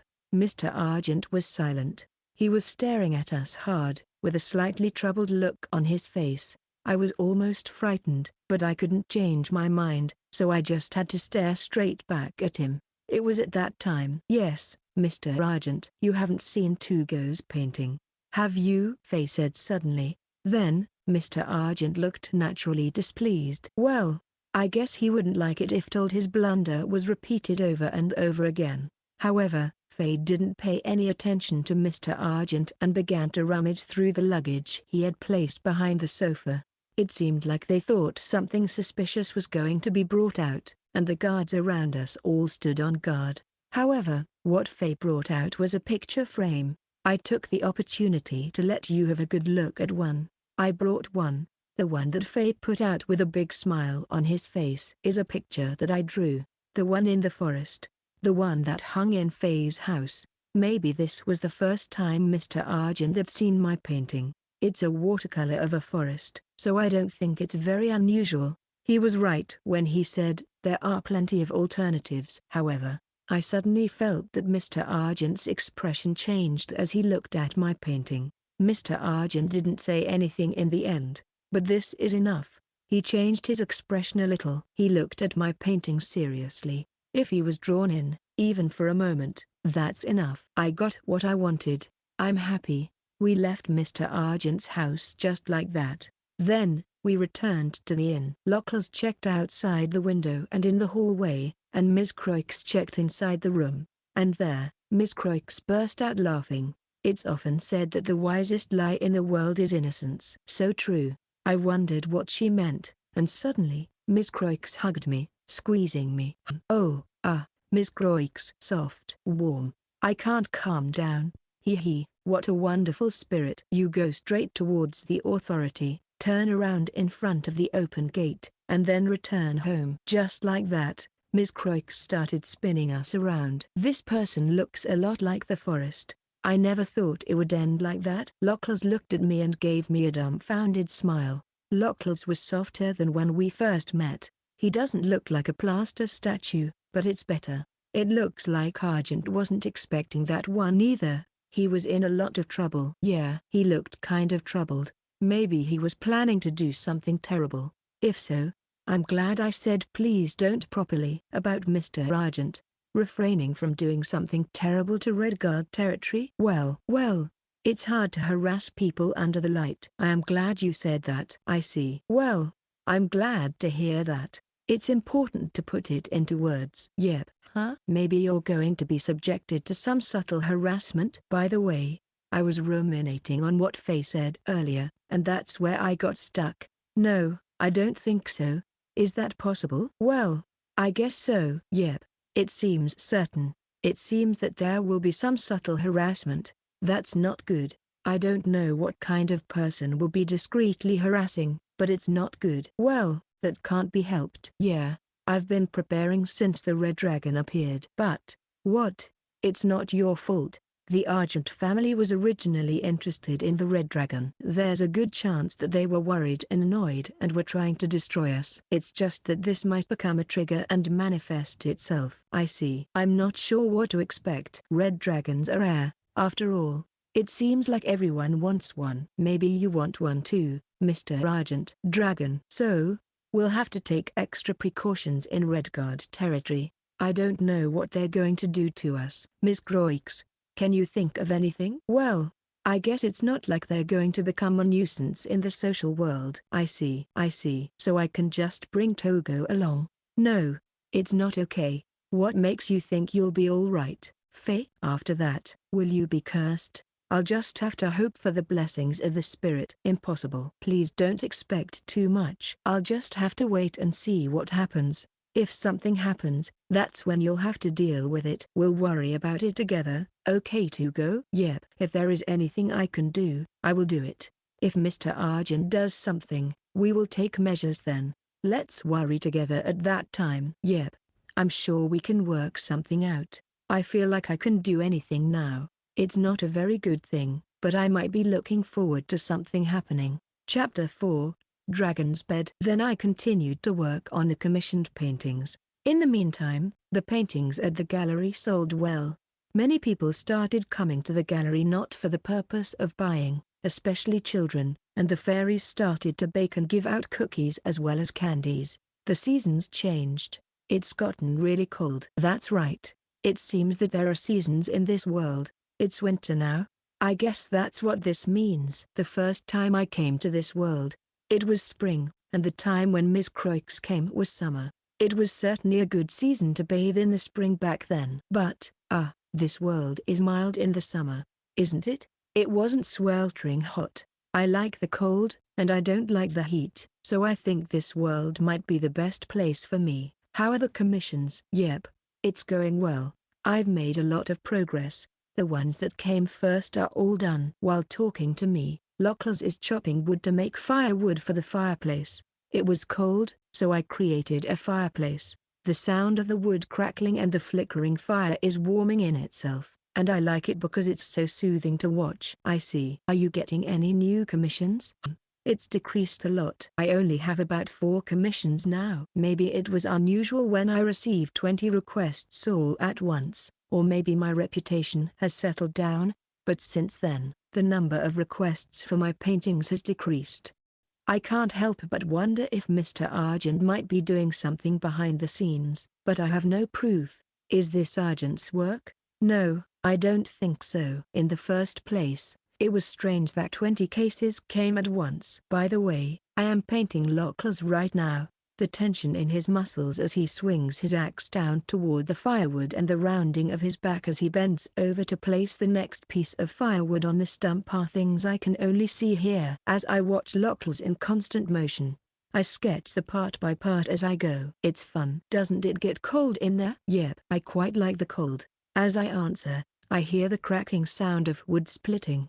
The color of the cross-section of the wood is quite bright. Lockel's chopping firewood is a highlight of the day, but it's also a great way to learn about firewood, or rather, wood. It's fun. Sounds like you're having fun. Yeah, it's fun. While painting them, I wondered what kind of picture I would paint next. For some reason, many of the commissioned paintings are of forests. I often mix in pictures of angels, fairies, fruits, and flowers. But I also want to paint pictures to hang in my gallery, so I do that separately. Because it is cold these days, I often paint pictures of fireplaces, a fire burning in the fireplace, an angel lying on the carpet in front of the fireplace, a beautiful woman sleeping in a rocking chair in front of the fireplace, a knight cleaning his sword in front of the fireplace, and so on. It's wonderful to have models. I want my next painting to be wintry. I want to paint leaves on a tree with frost on them. If it snows, I want to paint it. While thinking that, I suddenly looked up at the sky. It's snowing. Snow? As I held out my hand and waited, it slowly fell and landed on my palm. It's a fairy. It wasn't snow. It was a fairy. Did a fairy drift down? Yep. A fairy fell. The fairy is limp in my hand. That's a big problem. I'll have Ange look at it. I wrapped the fairy gently in my hand and hurried to Angel. She seems to understand the fairy's language. The Celeste siblings, Leanne and Ange, were in their house. In the end, they are going to stay here until the winter is over. For now. Yep, the fireplace is warm here, and the recently installed hot shower seems to be in good shape. It's not a bad place to stay over the winter. It is warm and cozy, and probably because of that, there are quite a few fairies living in this house. Well, it's probably cold outside in the winter, so if it's okay with the two of them, it's fine. She said she came from far away. Angel told me after hearing the fairy's words. So, I guess she's tired. I see. It seems that the fairy was just tired. Right now, she is drinking a small cup of warm milk, nibbling on a small cookie that the other fairies baked, and wrapped in Ange's handkerchief, smiling warmly. She seems to be getting better now that she's warmed up. Thank goodness. This is a nice place, isn't it? Thank you very much. If you like, you can live in this forest, too. The fairy seemed to like it here. When I asked her, her face lit up and she nodded repeatedly. She also hugged my fingertips and said something else. I am very honored to have been given permission to live in Lord Spirit's home so soon. Apparently, this is a fairy's way of shaking hands or something like that. I wonder if it's because of the difference in body size. Yep. The other fairies who came to see the newcomer immediately began to make friends with the newcomer. When I saw the fairies flying around with a relaxed look, I thought, this is beautiful. They are so sparkly and beautiful. It's been happening a lot lately. Leanne, who was eating cookies made by fairies while looking at fairies, suddenly said, "Fairies? They come from other places." Really? I observed the fairies flying around for a moment. I was sure that I saw a few unfamiliar faces among them. I see. They are newcomers, too. I heard that they didn't feel comfortable in their original home, so they followed the spirit veins and came here. Spirit vein? I wonder what a spirit vein is. Don't you know? Yep. What is a spirit vein? A river of magical power that flows? Ah, that kind of thing. Oh, I see. Yep. I'll ask Faye later. In the meantime, did these fairies move in from someplace they don't feel comfortable? Apparently. Ange said so. I see. Maybe winter is the season for fairies to move about. You know what? Her friend has decided to live in the garden of the house with a blue roof, just before this forest. A house with a blue roof. Just before here. I wonder where it is. That's the house, isn't it? There is a picture of an angel just inside the house. The picture looks just like Angel and her big brother. Mr. Safa's house. The roof was definitely blue. I see. Then you must have been surprised to see Ange and Lian. Yes, she said she was surprised. She's a city girl, but she's glad to be here in the forest. She says she's glad to meet an angel. Ange is playing with the fairy by poking it with her fingertips while shyly shrinking back. This fairy is a city dweller and a fan of angels. I see. Maybe the city dwellers live in Mr. Safa's yard, and the nature lovers come over here. I don't know. I heard that fairies have various reasons for moving. As I've been thinking about this, and I received one of the cookies made by the fairies. The cookies have a simple taste that cheers you up. Yes, they are delicious. I wonder what's in these cookies. Anyway, I want these cookies to have a place in my heart. The fairies were happy when I told them they were delicious. It's important to put things into words, especially when complimenting. Leaving aside the moving fairies, I went to the fairy house with the Celeste siblings for a snack, and then started painting again. No, before painting, I write. It's a letter. I have to send them a letter to say that I have finished the painting. This is surprisingly difficult. I have to write many letters with the same text, and I have to ask fate to deliver them because I don't have a fixed address. I live in the forest, but I'm not sure if it should be included in my address. Addresses have not been assigned, or rather, if a poor delivery man goes into the forest, he will get lost. So, letters addressed to me are delivered to the Redguard family, and letters sent by me are sent out by the Redguard family. Yes, I'm sorry. Sorry about that.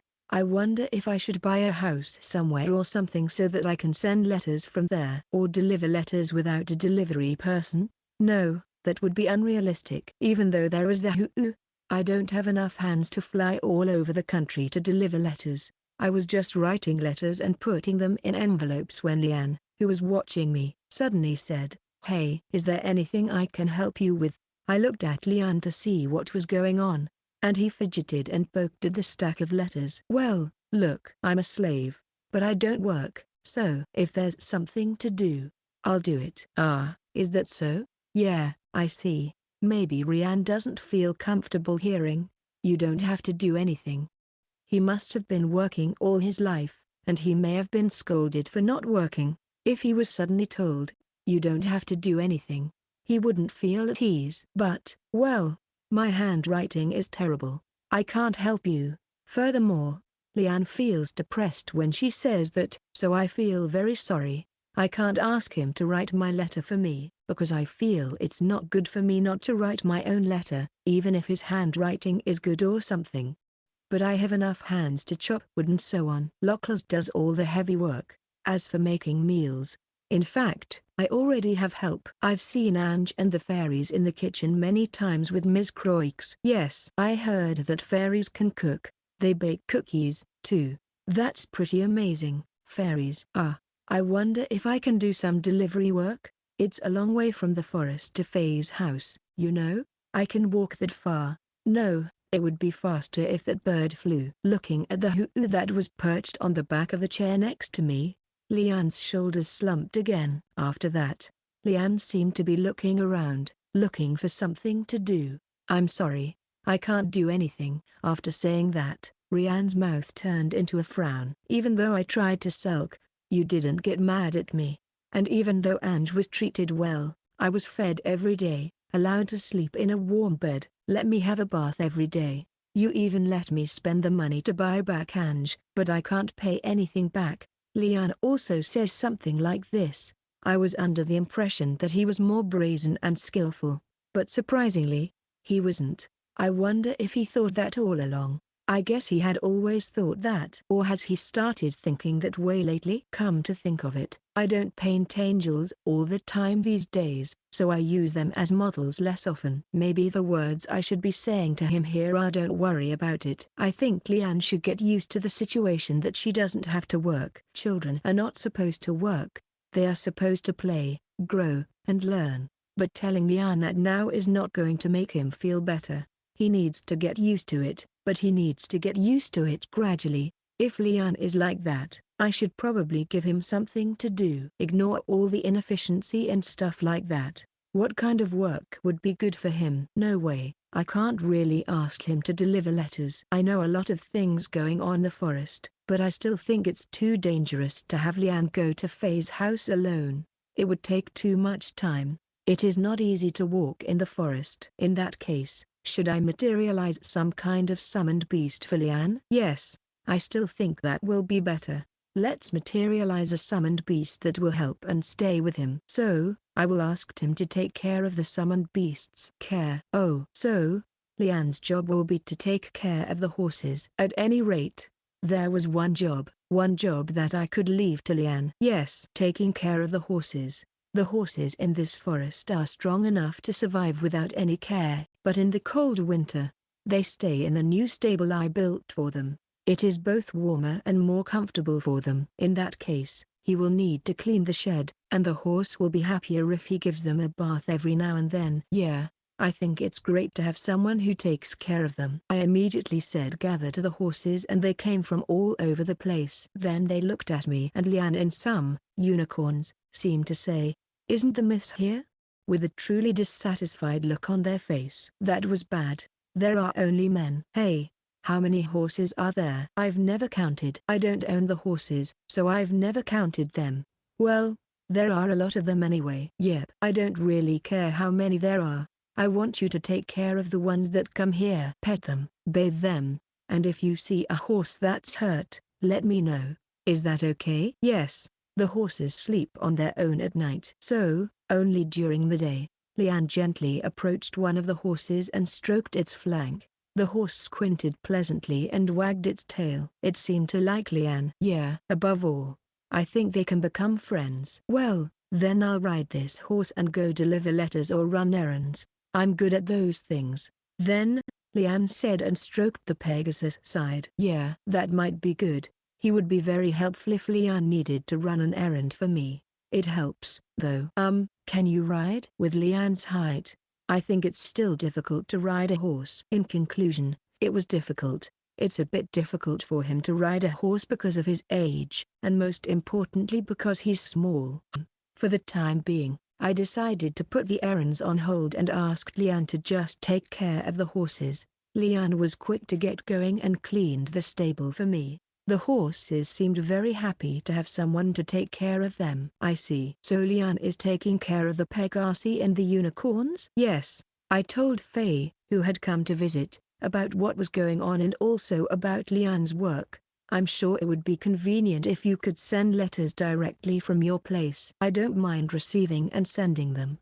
However, it's too much of a hassle for you to have to go through our house every time you send a letter, isn't it? Yeah. Somehow, I feel sorry for bothering Faye and the others. Can't you do something about that with a summoned beast? Something like this, but one that carries letters. Well, you mean carrier pigeons? Is it a summoned beast carrier pigeon? I wonder if it's possible. It would be nice if it were possible. I'll try it. A carrier pigeon. Since transportation is not convenient in the forest, it might be nice to have at least a way to send mail back and forth. When I was thinking about materializing pigeons, Faye suddenly said something.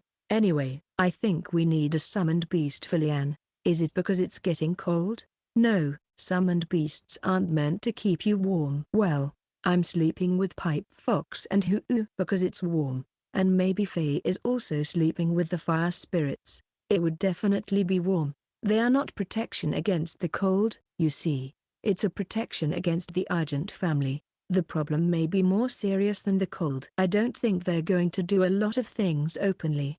But on the other hand, it's possible that they're working from behind the scenes, or that they're pretending to be unrelated to the Argent family. I see. In other words, is it for self-defense? Locklers and Ms. Croix would probably be able to handle some things on their own, but it's true that the Celeste siblings might want a summoned beast to protect them. Perhaps, Lian can use a little magic, and Ange can also talk to fairies, so I guess she can use magic. But they are still children after all. I understand. I'll try to materialize a summoned beast for the two of them. I'll come up with a summoned beast that is strong, reliable, and warm. The first priority is self-defense, but it's still cold in the winter. That's what I thought. After all, it will be an angel's summoned beast. But what is an angel-summoned beast? Since it's an angel-summoned beast, it should be able to fly. It should have fluffy wings. For some reason, angel siblings don't have wings, so I want to make a summoned beast that can compensate for that. Oh, how about making angels grow wings? It's a good idea. No, let's stop. It would be bad if something irreversible happened. Yeah, I think it should have wings and be fluffy. And something that will keep the siblings safe. Strong and big. Well, it better not be too strong, because Ange might become scared of it. Ange was scared of Locklers at first, too. Also, a warm one. I want one that I can get under the covers within the winter and get warm and cuddly. I'm sure most of the ones with fluffy feathers would meet this requirement. As I was thinking about this, there was suddenly a tap on the window of my room. What is it? I looked out the window and, well, to be honest, I didn't need to look too hard. There was the large bird. When its eyes met mine, the bird chirped. I knew the bird wanted to take me outside, so I went out the window. Immediately, the bird put me on its back and started flapping around. This guy wasn't just able to grab me and fly. They were also able to carry me and fly. Then why did they just grab me the last time they took their nest? Oh, to grab me so I couldn't escape. And then just abduct me. Did something happen? When I asked, the bird was heading towards the center of the forest while chirping. So, I guess it's related to the barrier. Maybe it's a little weak. When I said that, the bird chirped. I'm probably correct. I see. Is the barrier getting weaker?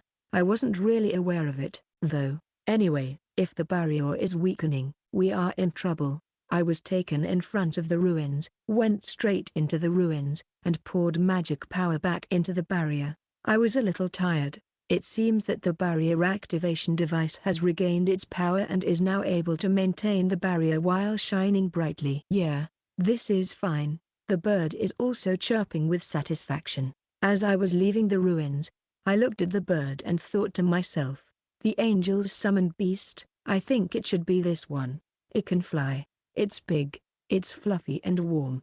I felt that it would not be good to use a former spirit as a summoner, so I drew a new bird. It's a little smaller than the original Robin, but that's about right if it's going to fly with a child. I thought the color would be white like an angel's feathers, but since it was a good opportunity, I decided to make a bird with various colors of bluish feathers, from sky blue to blue. I heard that it is called Luan. It is a blue version of the Hu. In other words, a blue bird. Blue birds are said to bring happiness, and I thought it would be perfect for a child who is going to grow up quickly.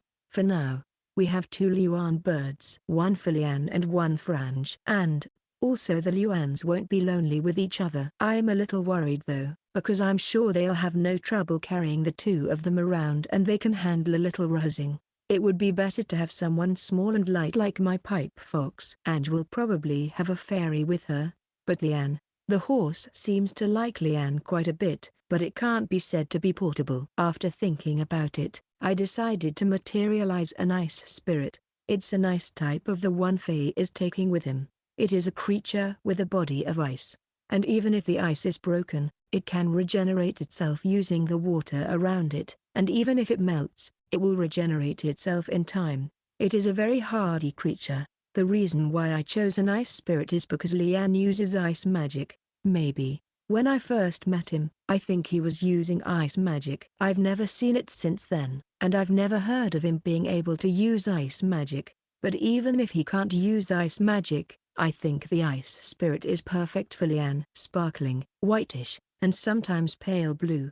The ice nymphs are the perfect shade for Lian. I have something I need you two to take care of. The next day, I went to Lian and Angel's house and handed them the jewels. I drew a picture of it in its processed state so they wouldn't lose it. Both are pendants, for Lian's.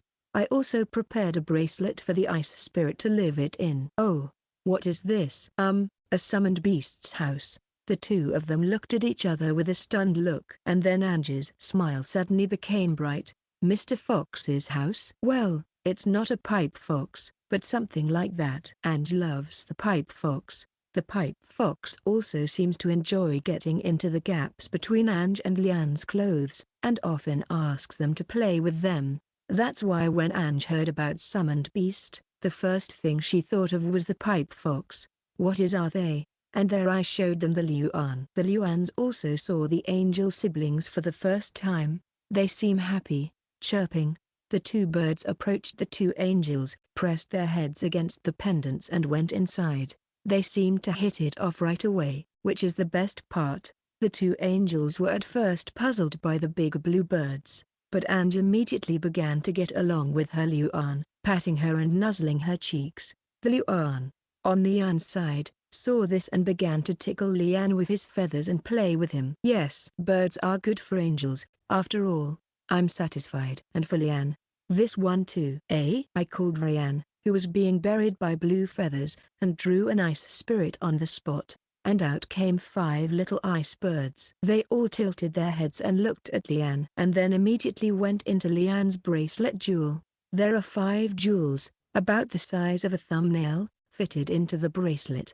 The ice birds were nestled in there, side by side. What are they? Guardians for you and Ange. I called out to them, and they all came out and perched on Lian's head and shoulders. Seeing this, Lian was stunned, but he timidly reached out his hand and touched the little ice bird.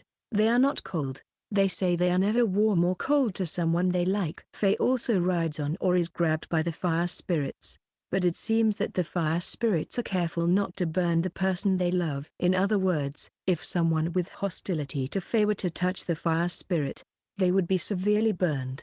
Do they like me? Yes. Why? Well, I guess it's because they know you're not a bad person. I see, Lian said as he gently stroked the little ice bird. And then, making up his mind, he went towards the Luan and buried himself in him. The Luan seemed a little surprised, but then chirped in satisfaction. For a while, Lian was buried deep in the blue feathers, but eventually he came out and said to me, thank you. Yep. This will ensure the safety of Lian and Ange to some extent. They are angels, so I have to be careful not to let them get kidnapped. Now I can go run errands.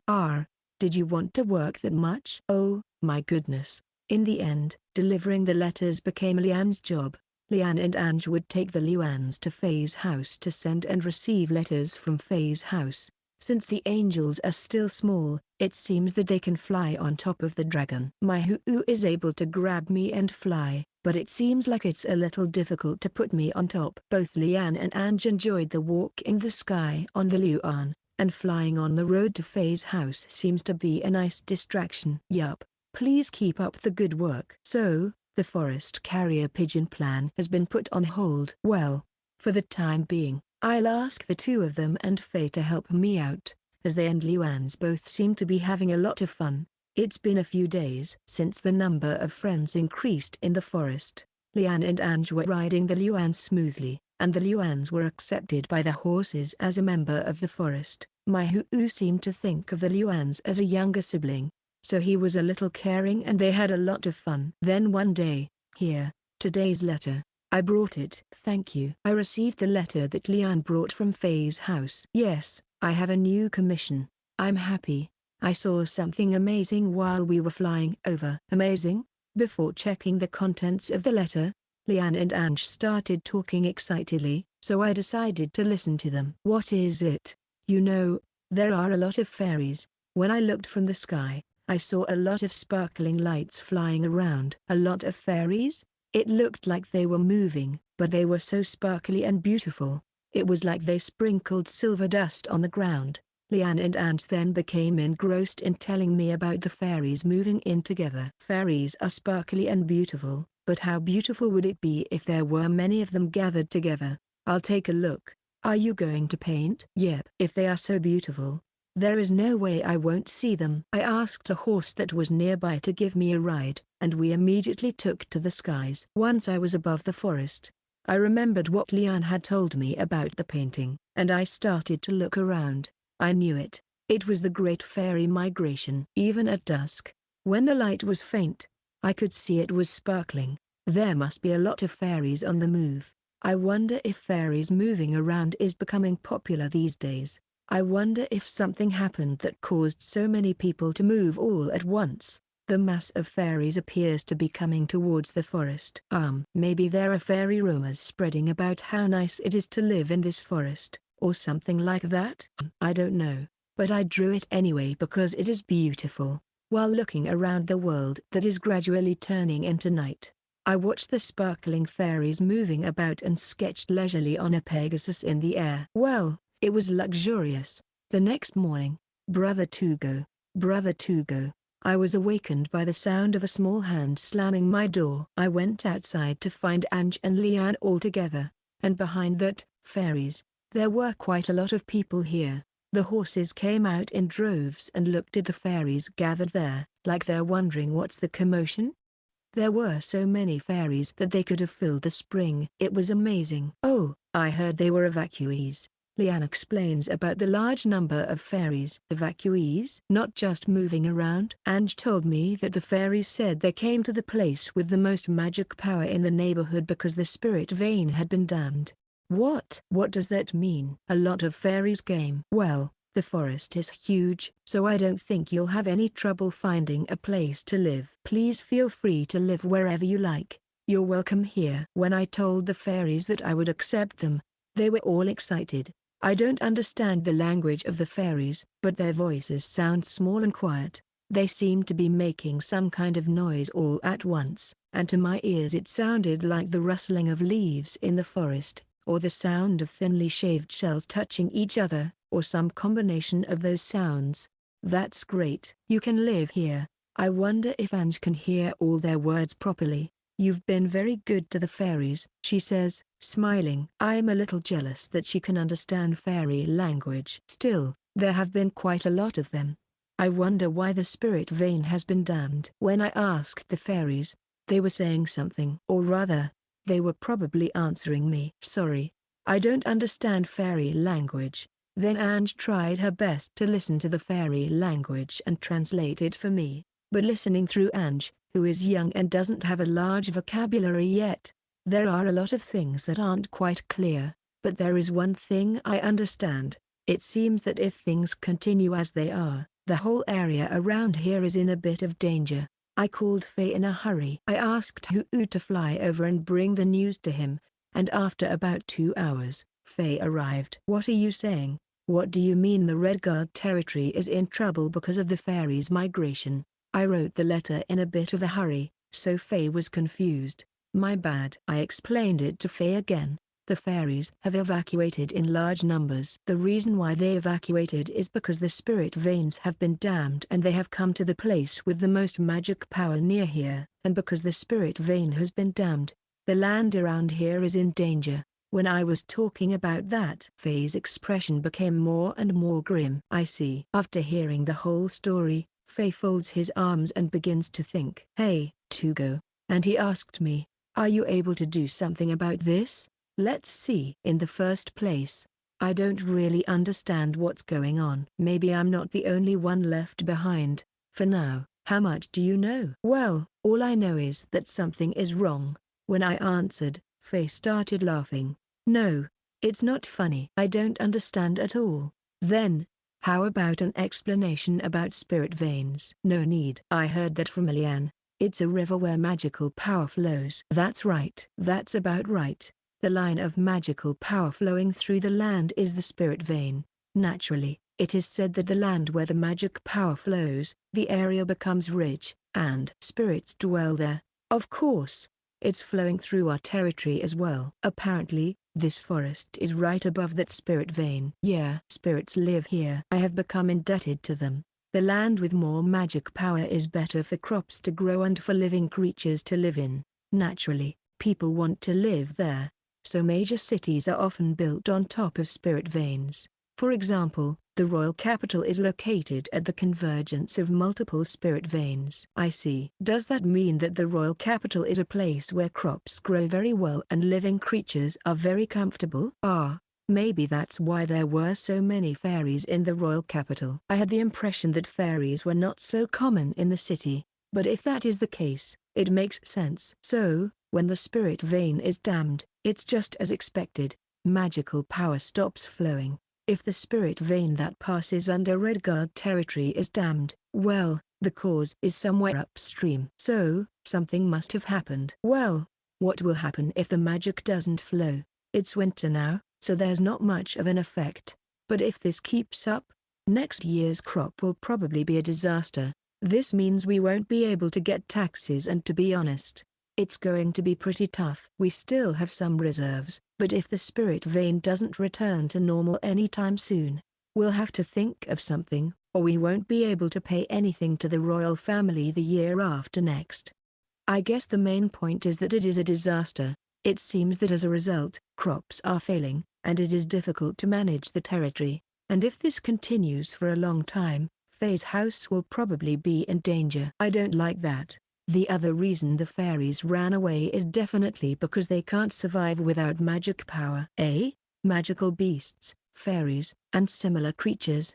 They are strong and smart because they have magical power. That's why they can't live without magical power. That's tough. All the creatures in this forest are intelligent, but doesn't that mean that if the spirit vein is damned, the creatures in this forest will also die? The horses, birds, etc. Well, if fairies have taken refuge in this forest, then there must be a lot of magic here. Maybe it's thanks to you. If that's the case, then that's good. The horses, birds, and fairies all seem to be safer now. But it's not just a problem in this forest.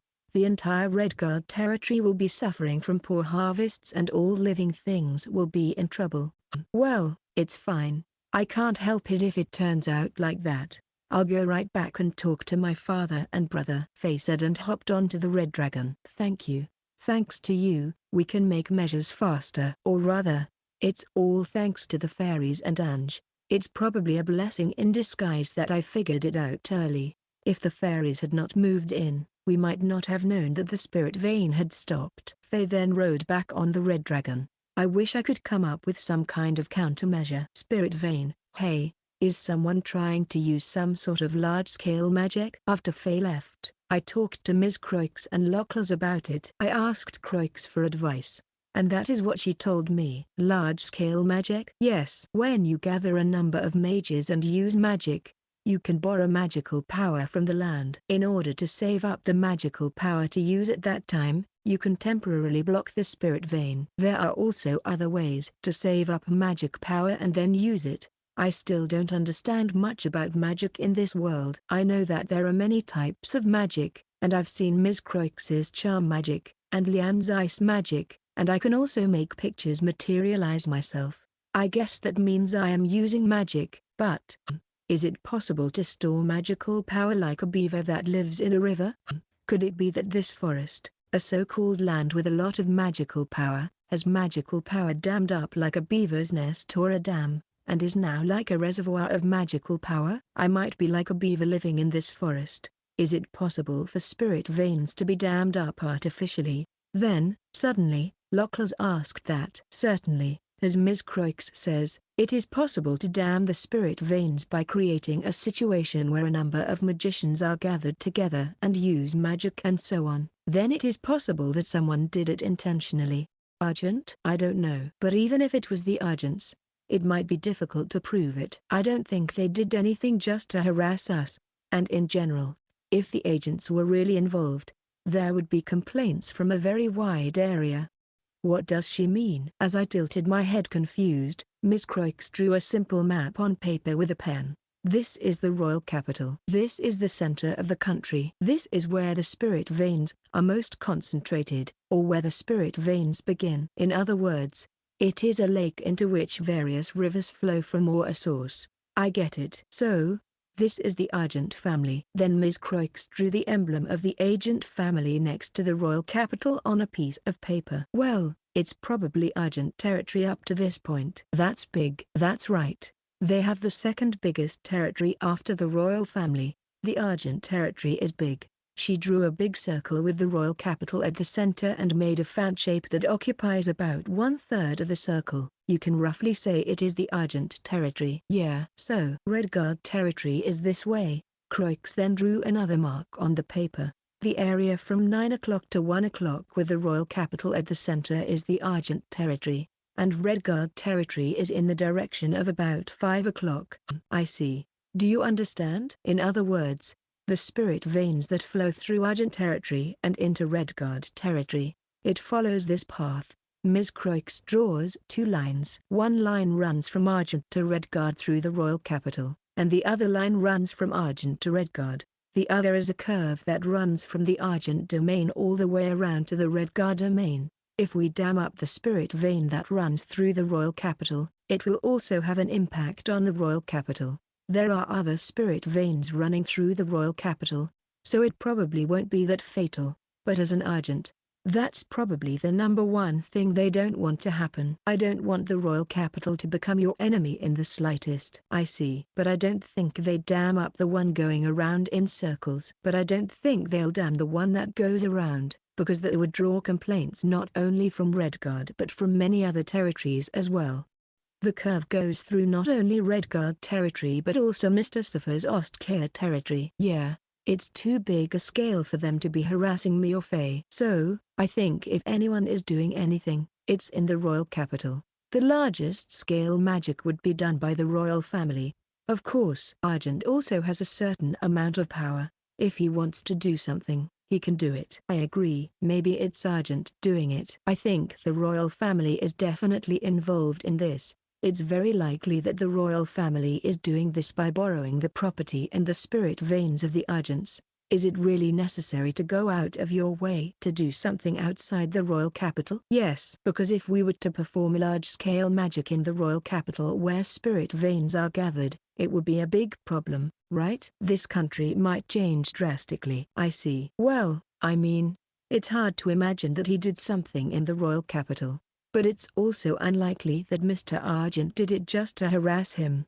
If someone is doing something, is there no way to stop it? There isn't. However, Miss Croix shrugs her shoulders. If they're doing something, they're probably doing it secretly, underground or something. Anyway, it's a little difficult even for me to find out what they're doing and beat them. If they are doing something on such a large scale, it's not like they can be probed by a single spy. I see. If a professional says so, I have to give up. Well, it is possible that someone did something, but it could have been just a natural disaster to begin with, right? That's right. That's why they can make any number of excuses. It would be difficult to question them. Well, it is better to know the cause, but somehow, I would like to think that it is not something that someone did, but just a disaster. It's easier to think that way. Though this way of thinking may not be a good one. Then the next day, Faye is back in the forest. Hey, Faye, how are you? When I ran up to Faye, who looked tired, he let out a deep sigh. I asked him a little bit about it. I heard that the Siffer territory has been affected. I heard from his wife that the fairies who moved into the garden are getting restless. I see. Does that mean that the spirit vein that runs through Siffer's house is also blocked? There are 2 main veins that run through our territory, one coming from Ostkar and the other from the Argent family to the royal city. The other one comes directly from the Argent's house through the royal capital. Yeah, I heard it from Ms. Croix. This is it, right? I showed him the diagram Ms. Croix had drawn for me, and Faye nodded. Okay. And if you add in the spirit veins of Ostkar territory here, it's like this. Another line was drawn on the map. The line goes through the area of Siffer territory to the royal capital. Perhaps, looking at Mr. Siffer's house and the surrounding land, it doesn't seem like the spirit vein is all that bad. At least, it's much better than ours. The Red Dragon says it, so I'm sure it's correct. Faye patted Red Dragon and it purred with pride. I see. Red Dragon understands that kind of thing. So, you're saying that the 2 major spirit veins that run through the Redguard territory are both damned? That's what I'm thinking. My dad and brother looked into it, and it's bad downstream from us, but not so bad in the rest of the veins. I see. So, the Redguard territory is the only place where the spirit veins have been dammed up, as if they were targeted. That means, you mean, it's artificial? When I asked that, Faye nodded with a grim expression. So our prediction is this: the royal family is trying to kill our spirit veins, and even if Argent isn't directly involved in it, he's given the go-ahead. That's how we see it. Section. That day, we left the forest. The destination is the Argent family. Although we had no proof that Mr. Argent was involved in this matter, we concluded that it would be a good idea to at least ask him about it. We could think of no other approach than to contact them directly. I know that Redguard territory will be in trouble if we let it go like this, But that doesn't mean that we alone can do anything about what the royals and the Argents are doing, or even a little bit about where things are going on. We have to know exactly what's going on. Yeah, if the Argents are not damming it, and 2 spirit veins have suddenly dried up, then we have to work together to solve the problem. So, the 4 of us, Faye, myself, the secretary Ms. Croix, and the bodyguard Locals, decided to visit the Argent family again. Mr. Argent seemed surprised by our visit. Well, we never thought we'd end up here. So, what can I do for you today? As expected, Mr. Argent was not at all smiling and friendly. He seemed to be suspicious of our sudden visit, and above all, he was dealing with a no-benefits opponent. Let me tell you this without going through the motions. I'm sure you did something that was detrimental to us, right? When Faye said it outright, Mr. Argent looked displeased. What do you mean? What are you saying, that I'm harassing you or something? Do I look narrow-minded enough to do that? Most of the time. Yes. I don't think that the Argents would harass us in a third-rate method, but I think it is possible to dam the spirit vein that leads to our territory because the Argent family is quite the first-rate. Then, when Faye spoke even more bluntly, Mr. Argent silently shut his mouth. I also think that the royal family is probably involved in this. The purpose is a certain large-scale magic performed using the magic of the spirit veins. What do you think? When Faye asked quietly, Mr. Argent's eyes squinted slightly and looked pensive about something. It's like I'm not sure what he would answer. I wonder if he would try to escape or open dialogue. In front of Mr. Argent, who had gone silent, I decided to poke him a little. Make it easier for him to talk. Mr. Argent, well, you didn't do what you did because you had a grudge against us, did you? As soon as I said that, Mr. Argent looked surprised, extremely troubled, and upset. That kind of look on his face. Yeah, he seems to have a face saying, this is unexpected, but there's a reason why you decided to dam up the spirit vein, isn't there? When I asked that, Mr. Argent let out a deep sigh. I suppose so. I have no intention of harassing you. I don't have any grudges. I don't intend to be so narrow-minded as to harass you for refusing my invitation. And finally, he spoke, but it's just that I have no obligation to consider you or I decline an offer from the royal family. I don't want you to get the wrong idea, so I'll tell you first. This is not malicious intent or anything like that. It is not my intention to harm you. But the royal family has decided that the damaged Redguard is not a non-issue, and I can't protect a territory I have no connection to. In effect, this is a confession from Mr. Argent. In fact, Argent is openly and proudly reclining on the back of his chair with his arms folded. You see, you have no connection with me. This is your choice. I respect your decision, foolish as it may seem, but you will have to pay for it. Mr. Argent said that in a high-handed manner. Well, you're right. Faye saw this and scratched his cheek. No, if that's the case, I understand. If it means that the royal family took the initiative and did something, then there's nothing the Argent family can do about it. I'm very sorry for today. I didn't mean to barge in. Then, he got up from his seat. I also got up from my seat. When Mr. Argent saw that, he looked dismayed again. Are you sure? I thought you were going to tell me to stop the magic. Yeah, well, I guess that's what I thought. Faye and I no longer sat on our chairs. Faye answered. Ha ha ha, as expected. I can't be so brazen. I know my place. It's enough that I have proof of the cause. Sorry to bother you.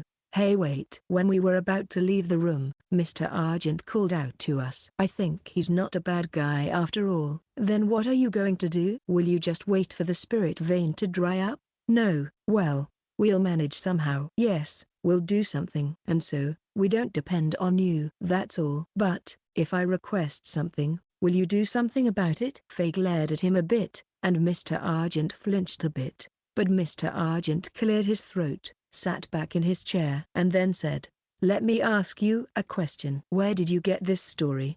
I'm willing to be a little flexible if you tell me that. I think you understand. But when someone performs a large-scale magic that uses the spirit veins, leaking of information to outsiders is expected.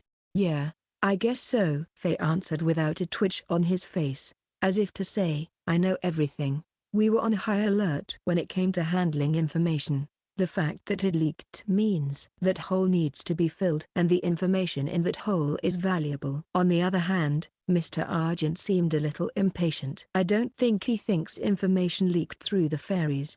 Maybe they are thinking that there is a spy among their own allies, or that the information was stolen from somewhere. And moreover, this seems to be something that the royal family is collaborating. Then it can't be just an issue for the Argent family. Mr. Argent probably doesn't want the royal family to be harmed. Now then, let's talk business. You tell me about the source of the information. That way I can give some flexibility to the Redguard family in the future. If the vein dries up, crops will not grow. If there is a shortage of food, I can sell you food wholesale from my domain at a discount. Or, no, I'm sorry. We don't have any information that would satisfy Sir Argent. About half of what happened this time is speculation. When Faye said that to interrupt Mr. Argent's words, Mr. Argent glared at Faye and said, "Huh, half of it is speculation. Then what about the other half?" Upon receiving Mr. Argent's gaze, Faye smiled. "That's right. After consulting with the head of Redguard, depending on the consultation, I may come here again for business negotiations." "Well, if we can do something about it, I will. I don't want to bring you any trouble." So, we decided to stay one night in Argent's territory and then return home. I wonder if Mr. Argent will end up with one weakness in their hands. But this is just what Mr. Argent thinks on his own, and for us, we just heard it from the fairies. I wonder if this is okay. Good. Now, we can deal with the Argents on equal footing to some extent. However, Faye was happy for the time being. Faye seemed to be easygoing, but he seemed to be quite nervous. We left the Argent's house, walked a short distance, came to the outskirts of town, and was about to ride the red dragon when, for the first time, his limbs began to tremble, and it took him a while to ride the red dragon. Yeah, I think it's good that Faye is such a human. Now then, we need to set up the conditions as advantageously as possible for us. After that, we need to make sure we bite as big and hard as possible. Miss Croix, can you help me? Yes, of course. Faye is my employer's employer. When Faye asked Miss Croix, who was on top of the alicorn, from atop the red dragon, Miss Croix smiled and answered, "This is the time to show off my skills, isn't it? In the near future, the agents will try to find out where the information leaked from. If that happens, we will be exposed. But, if we keep looking, we will naturally find out more about the weaknesses of our opponent." Sounds like fun. Yes, I like living in the forest, but I also like working as a spy. Especially if it's a job that helps the people I like. I'll be a spy in my own way. I see. That makes sense. Locklers and Miss Croix, who were both riding on the alicorn, gave each other a small smile. They seemed to be having fun. Somehow, it feels like a conversation between professionals. Then I'll talk to my father and brother afterward, and I'll have Miss Croix listen to what I have to say. Oh, Tugo. Do you want to stay the night? I've got the Celeste siblings staying at home in the forest. Ah, then I'll send a fire spirit to have the two of them come to my house. Yeah. I'm sorry, but I think I'd feel safer if you guys were nearby. Even though Faye said that, he still looked a little worried. That's true. It's a crisis on their territory. It would be unreasonable to say that he should relax. Oh, my. I feel calm when I see Tugo's carefree face. What do you mean? I was told something that I didn't quite understand, but well, it's okay. If looking at me makes you feel calm, then you can look at me as much as you like. I would be honored if I could help you. After that, we ended up staying at Faye's house. The consultation is being held by 4 people, Faye, Faye's older brother and father, and Miss Croix. In times like this, Miss Croix is very dependable. She seems to have been in the shadows among the nobles for a long time, and she will be of great help to us this time as well. It's a tough situation, isn't it? That's right. I'm in the courtyard of the Redguard house with Lockless. In the courtyard, Leanne and Angie are playing. There are so many flowers that you won't get tired of looking at them. Apparently, there are some fairies that have stuck to Ange, and they are happy to see the colorful flowers. It's peaceful, only here. In times like this, Croix is very helpful, but I don't like it. Meanwhile, Lockles let out a small sigh. I think he thinks this too. If we were at least a little more knowledgeable on magic, we might be able to come up with some other way to solve the problem. And Lockles looked down with a troubled expression. Can it be solved with magic? I don't know if it can be solved, but spirit veins are the flow of magical power. If you are knowledgeable about magic, you will be able to understand many things. I see. Is that how it is? If that's the case, I'm also feeling refreshed. I still don't understand much about the magic in this world. Then, let's take a look. I was a little worried, but in the end, I stood up. I'm not comfortable just lounging around in the courtyard. I don't like the idea of being relaxed when Faye and my friends are having a hard time. What do you want to look into? I've been told I can look in the Redguard family archives, so I'm going to take a look there and see what I can find out about the spirit veins. The Redguard family library is not a very large room, with tall bookshelves filling all the walls. It's not oppressive but relaxing. I like small places. Brother Tugo. Here. Thank you, Ange. Oh, the fairies and Lian too. While I was reading a book, completely buried in the space between the bookshelves, Ange and the fairy came over and piled up a few books for me. All of them seem to be books about the spirit veins. Ange is the one who carries the books, but the one who fetches them from high places is Lian, and the one who chooses the books is the fairies. The division of roles is wonderful. Did you find anything? I'm starting to learn more about spirit veins. Lian peeked into my book, so I pointed to where I was reading. The book I'm reading is a fairy choice book. The title of the book is A Study of Land-Based Magic.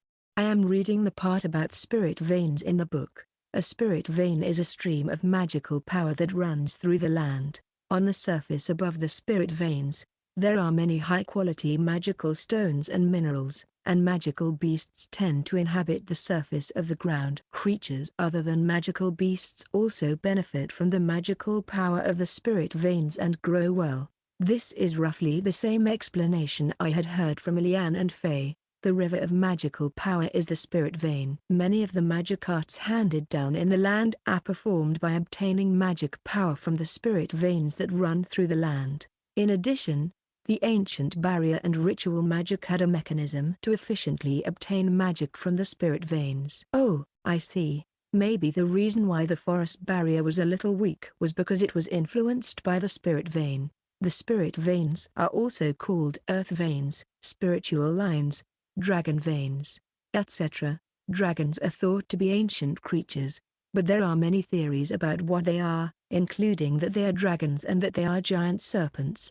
I see. There are many different names for dragons. The dragon vein is interesting. The annotation is also interesting. I see. I guess Ryo is not famous in this world. I guess when people think of dragons, I imagine something like Faye's red dragon. Somehow, I read more books after that. I read many more books. I read, and so did Lockles. Lian did too. Ange is in charge of finding books and distributing them to us. However, no matter what I read, there is a lot of similar information. In other words, there isn't much new information. A spirit vein is like a river of magical power, and in places where there is a lot of magical power, there are a lot of magical stones, and you can get the magical power of the spirit vein through magic, and there are several different names for the spirit vein. It's like that. It doesn't lead to any solution. That's right. Both Lockles and I closed the book. A little tired. Even if you know about the spirit veins, it's hard to take action. I'm not sure what to do. Yep. As we were feeling down, Lian, who had also closed his book, said irritably, "Hey, if you don't have magic power, why don't you take it from somewhere else?" That's what a former pickpocket thinks. He has an outrageous mind. No, you can't do that. If you do that, the person you stole from will be in trouble. That's fine because you got robbed. Then why don't you steal it back? I don't understand the logic, but I still don't think it's a good idea. In this case, it would be fine if the person stealing was the royal capital or Argent territory, but stealing magic power from them is difficult no matter how you think about it. And in the first place, is it possible to steal magic power?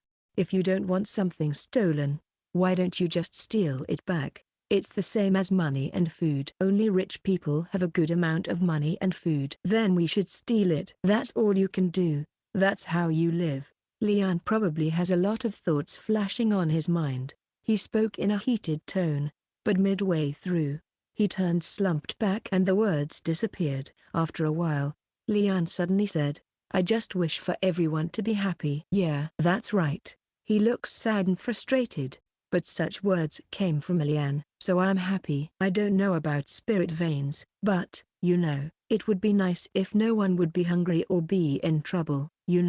It's fine if the rich could have food, but even those who are not rich can be happy and fed, like me. Yep. It may be difficult to achieve what Lian is talking about. It's impossible to share equally what is limited, and if you make some parts equal, then some parts may become unequal. In that case, it would be nice if everyone could be rich. I would be rich, Tugo would be rich, the king would be rich. I don't think that would happen, though. Lian laughs and talks about his wishes. I agree. It might be fun if everyone was rich. Instead of sharing what is limited, everyone would be rich, and there would be plenty of money and food. No one is lacking. No, wait a minute. Limited? What is it that is limited? A spirit vein. Is it something whose amount is determined? Is it impossible to increase the production of spirit veins?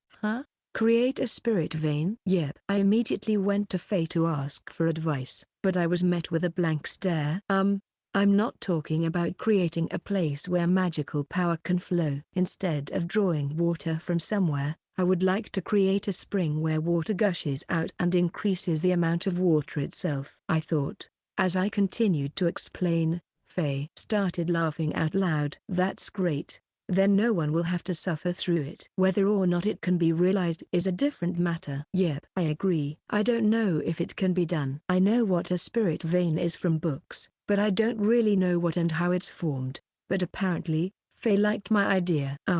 What's it really like? Can't you even create a spirit vein? Well, I don't know. I think so. Well, I guess that's true. Just because you became a great spirit, I don't think you'll be able to create a spirit vein. In the first place, how do I create a spirit vein? Is it something I can draw? The main thing is to create magic power, right? The first step is to draw a magic stone like you always do. If you draw a magic stone and bury it in the ground, something will happen. Is that okay? Well, if that's okay, I'll do it. I was worried about the stone, so I decided to do a little more research. I had done all my research in the Redguard family library, so the next day I went to the library in the royal capital. Actually, Faye's brother and father were also planning to come, but it would be suspicious if the whole Redguard family were all together doing some research in the capital. So, the ones moving army, Faye, Locals, and the Celeste siblings. Ms. Croix has refrained from activities in the royal capital for a while, so she is staying at home. We can't help it. I've been in the royal capital for a long time, but this is the first time I've been in a library. I see. Wow. So many books. Lian and Angie's eyes sparkle at the library in the royal capital. Well, if you've spent your whole life away from libraries, you're probably very emotional about coming to one. You can look at any book you like. I don't want to. I'll help you. Let's go, Ange. You're going to help me search with the fairies, right? You find it, and I'll get it for you. Yeah, I see. Well then, please take care of me. I'm counting on you. I was fine with the angel siblings having fun reading books, but since they seemed to be completely willing to help, I asked them for a favor. When I asked, Lian laughed happily. Yes, I'm not sure if he likes working or not. The books that fairies choose are quite special, and we read books again. As expected, there are a wide variety of books available in the Royal Capital's library. There are also old books. Thanks to this, I've come to understand some things that I couldn't understand in the Redguard family archives. Also, I'd probably prefer a book chosen by a fairy.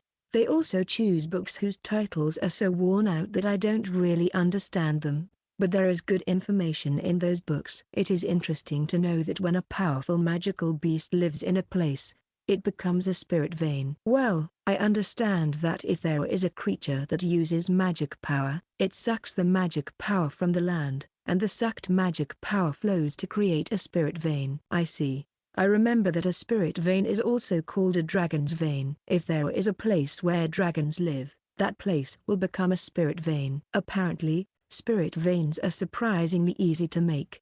However, what Faye discovered is that when a powerful magical beast settles in, that magical beast absorbs magical power and creates a flow. It does not only change the flow of the river but increases the water in the river, so I'll put it on the back of my mind for now. Hey, how about this? While I was reading a book, Lockless showed me a book he was reading next to me. It says, when a creature with much magic power dies, as the corpse decays, much magic power seeps into the land and may form the source of a spirit vein. It is said that the spirit veins that remain today are the remains of the corpses of dragons who died in ancient times. I see. Is it when a creature with a lot of magical power dies? As of now, the creature with the most magical power in the forest is me. Yeah. In other words, No. Let's stop thinking about it. Yeah. This is not good. Apparently, it would be good if the land was imbued with magical power. Creatures with a lot of magical power, such as dragons. Then Lockless suddenly looked at me. I hope you're not thinking anything strange. I haven't thought anything like that. I did almost think about my corpse in the forest, but I stopped thinking about it right in the middle of the thought. It's okay. Imbued with magical power. Huh? When a living thing dies and its corpse rots, it becomes a spirit vein. If you just give out magic stones, it takes time for it to become a spirit vein. I still don't understand magic, but I think that when the body of a creature with magic decomposes, the magic that was there cannot stay in the corpse and comes out. Which means that the magical power of a place increases just by having a creature with a lot of magical power continue to inhabit it. Recycling, or rather, if living things are alive, they will inevitably return what was taken. When they decompose and return to the land, the magical power increases. Maybe that's how the forests of Redguard territory secure a certain amount of magical power? Yeah. That forest might be a forest that consumes a lot of magic power, produces a lot of magic power, and recycles a lot of magic power. So, does that mean I should just materialize creatures and kill them? But I wonder if that's right. 1. I know how to create a spirit vein, but I don't like it. I don't want to materialize a dragon just to kill them. No, the point is, you just need to have magical power, right? It doesn't have to be a living thing. Oh, wait. I remember reading somewhere that magic stones can be used as fertilizer. Yes, Faye came up with something. Brother Faye, please take this, said the fairy. And it seems that Ange just found the perfect book for us. We all read the book that Ange brought. It seems to be a book about agriculture. The magic of the land is fulfilled when the magic stone is crushed into sand and the magic power seeps out and soaks into the land. In ancient times, it was recorded that crushed magic stone was used as fertilizer for fields, but now that the production of magic stone has decreased, it is not practical to use crushed, high-purity magic stone as fertilizer. Research is underway to see if it is possible to cause a similar phenomenon using waste magic stones. I see. In other words, it doesn't have to be the carcass of a living creature. I guess the best way is to take out a lot of magic stones, break them into pieces, and scatter them like powder. Are you going to scatter powder all over the forest? As I was thinking about it, Leanne looked at me strangely. I'll probably spread it outside the forest as well. If you did that, you'd be in a lot of trouble. You know, insects and all that. That's right. Well, it would be quite difficult to spread the powder all over Redguard territory, but I don't think it would be a good to have it all covered in powder. Both in terms of agriculture and the living environment of living things. I thought it would be a good idea to sprinkle magic stone powder, but I don't think it would be a good to have the whole Redguard territory covered in powders. I wonder if I can just materialize magic stone power and spread it around. Hey, that's what the alchemists at the castle are trying so hard to do. Oh, is that so? After all, extracting and refining substances is difficult in any world. If you were to sprinkle it, maybe with water or something, then, should sprinkle sand with crushed magic stone mixed with water? No. I wonder if that's all there is to dissolve magical power in water. Oh damn, I'm not good at alchemy either. Yep, I'm no good either. I think the reason they spread magic stone powder on the fields is because the crops absorb the magic power of the magic stones. Plants are good at absorbing magic. Is it so? Maybe bamboo? Yeah, it kind of makes sense. So, like, you plant plants in the magic stone powder, grind up the plants that have grown, mix them with water, and then spread it around, or something like that? Well, that would take quite a while.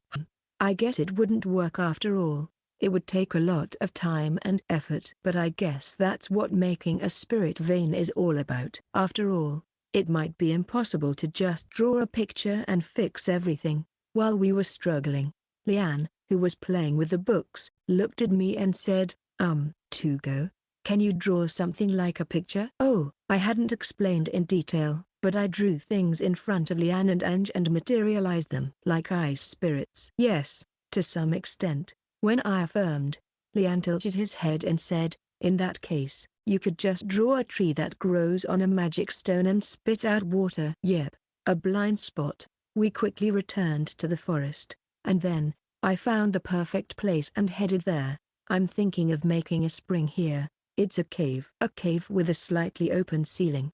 If I build a spring here, it will be like a semi-subterranean lake. If it's underground, it won't freeze in the winter, maybe. Also, it's not far from the barrier ruins, so it would be easy to manage. Also, it would be in the center of the forest, so no other creatures would carelessly enter. I immediately started drawing the spring. I drew a large lake. If I didn't make it big enough, there would be a shortage of water. When I finished, I was very tired. I was tired of drawing big things. As soon as I materialize the lake, I start drawing the next thing. It's huge. Yeah, it's a good one. I drew a small island in the middle of the lake. The island is made of very transparent crystals. In addition to the islet, the lake also grows a number of giant crystals from within the lake. They are transparent, sparkling, and large, and when they are finished, they will be very beautiful. I think I'd like it on the ceiling too. It is beautiful to have transparent crystals in the lake, but I would like to have them on the ceiling as well.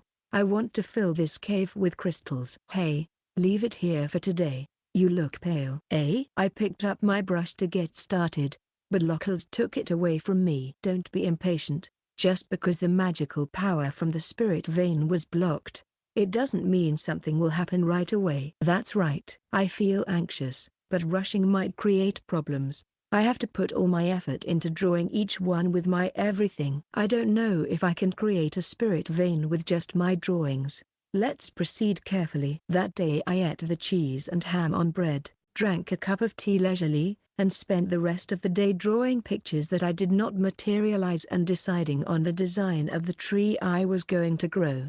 And since it was cold outside in the hammock, I went inside the house to sleep wrapped in a blanket, and futon, and Pipe Fox slept soundly. Got up in a hurry because I slept a little too much, and quickly went to paint the next one. As a continuation of yesterday's work, I grow crystals from the ceiling. I also grow them from the wall. When I'm tired, I go to bed and go on to the next day. In the meantime, the walls, ceiling, and floor of the cave were all covered with sparkling, transparent magic crystals. Yep, beautiful. And the fairies who jumped into the lake with joy are laughing and playing. Yeah, I'm glad they are happy. After making the whole cave covered with crystals, I finally drew the tree that grows on the magic stone, sucks up magic power, and spits out water. The design is already done, so all I have to do is put it on paper and reflect it in reality. The roots are strong and sink into the crystals. The trunk, which seems to be made of copper and gold, grows while twisting, spreading its branches wide. The leaves, like jade and emerald, are lush and grow fruit everywhere. The fruit of the tree is transparent in color and contains juice. I drew the tree like that. It's a tree of gold and jewels on a crystal island. I just keep drawing these things. I enjoy drawing things that are transparent and sparkling. Before I knew it, I forgot my purpose and started to move my brush. Then, the picture sways and shakes on the drawing paper and gathers together, and then it flies to the crystal island, where it takes the form of a tree. It's beautiful. Faye let out a small sigh as he looked at the newly grown tree. Yeah, I feel the same way. Personally, I think it's a good result. I am filled with satisfaction. We immediately fly to the Crystal Island. I grabbed the hoo-oo, crossed over the water to the island, and picked fruit from the tree. It looked like a glass bead decorated with golden branches. It was about the size of an apple, round, and comfortable in the hand. Satisfied after rolling it around in my hand for a while, I broke the hard outer skin of the fruit. Contrary to its appearance, the outer skin was quite hard, but the hoo-oo pecked it with its beak and broke it open. Then, thick juice gushes from inside the fruit. It was clear and thick when I tried drinking it. It was really delicious. It is sweet and sour, thick but not at all cloying, with a refreshing aftertaste and a nice aroma. Also, it makes me feel better. I feel so much better. It's a fruit that makes you feel good, so I wanted everyone to taste it before I spread the contents all over Redguard territory. It's really delicious. Yes. Well, it's the fruit of the spirit's tree, so it must be delicious. Is it okay for me to eat? Isn't it good? The spirit gave it to you directly, right? Ange, let's share half. Yes. Then, I will share some with the fairies. Everyone was looking at the berries and rolling them around in their hands, but Faye was the first among them to break the outer skin of the fruit with a knife, scoop out the inside, and drink it. He burst out in a coughing fit. Faye, are you okay? I rubbed Faye's back as he coughed. I wondered if he choked. Tugo. This can get you intoxicated, huh? Are you drunk? No. No. No. I'm getting magic intoxication. Oh. How can you just drink this and smile and say, it's delicious? Wasn't it delicious? No. It is delicious. But, it's just a little too strong for humans to drink. Well, I've really graduated from human life after all. What can I say? It's a little lonely not being able to share something I find delicious. Feeling a little depressed, I started collecting fruits. The tree was slowly growing its branches and leaves, and every once in a while, it would bear a few fruits. Maybe 2 fruits every hour. The overripe fruits fall from the tree, hit the crystals on the island, break open, and pour their contents into the spring. In this way, the water in the fountain will probably become full of magical power. And maybe this will be the source of the spirit vein. Now and then, all I have to do is draw the crystals on the lake. When I materialized the tree, I felt a little tired and sleepy. By the way, how are we going to scatter the contents of these fruits? However, such problems still remain. Are we going to have the dragon them back and forth? Yep. However, it will probably take a lot of time. I don't think it's possible to just let the contents of the fruit fall just like that. Should I have drawn it so that the tree was throwing fruit? No. That's just as outrageous. Why don't you draw a creature that spits out the water from the lake here and makes it rain? What kind of creature is that? A creature that makes it rain? An aplysia? Well, what kind of creature is aplysia? It's a kind of sea slug. An aplysia is a sea slug? Well, it's okay. Even Tugo is tired of growing trees like this. We'll talk about it later. What kind of creature is a sea slug? It was like this, and it was fluttery, with squiggly horns. Oh, like a snake with horns. Yep. Hey, Tugo, are you okay? Hey, a snake with horns. Yep.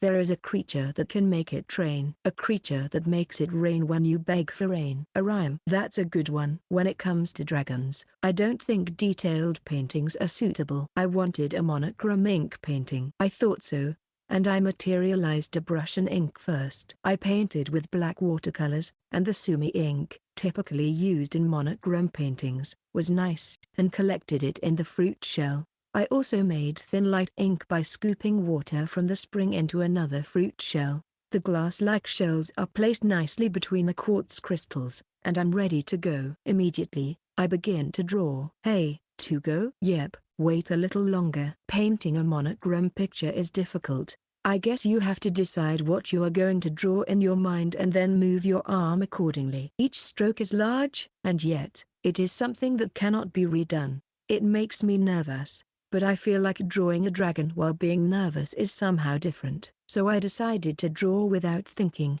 The Ryu's head looks up to the sky. Its horns are strong, and its beard is long and fluttering. Rather than focusing on the individual scales, I wanted to emphasize the momentum of the body's movement. The detailed expressions are drawn in light ink. I wanted to wash my brush on the way, so I drank one of the fruits. It was sweet and tasty. They are sweet and delicious.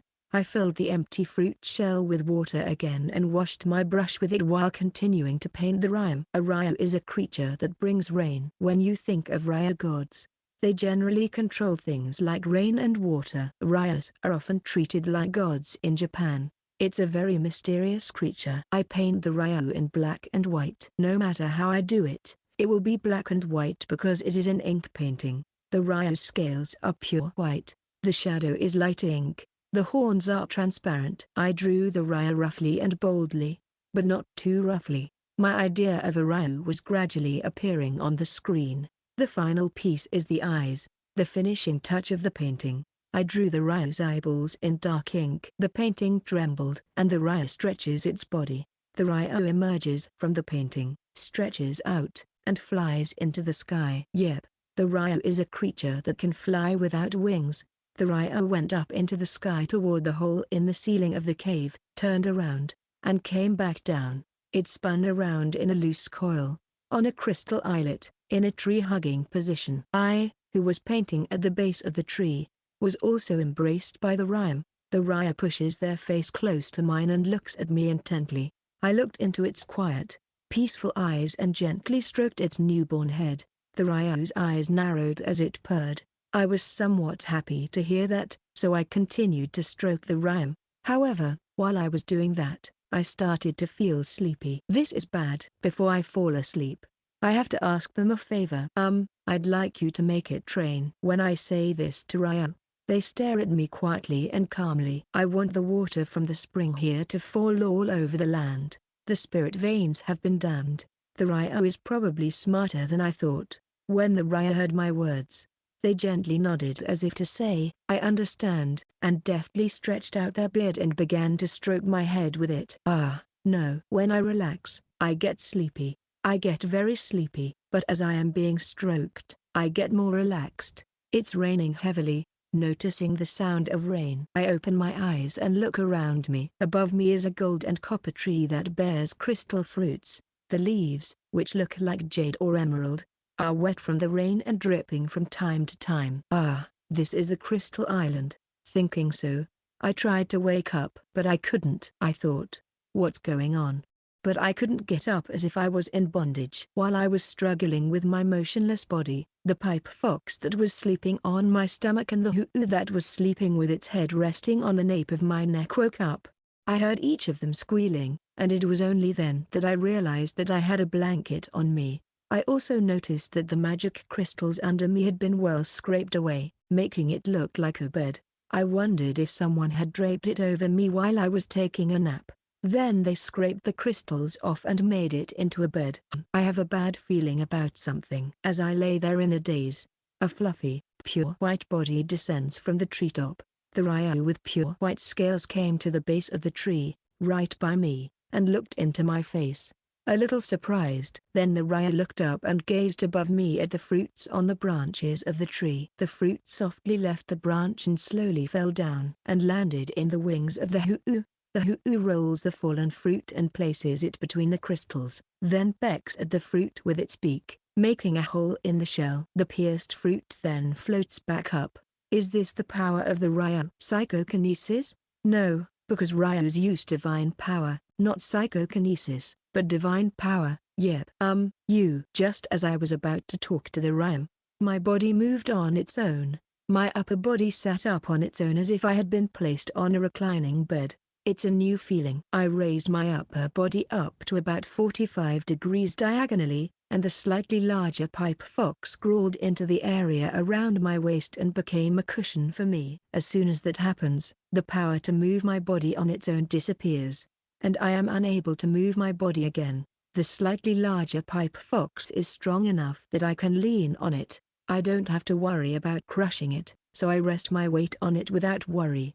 Are you doing this? I asked, and the ryu blinked slowly. It looked like they were saying, yes. Well, it's a ryu, so this is what they are supposed to do, I thought. When the fruit that had floated in the air came up again, it was gently placed near my mouth. The fruit gently tilted and poured sweet juice into my mouth. I knew I was supposed to drink it, so I swallowed it meekly. The juice from the fruit was delicious. It is sweet and sour, rich and thick, with a refreshing aftertaste and an invigorating effect. When I finished drinking one of the fruits, I could move my fingertips. Then, the Raya pulls a second fruit from the tree, with divine power. Of course, the Hu makes a hole in it again. The Raya brings it to my mouth, and I drink the contents and my stomach is starting to bulge. In the end, I drank about 10 servings. My stomach is growling. It was about the same size as when I contributed to the consumption of the mysterious tea at Teacher's house. But the energizing fruits had a remarkable effect, and I managed to get up on my own. I still don't have any strength in my body, but for the time being, I can stay awake without using the pipe fox as a cushion, and I can also move around by crawling. I feel bad that I have to be like an elderly patient forever, so next time I'll drink the contents of the fruits on my own. For the time being, I decided to sit down and recline against the trunk of the tree. The Hu is leaning against me, and the Ryu is on the other side. The pipe fox is back to their original size and is sitting on my lap.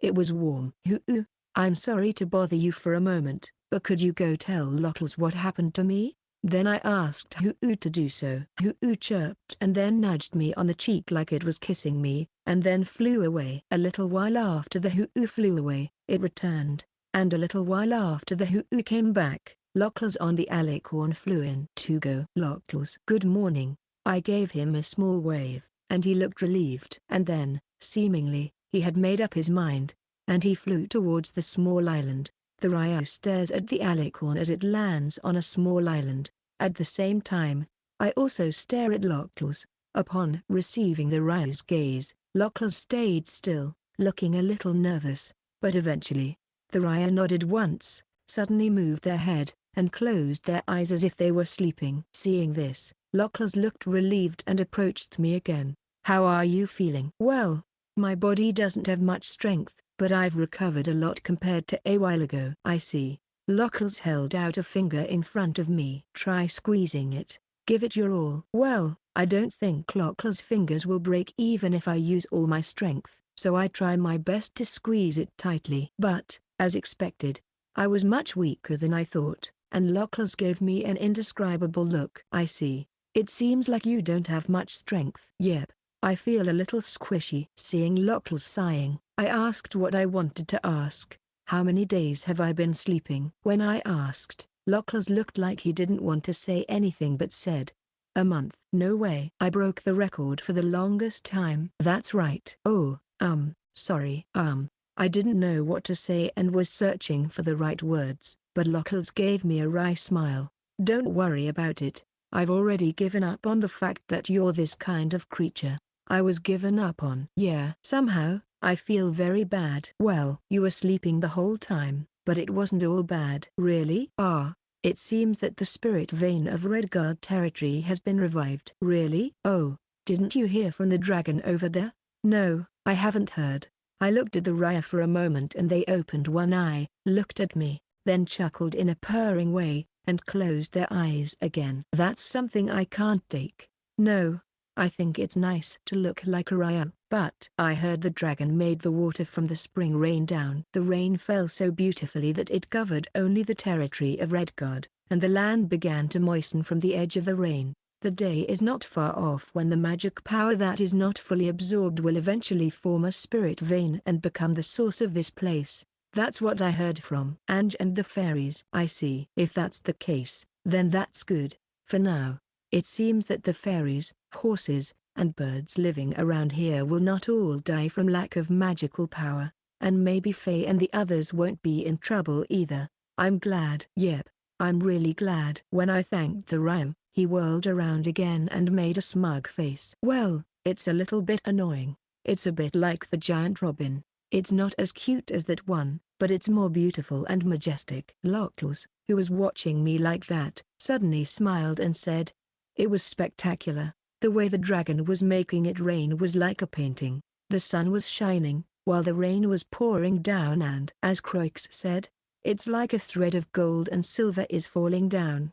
The rain was falling on the earth and the light seemed to rise again. I wanted to see that. When I said that from the bottom of my heart, Lockles laughed happily. If you have a problem with that, tell it to yourself. You were sleeping. Those words are definitely intentional. More than mean. Normally, Lockles wouldn't talk about scenery like this. But I can't complain because I was the one sleeping. I wanted to see it. Well, it will probably rain periodically for a while, so we can see it again then. Yep. When I told the Ryu to wake me up properly then, he turned away. Oh, this is one thing that if I don't wake up on my own, no one will help. From that day on, I did nothing but rehabilitate myself. I was so happy that I was able to do it, but I couldn't paint if I couldn't move my fingertips. I hate not being able to paint, so I put a lot of effort into rehabilitation. During that time, I couldn't go home because Huu wouldn't take me outside the small island. Naturally, Ryu wouldn't pick me up and carry me. I couldn't cross the water on the pipe fox. And above all, I couldn't bring myself to go swimming in the cold since I couldn't move my limbs properly. Since there was no other method, I was essentially trapped on the small crystal island. No, in case you were wondering, I insisted on a lot of things. In particular, bathroom. When I insisted that I didn't want to relieve myself on the crystal island, the Ryu looked shocked and lightly tapped my stomach with its tail. And then, somehow, it disappeared. Yeah, what I wanted to release has disappeared. Suddenly. That's what it felt like. Well, I wonder where it disappeared. No. Well, it would be weird if I thought about it too much, so I decided not to think about it too much. Even the bathroom was like this, so naturally the food was like that, too. Every day, Leanne would bring me a basket of food and I would eat it. The drink was either water from the spring or fruit juice from the tree. I felt that it would not be good for me to eat fruits because I would consume the magical power that it would have to be returned to Redguard, but Ryu would pick one of the fruits for each meal and Huu would break the shell. So I felt bad and drank the fruit juice. I was happy because they were very tasty. And so, about 7 days after I woke up, finally, Ryu and Huu gave me permission to go back to my house. When I went back to the front of the house after a long time, horses started to come to me. I can't move, but it was warm. Oh, Tugo, welcome home. Miss Croix, I'm home. As I was being herded by the horses, Miss Croix, who seemed to be nearby, waved to me with a smile. I waved back. I was so worried about you. You've been out of magic for a month. Yeah, I never thought it would turn out like that. I think it probably wasn't a good idea to draw the tree and then draw the Ryu. Yeah, but thanks to them, the Redguard territory seems to have been enriched while I was sleeping, so that's good. But, you're a forest spirit, aren't you? I decided to think that maybe this is what it's like. Yep. I still have some reservations about being a human, but I'm steadily becoming less and less human. I'm not sure what to do. For now, please say hello to Faye as well. He seems busy, but I think he'll be happy when he sees your face. Huh? Faye, busy? I wonder if he became busy after all because the number of spirit veins increased. That's what I was thinking. Yeah, it's kind of expected. A second dragon has appeared in Redguard territory, and it seems like there's been a bit of a commotion. Oh, I see. Did the Ryu leave the forest when it rained? If someone were to witness them, it would cause an uproar, right? What should I do? I felt sorry for Faye. He is already in a difficult place. It's okay, Tugo. However, Miss Croix smiled mischievously and continued. The reason why there is such a fuss and trouble was because of the royal family. Section. Oh, Tugo, it's been a while. Sorry, I've been asleep 10 times longer than I promised. Absolutely. I told you to give me 3 days, and you gave me 30. But you did it for us this time, and I can't complain. When I went to see him, Faye immediately said that and then patted my head. Anyway, I'm glad you woke up. Yep. So, that's the end of this part. You heard about it from Miss Croix, right? Yeah. I heard that the royal family is in trouble. When I answered, Faye nodded with a wry smile. The royal family's situation at the moment is. Faye then sat down on the sofa and offered me the sofa across from his, and as soon as I was on the sofa, he said, One of the territories under the direct control of the royal family has withered away. That's what he said. It withered? What? The spirit vein, you know? That one. How? The royal family, in cooperation with the agents, should have dammed up the veins of the Redguard family's spirit veins. But how does it happen that the spirit vein dries up? Is it my fault? Oh, it's not your fault. I am positive it's not your fault. Don't look so worried. Where should I start? Faye waved his hand in front of me and said that, then thought for a moment, and then he spoke. Well, let's start with after you fainted. You know, after you summoned the dragon, after you fell, the dragon saw you fall, placed you into their mouth, and laid you down at the base of the tree on the crystal island. They carved the crystal to make it look just right. He's pretty handy, that one. Oh, I see. No wonder I had a comfortable bed. Well, I thought that was a good move, and as I was watching, the dragon flew away. There's an open space on the ceiling of the cave, right? It flew out from there. I see. Right after that, it started raining. The dragon made it rain, right? Yep. Most likely. I haven't seen the Raya make rain yet. Maybe it was the rain that was falling when I woke up. Thanks to you, Redguard territory has become richer. Since the dragon will protect us, we won't run out of magical power from now on. So far, it's been very good. Yep. The problem is what comes next. I was a little nervous as I listened to the rest. First of all, let me start with my speculations. Let's see. My speculation is that what the royal family wanted to do to accumulate magical power, even if it meant damming up 2 spirit veins, was to summon a dragon. A dragon? Summon? You mean summoning, huh? Can it be done?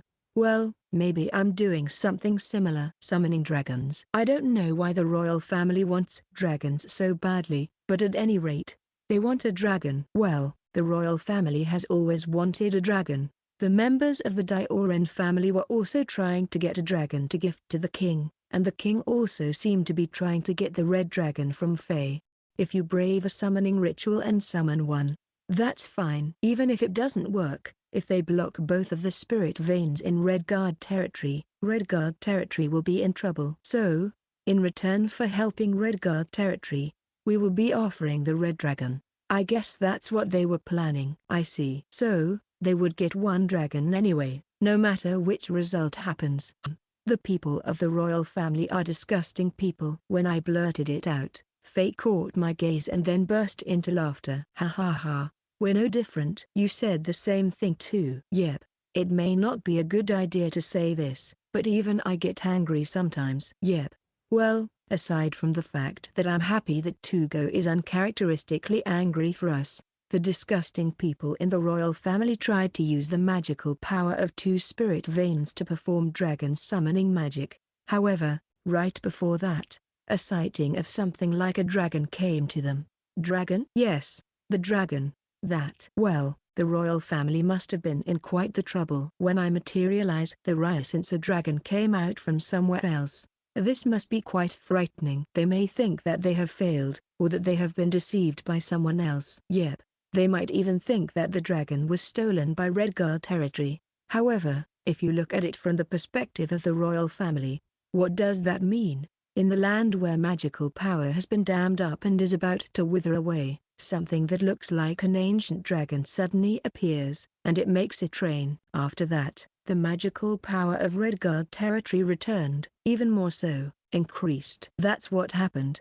They are not sure how that's possible, right?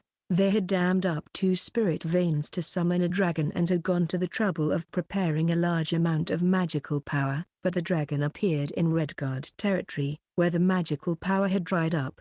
I don't know how I would get a dragon to appear other than by drawing pictures, but I can imagine that they would probably prepare a lot of magical power and use it to summon them. It would probably be like preparing gems for summoned beasts.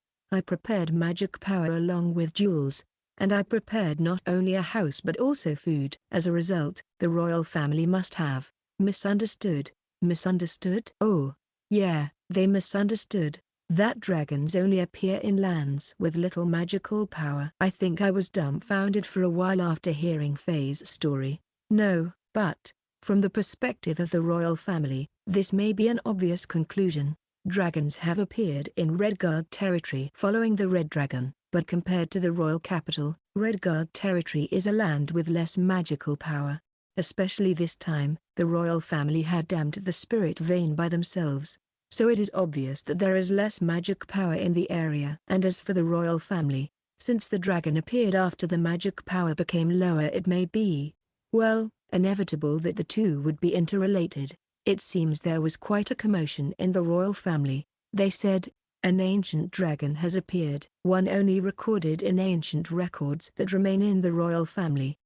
At first, people didn't think it was a dragon. It does not look like one. However, there was a description of a dragon like that in an ancient royal document, so it's believed to be a dragon. Oh, it doesn't have wings, and it's serpentine. A Ryu is not like a dragon to people from the other world, is it? A dragon is a flying four-legged reptile with wings. Ryus don't look like dragons because they swim and fly in the sky without wings. Well, that resulted in my father being called to the royal castle, and there he was asked a lot of questions. Yep. My father said, the new dragon that appeared did not belong to the Red Guards. We don't even know where they went after they appeared, but it seems that there was an anomaly in the spirit veins in Redguard territory. So, the Great Spirit must have sent the dragon out of pity for the dying Redguard lands. Yeah, that's misleading. Yes. My father then came back with a wide grin on his face, saying, Roses, Faye,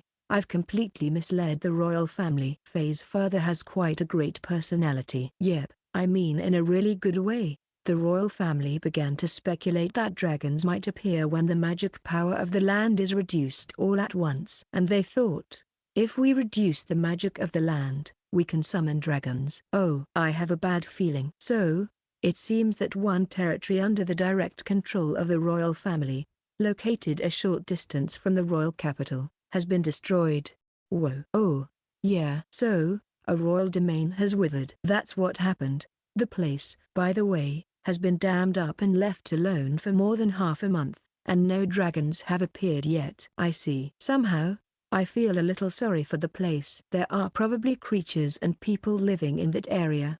Thanks to you, there are more fairies in Mr. Safa's garden and in the forest. More? Oh, I see. Living creatures can move. Thank goodness. The forest will be livelier, won't it? At any rate, I have a pretty good idea of what happened while I was sleeping. The Ryu came out and confused the royal family. Faze further helped us a little, and the royal family misunderstood and let one of their lands die.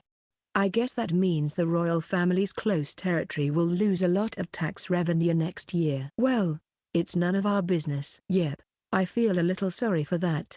But the other side tried to do something terrible to Redguard territory without a single thought, so I'll just accept it as something that can't be helped. Then I decided to take fate to the forest. Faye had been busy recently because of the royal family's misunderstanding, so I wanted to take his mind off of it. That crystal cave is very beautiful, but the dragon gets angry with me when I try to go near the islet. You see, while you were sleeping, I sometimes went to look at it, but when I tried to enter the island where you were sleeping, the dragon would threaten me. I remember when I woke up, Lockless came over on the alicorn, and he was looking at the Ryu there for a bit. Was he waiting for the Ryu's permission? I see. What should I do? I've been sleeping in a place like that for a month. No, I think the dragon probably didn't want anyone to come near because you were sleeping, right? I doubt that, but that cave is a sleeping place for dragons, so maybe I shouldn't go in there too often either. So, a little nervous, I came to the Ryu's bed. The Ryu was loosely curled up on the crystal island, but when I approached it, it twitched, stretched out, and came toward me. Sorry to bother you. The dragon tilted its head with a quizzical look on its face and purred. Then my body floated away. Whoa, it's the Ryu's divine power. I was unable to resist and floated away, flying into the Ryu's back, and then pushed into place. Hey, the Ryu whirled and then two Faye into their mouth. Whoa, the Ryu took us across to the crystal island in the middle of the lake. There, Faye was dropped, and I was floated down. I knew this dragon would be fond of you. I miss them, or rather, I feel indebted to them. Somehow, even for me, I'm a bit afraid of the Ryu. For some reason, I can't approach them casually like I can with the hoo or pipe fox. After all, Ryas are gods in some ways. However, as soon as I said that, the dragon looked at me with watery eyes and tapped my stomach lightly with its tail. Right away, it's full. I won't say what is. Whoa. I want to let out. I won't say what, but I really want to let it out. This is the opposite of what they did before. Oh, please. Please remove it. When I say that, Raya looks a little sullen. So skillful. No. Wait, this is really bad. Remove it. But I'm at my limit. But I can't divulge what. As I was bracing myself, the Raya seemed to have no choice but to tap my stomach again with its tail. I thought it would come out from the shock of being hit, but before it did, it disappeared again. I wonder what happened. I was troubled, but the Raya loosely wrapped itself around me, and then licked my face a little. I was so surprised, but the Raya just let go, flew away, and started sleeping on the tree. This Raya is quite petty and mean. You have been missed. How? Faye says, grinning wide, but I'm not as casual with this Raya. Putting aside their rambunctious dragon, we had a little chat on the crystal islet. It's all settled down here, isn't it? Look, suddenly there are a lot of magic stones here and the magic power has increased, right? The magic power is a little bit messy because of that, but maybe it's because we passed through wood and water once. It's calmed down. It feels like it's circulating properly. Faye looks up at the tree. I looked up at the tree as well. The crystal I drew and materialize was absorbed by the tree I drew and materialize, and the fruit that the tree bore fell into the water, and the magic dissolved into the water. The Raya is raining it over the land. Yeah, it's a beautiful cycle except for when it began. After that, I think it would be better if I sometimes draw crystals and materialize them. When I was thinking about that, I suddenly became curious. It was a definite feeling of strangeness. By the way, I was wondering, magic power circulates, right? Yes, it does. The magic power soaked into the land is used by living creatures, and the magic power used by living creatures goes out into the atmosphere or returns to the land when the living creatures die and decay, and then it goes around again. I knew it. When I was researching spirit veins, I thought to myself, I'm sure I'm ignoring all of that and just creating magic stones and stuff. Aren't I doing a lot of difficult things? Faye also froze for a while. But after that, he started gently patting my head. What is it? Yes, you're different. Don't think too much about it. Got it? No, I don't think that's the case. But it's not like you're sucking in the magic of this forest to produce the magic stone, is it? There is no such sensation. I don't feel like I'm absorbing magical power from around me, and the forest barrier is safe. There appears to be no effect. Well, that's okay. Tugo is able to do this because Tugo is Tugo. Maybe you are bringing magic power from somewhere, we just don't know. Don't think too much about it. The fact is it's already done. But isn't this ignoring the law of conservation of mass and the law of conservation of energy in my world? Is that alright? Is it possible that this world is something that you drew and created? I doubt it. I'm not a god. Haha, just kidding. Well, it's fine, isn't it? Just because it's convenient for you isn't a bad thing, right? Well, I can't help thinking about it, so I'll just let it be like this. No, but the law of conservation of energy. I decided not to think about the law of conservation of energy, the law of conservation of mass, or the law of conservation of magic. Yeah, I think, maybe, just because magic power circulates, doesn't mean that the absolute amount is fixed. Otherwise, I think it would be hard to explain other things. Well, putting that aside, I was completing the requests for paintings that had piled up while I was sleeping, and was also painting other than that, and I was getting back to the life I had before I materialized the rhyme. Meanwhile, one piece of good news came to me. Hey, Tugo. When Faye flew in, he had a big smile on his face. I could tell at that point that something good had happened. What is it? You'll be surprised. Because then Faye took a deep breath and announced it. The Safa family has a baby. Chapter 5, Blue Angel of Happiness. A baby was born in Mr. Safa's family. When I heard that, I immediately rushed to celebrate. The people going to Mr. Safa's house are me, Faye, Faye's brother, Lian and Ange. Apparently, Mr. Safa's wife said, if there is a child who was the model for this angel picture, I would like to meet them. Both Lian and Ange were dressed in clothes that had been custom-made for the occasion, and both of them were nervous as they flew with the Luans. Angels riding a blue bird, huh? That's kind of nice. Faye, who was riding the red dragon, seemed to be having fun. I also look at the siblings while holding onto the hoo-oo, but yep, it's very nice. Birds bluer than the blue sky, carrying angels one by one. Yeah. Good. Very nice. I want to draw this too. Let me draw it later. Oh, that's amazing. It's like our garden has become a mythical world. As soon as the dragon, Phoenix, and two Luans descended into the garden, Mr. Safa, who had come out to greet us, looked at us with a mixture of surprise and happiness on his face. I could only say, sorry to disturb you, Safa.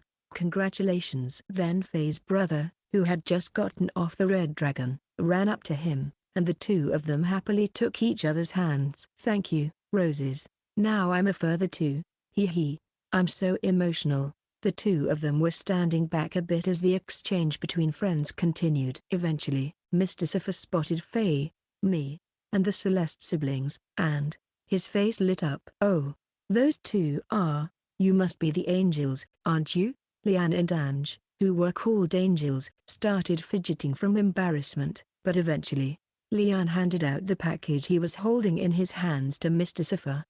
Congratulations on your baby's birth. When Lian said nervously, Mr. Safa smiled, thanked him, and accepted the package. Oh, look at this. He then opened the package and his expression brightened up again. Our present to the baby is a blanket. A blue blanket. The Luan's loose hair, or is it loose feathers? The blanket is a comforter made by pushing the hairs, or feathers, directly inside the cloth. It is fluffy, light, soft to the touch, and very warm despite its thinness, probably because the texture of the feathers is still there. There is a story that the bluebird is a bird that brings happiness, so I hope this blanket will bring happiness to the baby, just as the story says. This is wonderful. Is this a blanket made of angel wings? Ah, those are from the wings of these little ones. Ange fidgeted and said that. Mr. Safa then looked at the Luans, and tilted his head with curiosity. What kind of birds are they? Roses. Are these birds that live with you? No, these birds seem to live in the spirit forest. Faye's brother said that with a chuckle and secretly winked at me. Skillful. I see. You guys are like angels riding on such a wonderful bird. I hope you will meet my child and my wife. My wife, in particular, has been looking forward to meeting you. Mr. Safa might have had some idea of what was going on, but he invited us inside without asking too many questions. I was a little nervous and the angel siblings were even more nervous as we entered the house. And then we met the baby and the baby's mother. Nice to meet you. Are you the one who drew that picture? Yes. Congratulations. Hee. Thank you. And you must be the angels, right? The woman with the soft atmosphere sat on the fluffy sofa with the baby in her arms and looked at the angel siblings with a bright smile. It's amazing. You two really look like angels. It's a wonder why you don't have wings. Can I see your face better? Oh, Lian is especially nervous and flustered. However, Mr. Safa's wife seems to be enjoying this situation. She giggled and patted Lian and Ange on the head. I hope he grows up to be a wonderful child, like both of you. For now, as long as he grows up healthy, that's all that matters, Mr. Safa's wife says to the baby. The baby looked startled, but I guess she knew that her mother was talking to her. She seems to be happy and moves around. Can I touch the baby's cheeks? Ange, who was looking at the baby, asked. Then, Mr. Safa's wife said, of course, and lowered the baby a little, and then, Ange gently pecked the baby's cheek. It's soft. Foo. That's right. It's so squishy. Oh, can I poke him too? Yes. Gently. Lian continued to poke the baby, and then had a very gentle expression. Soft. The baby was poked by strangers, but strangely enough, he did not cry. The baby was not crying, just reaching out to the angel siblings, squeezing their fingers together, and squealing. Oh, my goodness. He seems to have taken a liking to the angels. He looks so happy. Baby, cute. Very beautiful. I see. Even the fairies like him. Seeing such a baby, Ange and Lian burst into murmured mumbling. Apparently, the fairies who have settled in the garden of Mr. Safa's house seem to have taken an immediate liking to the newborn baby. I looked closely and saw many fairies outside the window. They are looking at the baby. What can I say? They look so happy. After looking at the baby to our heart's content, we were taken on a tour of the Ostkaya family's prized garden, where we were greeted by the fairies and we decided to leave. Then we were escorted to the entrance hall. I love this painting. Mr. Safa's wife says that and laughs when she looks at the painting. It's scary, but the picture I painted is displayed in the entrance hall. Well, how can I put it? Yes, I am afraid is the only word I can use to describe it. When I was pregnant with this baby, I often felt frustrated and anxious, but when I look at this painting, I feel at ease. See, the angels in this picture have such beautiful expressions, don't they? I feel at ease when I look at this painting. Mr. Safa's wife turned to me, smiling. It is hope. This picture shows me a hopeful future. It reminds me that there is a lot of uncertainty, but there is also a lot of good things to hope for. That's more and more terrifying. That's a thankful assessment. Yes, it is. It's gratifying. I'm thankful in the sense that it's valuable, precious, and more. And, you know, this painting seems to be his favorite, too. Even when he cries, he stops crying when I bring him in front of this picture. The baby is giggling in Mr. Safa's wife's arms. This may be due to the fairies waiting around this picture, not the power of this picture. Yes, I know. It seems that the fairies are secretly playing with the baby. Thank you, young painter. I really love this painting. But, it makes me very happy to hear you say this. I'm afraid, I'm grateful, and I wonder if it's alright, but, I'm still very happy. Hey, could you please draw me another one? I like your paintings. Yes, please. I'll draw it right away. What kind of picture would you like? Oh, really? I'm so happy. Well, I'd like a picture of a forest. I can't go out for the time being, just until this child gets somewhat older. After listening to Mr. Safa's wife's wishes, I decided to accept the next commission. I feel like I've been painting nothing but forests. Well, that's okay. Are you sure? Don't you have a lot of other commissions? Not really. I'm fine. I think you could go even higher if you wish. I think you could get a much bigger request than ours. But are you okay with this? I am thankful though. Mr. Safa's wife says this a little jokingly, but she is worried about me. So, I say to reassure her, and above all, to confirm it myself. Yes, I don't really like high places. Yep. After all, if I am going to get a place to stay, it's better for it to not to be a high place. It may be attractive to have something that is special in the eyes of many people, but for me, I would be happier if I could have a place in the corner of someone's heart. Yeah, I like to be in small places. Maybe it's the same with the recognition I get. A few days later, we received a letter and a package from Mr. Safa. The contents of the package are a beautiful tea set, tea, and cookies. It seems to be a return gift for the blanket. Ms. Croix immediately made tea using them. I was told that it would be delicious to make it into milk tea, so I added some milk to it. It tastes like happiness. While drinking tea and eating cookies, I remember the contents of the letter from Mr. Safa. While watching the fairies eating the cookies and discussing how to improve their own cookies, the letter from Mr. Safa was to thank us for coming to visit and to thank the siblings for the blanket they gave to the baby. Apparently, that blanket was popular with the baby, and when they wrapped the baby in it, he fell asleep right away. The angels gave me a blanket that brings happiness, wrote Mr. Safa. He also reported that when his wife tried it on, she had better dreams. I see. That's great. Please keep both mother and child healthy. And now, about the commissioned paintings. In addition to the one ordered by his wife, he also ordered another one. This time, it is a picture of a fairy. He said, I think I saw fairies having a festive party in the garden. Yep, they are there. I'm sure there are a lot of city-dwelling fairies in your garden. However, there was one thing written in the letter from Mr. Safa that I was concerned about. I heard that there is a painter in the royal capital who calls himself Tugo Uazora. However, I didn't have the impression that Tugo was in royal capital, so I am writing this letter to confirm it. If you are not painting in royal capital, then perhaps an imposter of you has appeared. End of Volume 4.